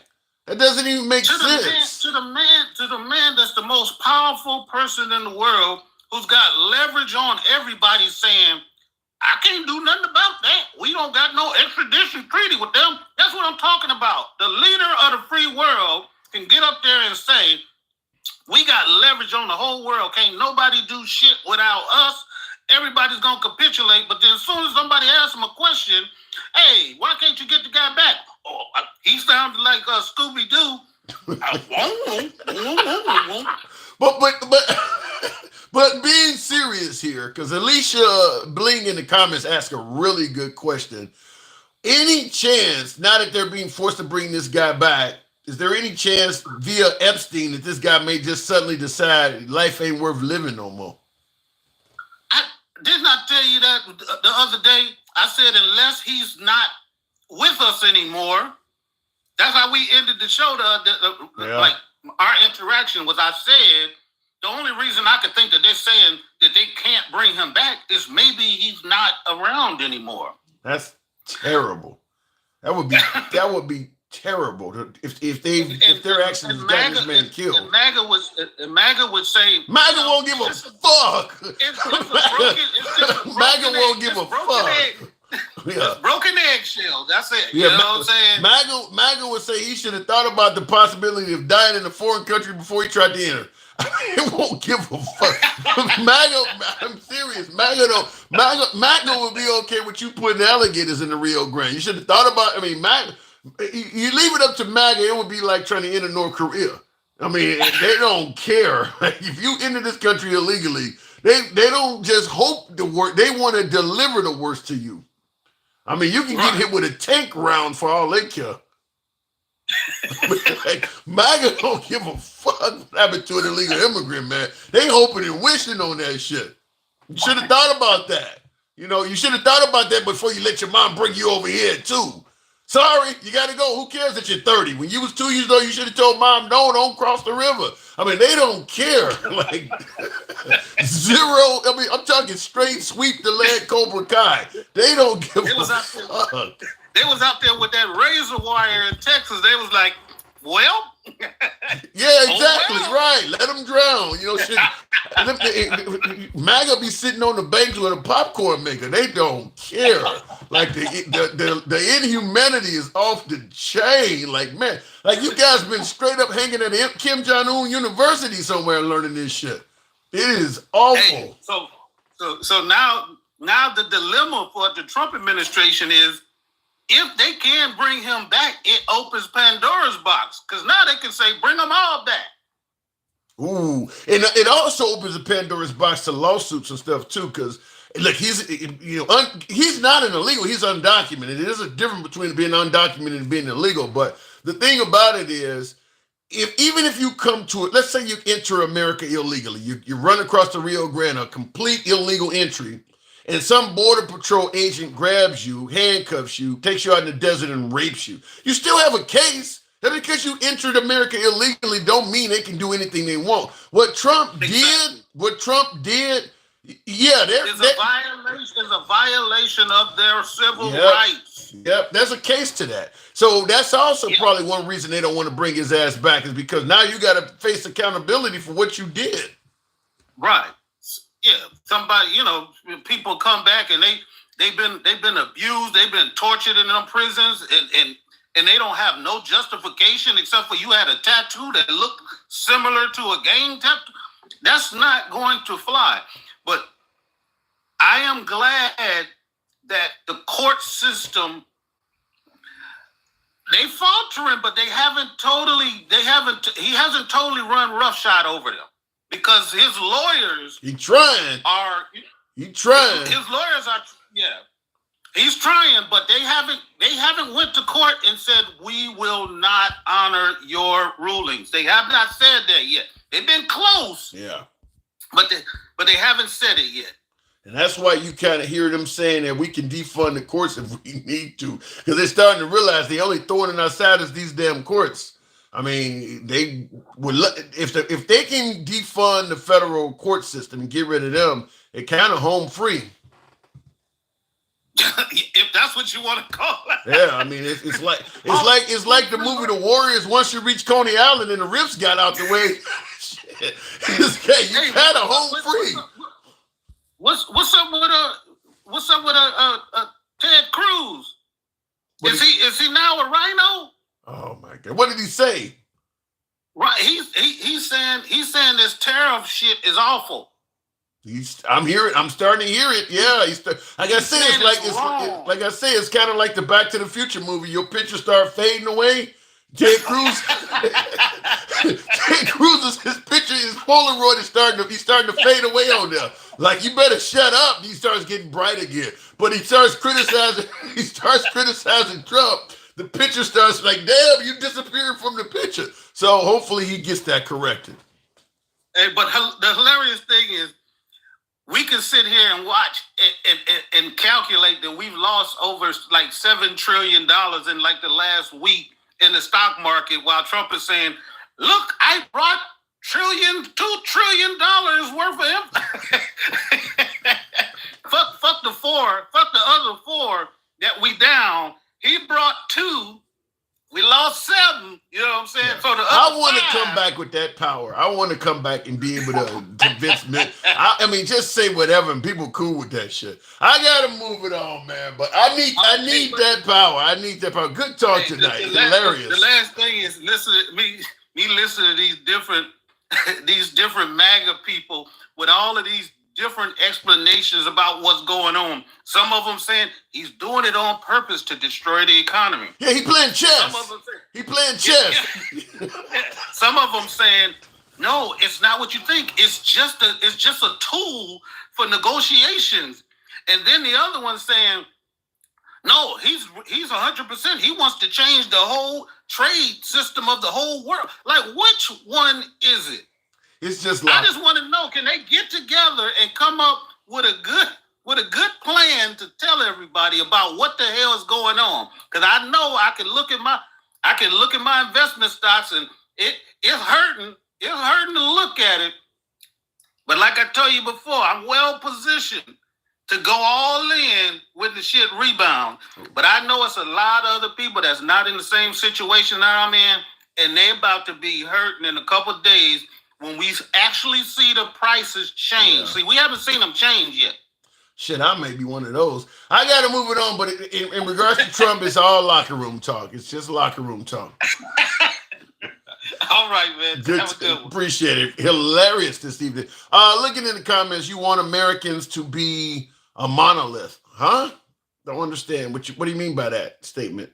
Trump is ruining everything. Yikes. Well, we got to see. I mean, Trump, a lot of Trump supporters have said, look, if you give it time, you'll realize what he's doing is actually in the best interest of this country. So I'm going to try to play it fair and say you got to give him time. I knew Trump would ignore court orders. Go back to the Trump versus Harris debate, and they asked a question about the Supreme Court decisions or approving the AP polls. Trump says, I will not block it.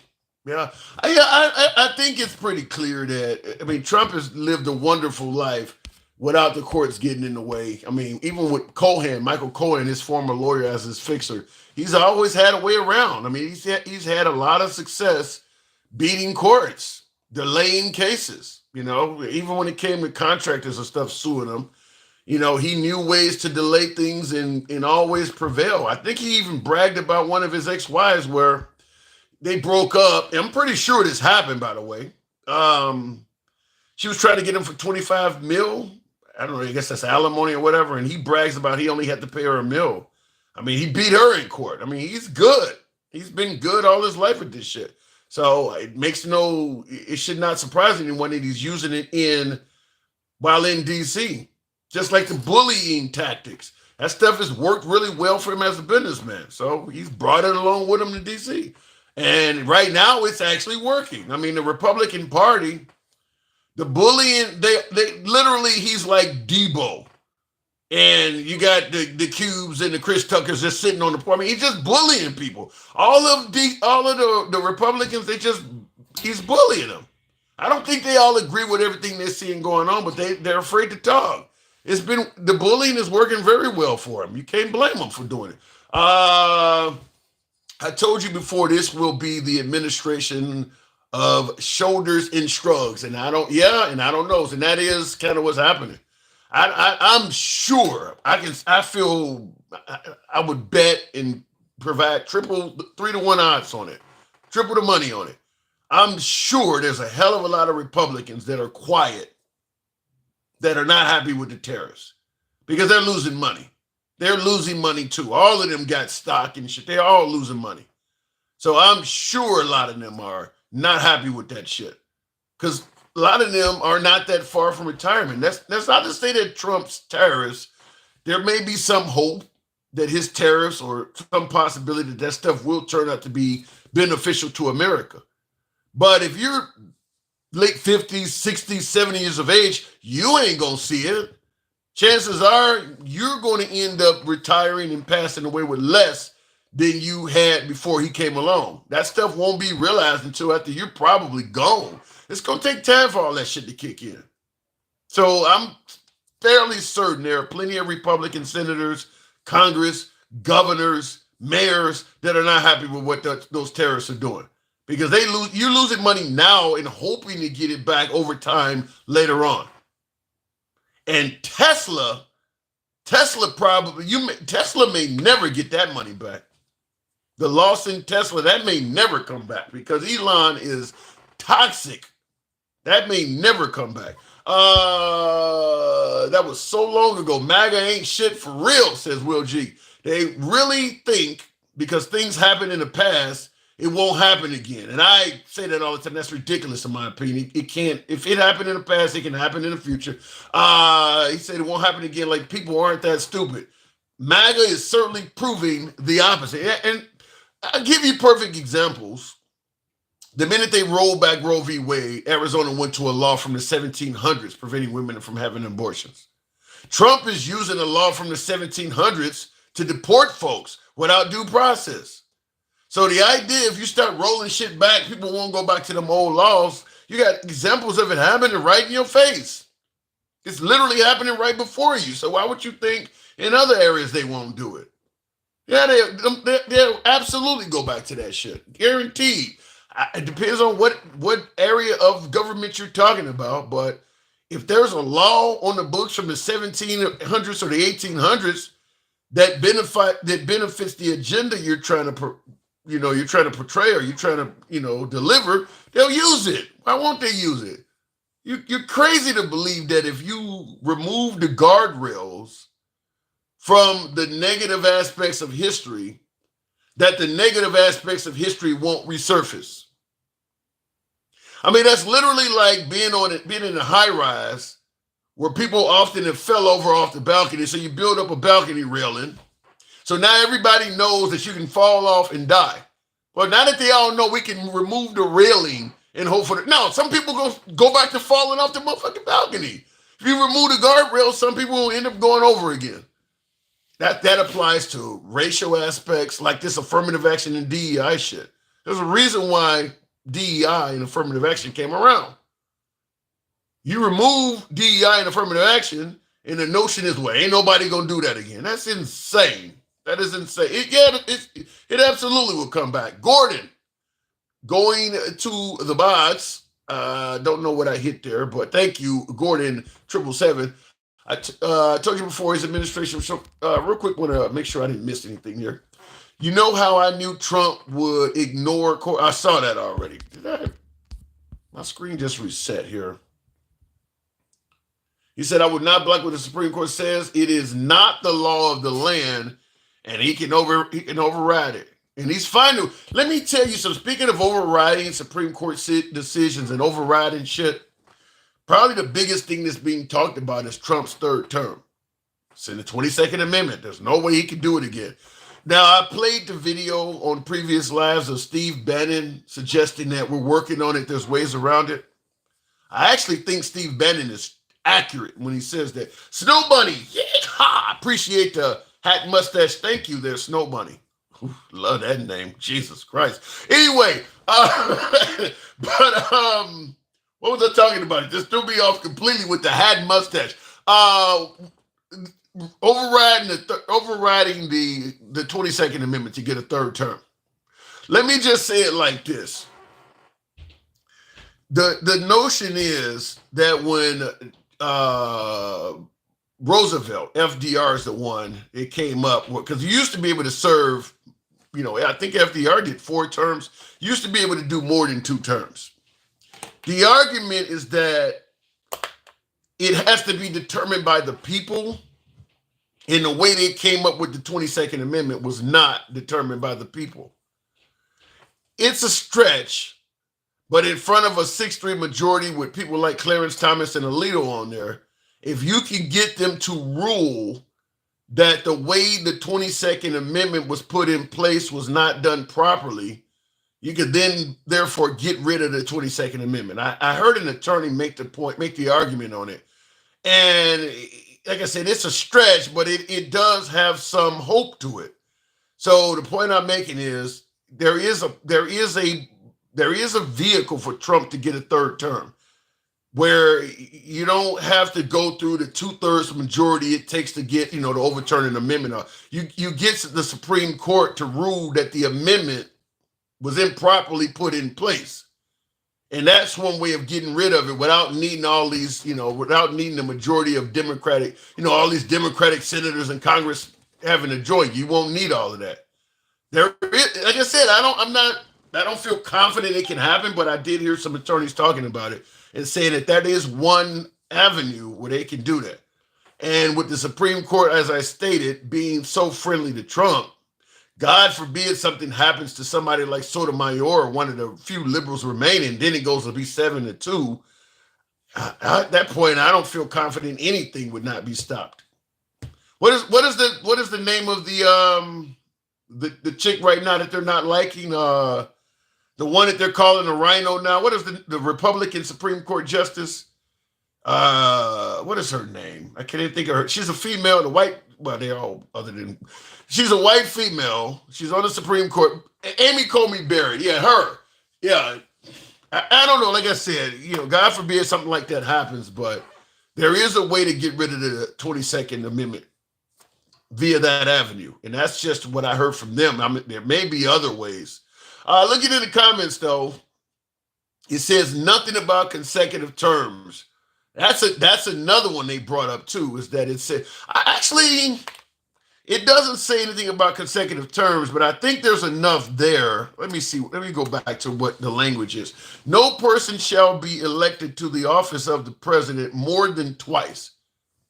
Does it really need to say consecutive? You can't be elected more than twice. Okay, so it says no person shall be elected to the office of president more than twice, and no person who has held the office of president or acted as president for more than 2 years of a term to which some other president was elected shall be elected to the office of president more than once.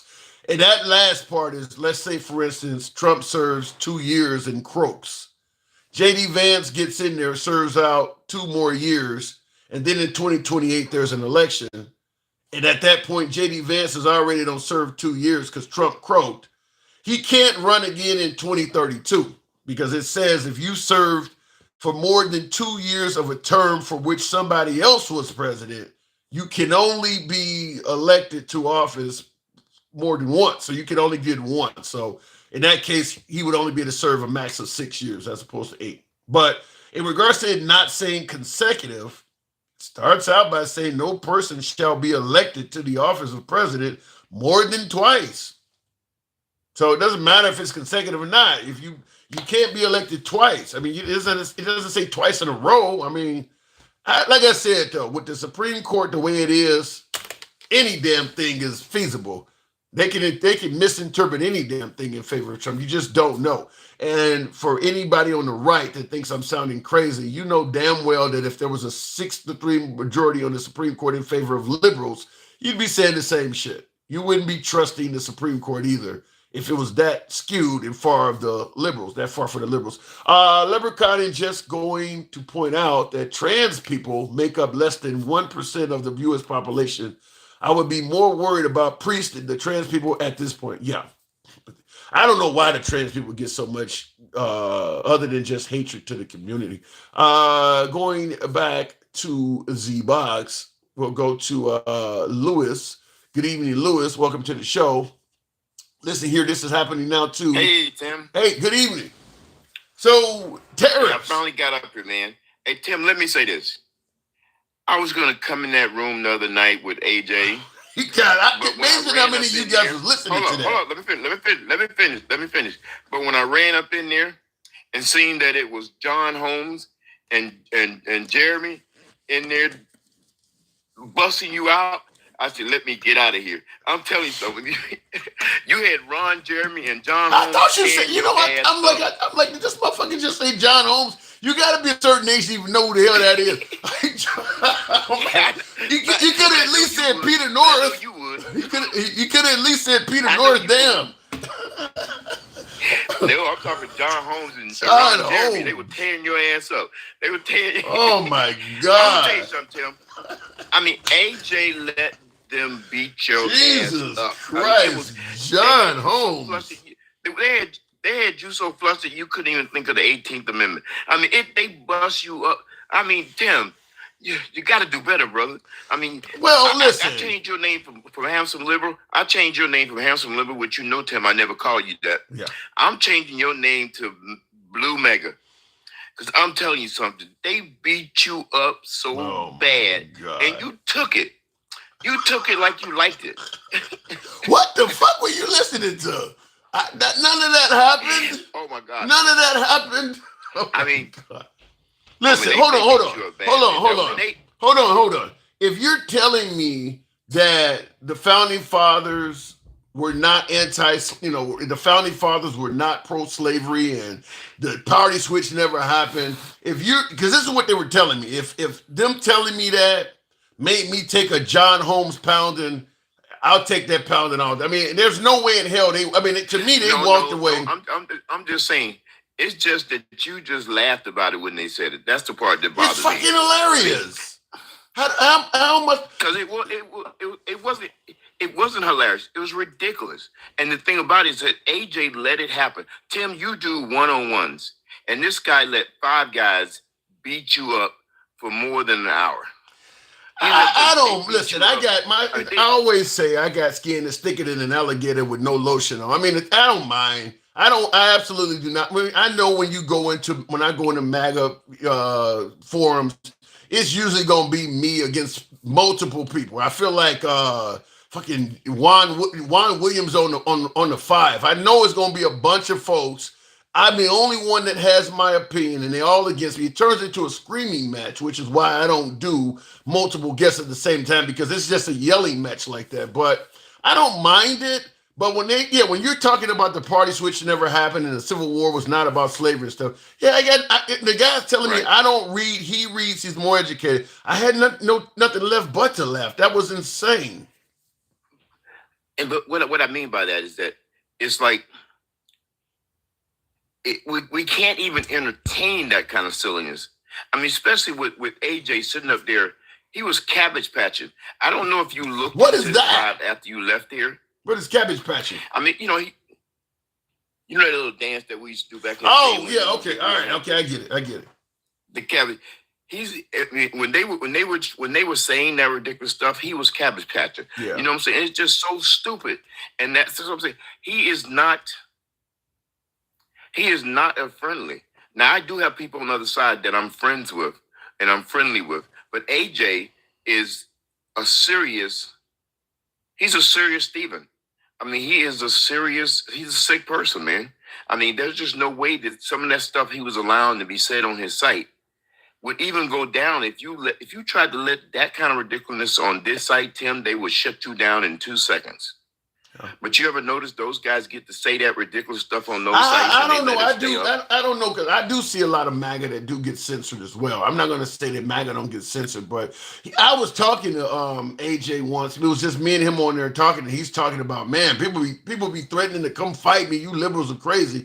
And I told him, I said, you got to pay attention to how you talking to people. I said, because me and him was having that live, and there was, I think Stick the Ruler came in there for a minute and was actually saying, I agree with Handsome Liberal. and he called him a bitch. And I told him, I said, you wondering why people I told him, I said, you wondering why people threaten to fight? You just called a grown-ass man a bitch. I said, that ain't necessary. If you don't think he knows what he's talking about, for God's sake, tell him he don't know what he's talking about. Why would you call him something like that? I mean, he when I go to MAGA Lives, I know the names are going to come at me. I don't mind, but I do know I'm going to get called out of my name. It happens on every time I go to one of them, it happens. But I go anyway because I like to be able to. Go ahead. I get it. I definitely give you. I just sometimes I guess that's why I've never tried to host lives because I could never do that part of it. No. But I agree. What I feel bad about is I think that you are the most even-handed host on the liberal side of the house. Appreciate that. It's so, and for all of us, it is so freaking annoying. Do you know what I'm saying? So for them to beat up on you, I would deserve that, and I could think of a lot of other conservative live hosts that would deserve what they did to you. But Tim, I do not think you deserve that. You feel what I'm saying? I hear you. And a lot of my viewers that see me elsewhere, they get notified, say the same thing. Like I said, I don't mind. I can take it. I'm a big guy.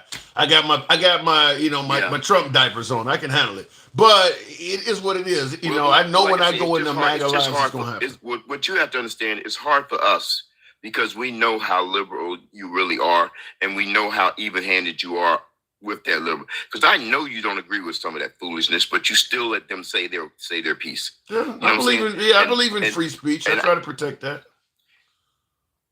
But they're so mad now that they don't even care about none of that. And here's another thing, Tim. She is absolutely right. 21 years in the military, always around military bases. Crime goes up. Everything gets worse. Housing gets more expensive. Everything happens around a military base because GIs have that money. You hear what I'm saying? And wherever there's money, there's going to be crime. Let's just be free. Everybody tries to say wherever there's poverty, there's going to be crime. But money brings poverty and crime. It's just that simple.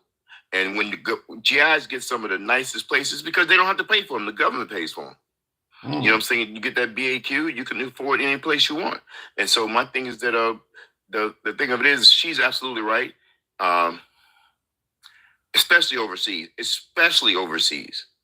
You know what I'm saying? And I'm going to give you a perfect example. The other day I was going down the road and I was late for a signing that I had to get to. And I was on a road where the speed limit was 65. Okay. I was doing 87 when the cop pulled me over. He gave me a warning, Tim. 20 plus over. Because he looked on my ID. In Pennsylvania, veterans have on their ID, on their driver's license, that they're veterans. He even told me that he thought he always gives veterans a break. And he said, "Thank you for your service, Mr. LeGrand." And he let me go on. And that was it. So that stuff happens around military bases even more. I'm not even near a military base, and that happened. But he was a fellow veteran too himself. I could tell. I didn't ask him, but I could tell that he was. So that kind of stuff goes on. I was expected to get a ticket because, my past is in law enforcement, and I was ready to take that ticket because I knew I was speeding. You know what I'm saying? Right. I was ready to take that ticket. I probably would have got it thrown out when I went to court, but I definitely. Well, yeah, the judge would have been a veteran too. The judge would have probably been a veteran. Exactly, but I probably know the judge. I know the area I was in. I probably know the judge that I'd be going before. You know what I'm saying?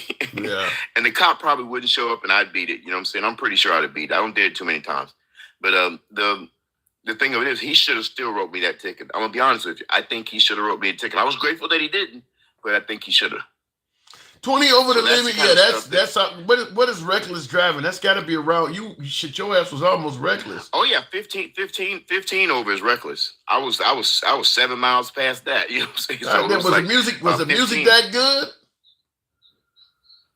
I'm telling you something. No, I was actually late for a signing, and I was intentionally speeding. I don't listen to music when I'm riding. I listen to TikTok. You know what I'm saying? That's what I've been listening to.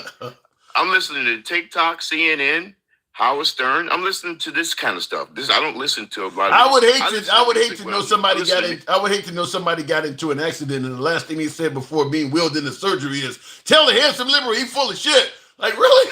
So I appreciate you listening, though. Now It just makes me mad that they don't really appreciate how liberal you are. I mean, sometimes it's like I say, I'm not calling you Hansel. I'm gonna call you Blue Beggar. Because man, I'm telling you something. You are definitely blue, but you are definitely on that mega side with a lot of bullshit. So my thing is that I get it. Because let me be honest with you though. I don't think everything MAGA does is bad. I mean, that's why. I mean, I give him credit when I think like the border. I think Trump did a much better job on the border than Biden did. I think MAGA is horrible. I don't think all Republicans are bad. I think the MAGA part of people, they don't use sensibility. I think MAGA is horrible. I don't think all Republicans are bad. And and I don't think all Trumpsters are bad. But I think MAGA, when you start calling yourself MAGA, especially black MAGA, that's a problem. Why do you think MAGA is horrible? Because they can't tell me nothing that a mega back group has done to help middle class. And I'm a middle class person, so I want stuff that helps. I don't want stuff that make rich people richer. I want stuff that helps all of us. You know what I'm saying? Well, Trump's job numbers. I mean, the unemployment rate under Trump's first term was pretty good. That helps middle class. Tim, that was then. This is now. I'm not into no damn. The man has only been in office for 2 months. Now it's too short. I don't care. I'm into now. I know that this. Trust me. Let's get on tariffs. Tariffs are a good thing when they're directive. Tariffs are a good thing. We've been using them since the 30s. But when you put on what do you call it? When you put on mega, when you tariff a whole country, the whole not world, just be specific with the whole world. Come on, man. There's no way we can't survive this. And if you're rich, you ain't worried about it. But if you're poor, and now you got to pay 25% more for that iPhone, or 25% more for that Hyundai, or 25% more for that Toyota, or 25% more for that glass of milk coming across your counter, or that. You know something. Now that what you elaborating on it, I still question why even Trump himself would think this was a good idea to impose tariffs on the whole planet. I mean, you literally are taking on the whole. I mean, this is when I talked about this earlier in the live. That MAGA has this attitude that we can do it alone and we don't need anybody. He literally is acting that out by it's literally the United States against the world in regards to this tariff war. How do we think we could ever win this? Tim, he put a 13% tariff on Madagascar. Yep. There's no people even there other than the people who watch out for those stupid ass animals. Well, that ain't. He put a 13%. I mean, how you gonna put a 13% tariffs on Madagascar? They don't import nothing to us. I have no. Maybe they might send us. Maybe they might send us a platypus or something. You know what I'm saying? I don't know what he talking about. You know something. Look, at the end of the day, if he wanted to isolate it to China or some of these countries that do play games with their currency, absolutely, that's one thing. But the whole world. I mean, there's so many innocent victims in that. I mean, you're just going to make people. I understand China. I understand Korea, even South Korea, because I lived in South Korea. I didn't see no Chevrolets in South Korea. I didn't see no Buicks in South Korea, other than the ones the GIs took over there. They don't have no Buick dealerships in South Korea. They don't have none of that stuff. They don't have none of that in China. So I understand us putting tariffs on those places because they're sending their stuff here and not taking our stuff. I understand that. I understand them putting it on steel, competing with China, because China sells us that inferior, cheap steel, and it comes over here and the buildings fall down. You know what I'm saying? Yeah. So I understand them putting tariffs on them. So my thing is that I understand directive tariffs. That makes sense. But putting it on the whole world? I don't understand. That's just, Tim, that is just robbery. No, well, it ain't robbery unless you actually get away with the money, and I don't think that's gonna happen in this case. You're gonna have a bunch of bank guards teaming up to shoot your ass. They are going to get away with the money because you are going to pay it. The countries that's doing that is not going to pay it. The American people are going to pay it. So it's robbery. So Trump is robbing the U.S. citizens. Absolutely. because the companies are just gonna pass it on to us. Yeah, that's exactly. None of them are gonna lose. The other country's not gonna lose, and the other country's not gonna lose, and we're not gonna lose. What Canada said. Canada said we're not gonna put tariffs on our people and make their stuff go up just because the United States wants to do it to us. They want to charge more for our stuff coming over there. That's them hurting their own people.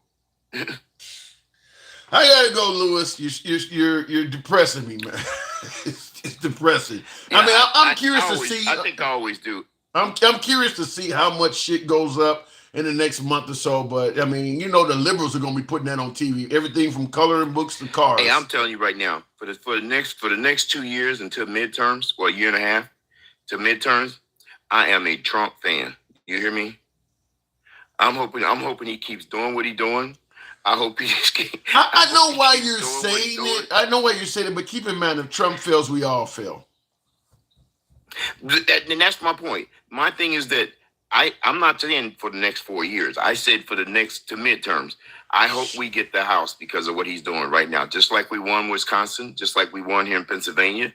That's the stuff we need. We don't need. There's no way Trump. There's number one. If Trump runs for a third, guess who else is going to run for a third? Obama.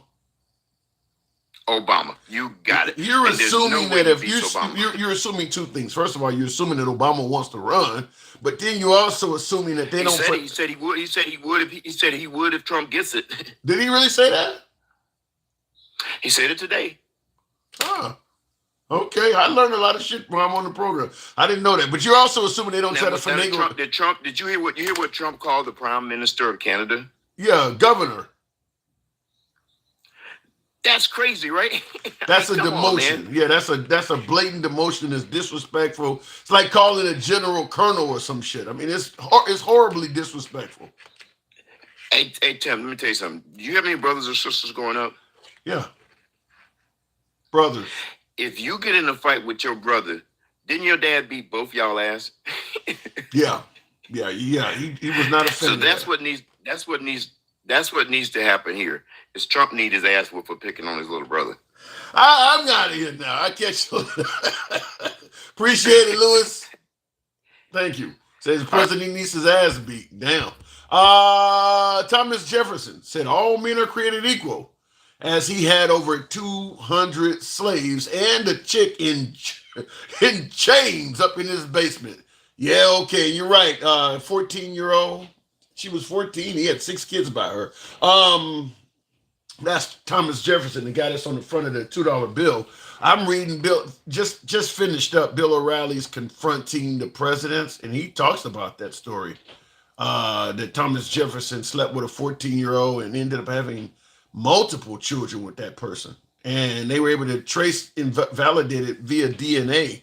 So they can, all of these black people that's got Thomas Jefferson DNA in their ancestry. But yeah, and that was the whole argument. I was on AJ's page, and I had a lot of folks trying to indicate that the founding fathers were not pro-slavery, and it's just like makes absolutely no sense at all. If they were not pro-slavery, then why the hell didn't any of them do anything?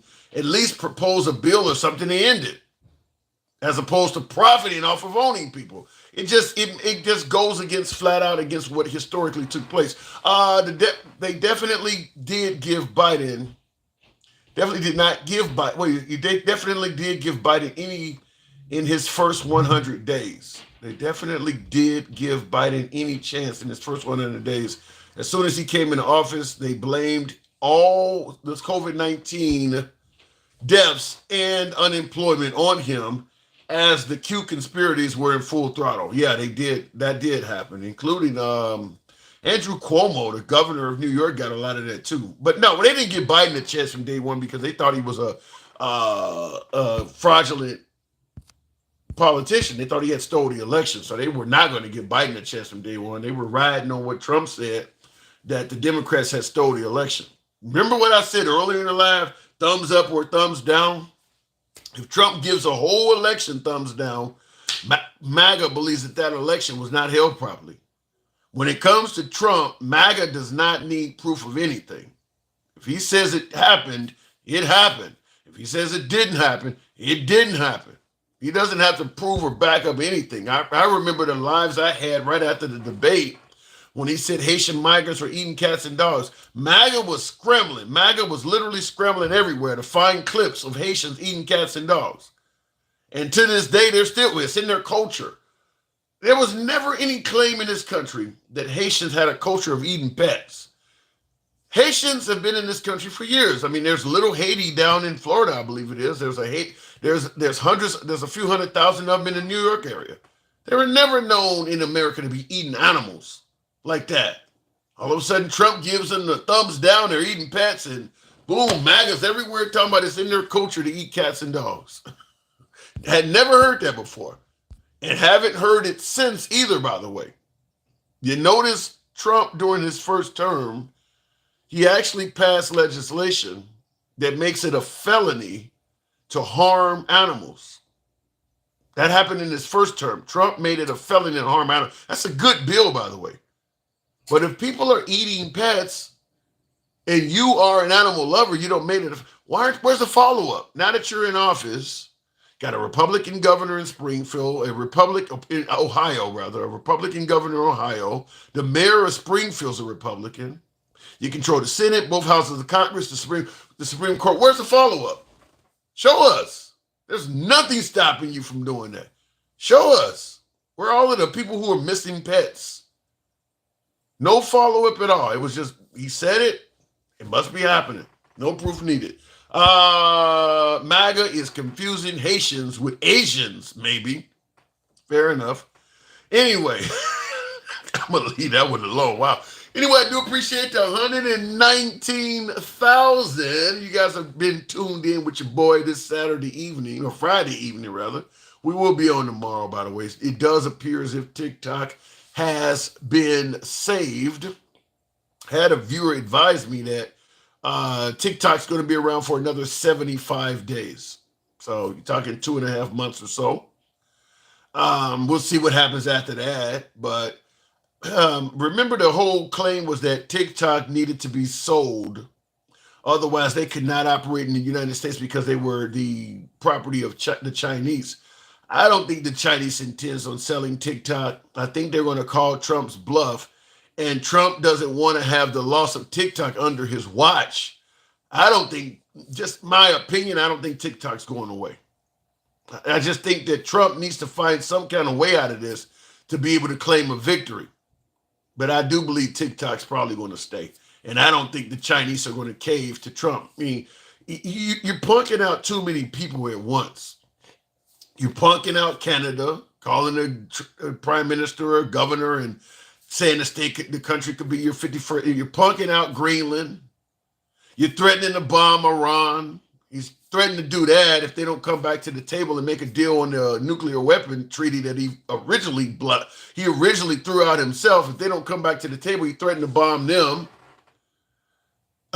We know he made threats about the Panama Canal. I believe he actually was victorious down at the Panama Canal, but he threatened them.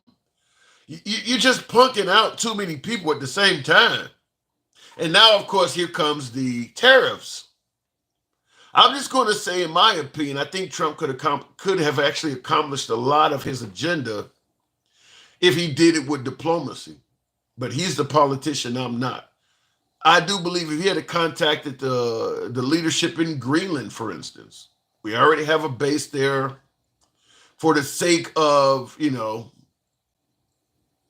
military survival, whatever you want to call it.